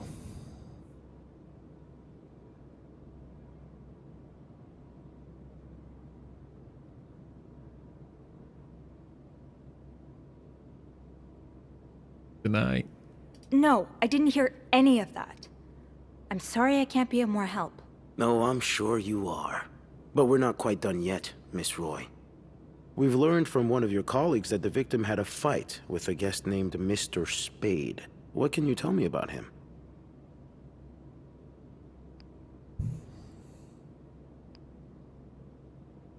I don't know much.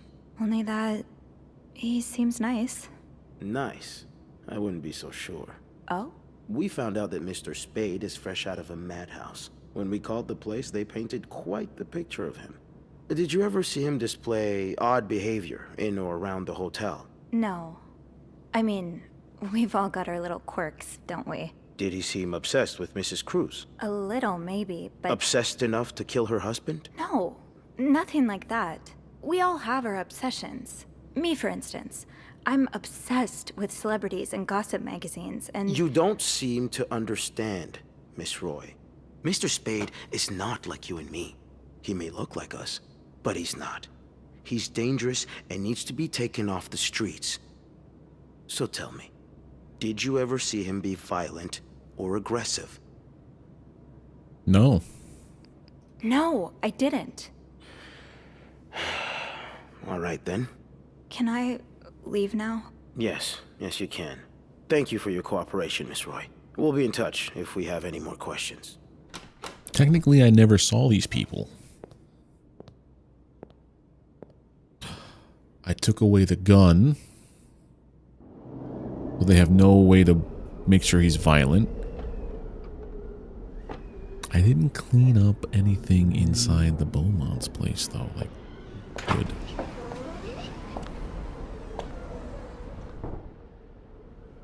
Bernard was strangely chipper on the phone. That can't be a good sign. I guess I'll know soon enough. The atmosphere is so different in here. Will it ever feel like it used to? Where am I supposed to go? Bernard's probably in his lair. It'll probably be a while before the hotel reopens. Ugh, go to hell. Beth! Hey. Are you okay? I'm out of a job. But other than that, yeah, everything's just peachy. What? No, I hope you're luckier than I am. Come join me when he's done with you, all right? I'll be questioning my life choices on the mezzanine. Yeah. Yeah, okay.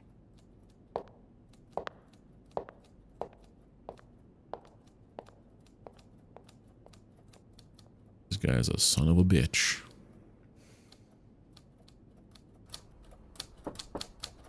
Ah, Miss Roy. Come in.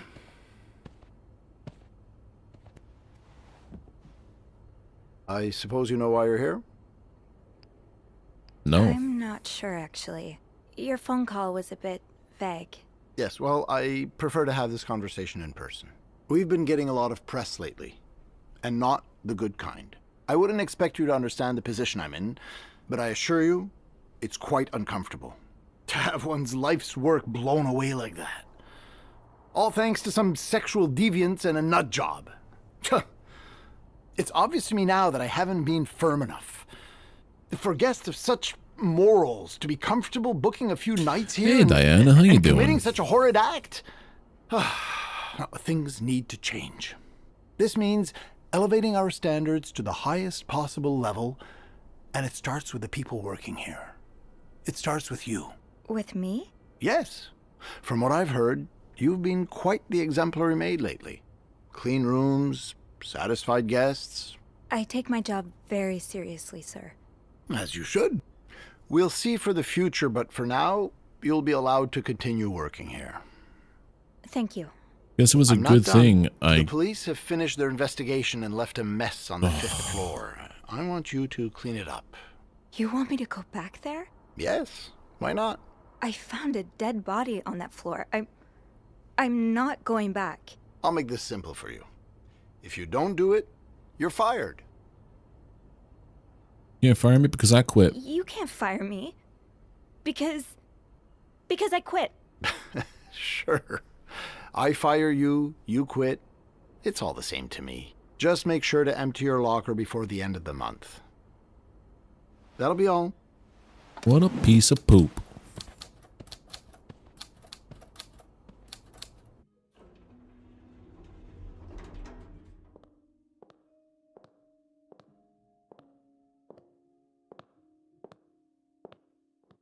Hey. Hey. What a week. Yeah. So, what did he's very mean. Bernard want with you? Well, he was being kind of a jerk, so I quit. You what? I quit. I figured there was no point in staying if you were leaving. I appreciate the solidarity, but you really didn't have to do that. I think it's for the best. Did Bernard say why he was firing you? Ugh. He was going on and on about keeping deviants out of the hotel, so I may have lost my cool a little. A little? I told him I was one of those deviants he was so afraid of. He froze for a moment, then showed me the door. What's next? So, what's next for you? I think I'm done working under Bernard's or Linda's. So far, Diana, yeah. Maybe it's time I become my own Bernard. Minus the fascism, of course. Went out to breakfast with the I missus. see myself owning my own Been establishment. playing this. I One that think this is caters to the wrapping right up. kind of So then after this, we're going to go Believe get it or dinner. not, I do enjoy the company of And then, people I don't know about who's streaming not, later. You know, It's going to be late. stuck up, entitled clientele of this prestigious hotel. But maybe if I was only were planning on streaming behind for the like 3 counter hours, but this of, is close to say, 4.5. a bar instead of a reception desk. I don't know. Is that silly? No, it's not. In fact, Maybe if you'd I be do, it'd be like a perfect short for it. stream. I don't know. You're the most charming person I know. Thank you. I'm really glad you're in my life. Me too. Time flies when you're solving a murder mystery. Can I kiss you?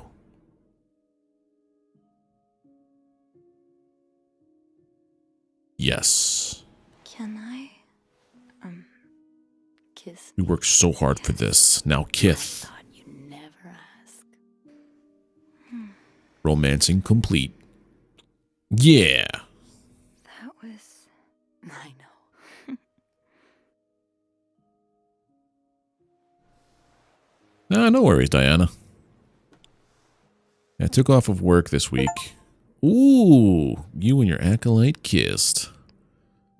I don't want to lie like Anna Marcella. What do you think will happen to our guests? I've been thinking about Anna and Marcella a lot. Should I be jealous? No, not in that way. I've been thinking about Yeah, I took off what of they work went this through, week. How they had to lie and And pretend. if it Day wasn't for the after fact that I day. kind of woke up with like How a they had weird to stomach live someone bug, else's I probably would have been life on for 10 earlier. years And this before they could wouldn't be finally so be late with right each now. other. I don't think I could do that. Well, I have good news for you, Bean. Times But are otherwise, everything's changing. been really good. It's already started elsewhere, and it will get here eventually. One day, all the Annes and Marcellas of the world will live happily together, and no one will give a damn. I really hope that's true. It will be. Now that's the end, I think. Because I can't see it going anywhere else.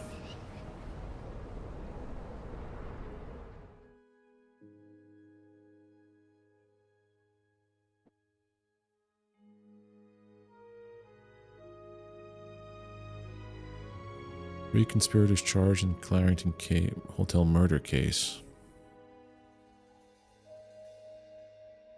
Is that really what happened, though? Or is that just what they're pinning it on?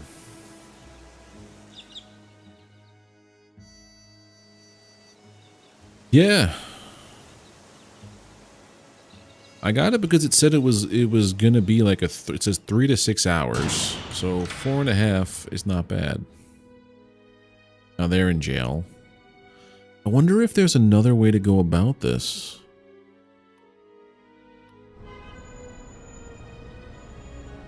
He goes back to being with Dad, the abusive dude.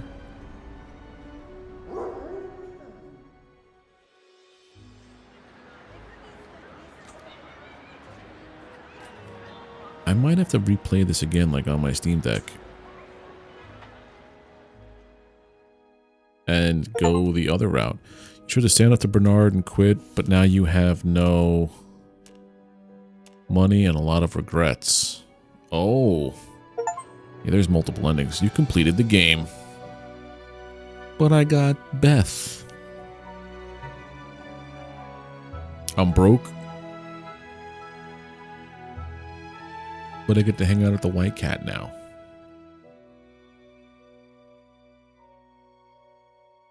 Yeah, this is like a full playthrough. With, I don't know if it's the good ending or the bad ending. But yeah, there we go. Zoom. I also lowered the music because in the beginning it was playing some French song, which I'm like, oh boy, we're probably going to have problems with copyright. But let's just see what happens when we get to the end, if there's a thing. Yep, there we go. Cool beans. Yeah, that is this bed we made, and that is the day stream. Ooh, that went a little bit longer than I thought. So, what I'm thinking is, I'm going to kill the stream in a minute or two. I'm going to go with Pixie. We're going to go get some dinner. And then maybe just hang out the rest of the night. Or come back and do a night stream, but a later night stream, just not like right at 7. Yeah, so thank you guys for coming around hanging out. Thank you to Enra and Delta Creator for their super chats. Thank you to Enra for becoming a member of the stream, a supporter. Really means a lot. But you guys are great. Thank you for hanging out with me. If I don't see you later tonight, have a good rest of your night and a good weekend, and we'll pick back up on Monday with Valheim, I believe, with Enra and Delta. If not, if I come back later, we're going to pick up on Grim Dawn where we left off last night. But take care. Everybody have a good one, and I will maybe see you soon. Bye.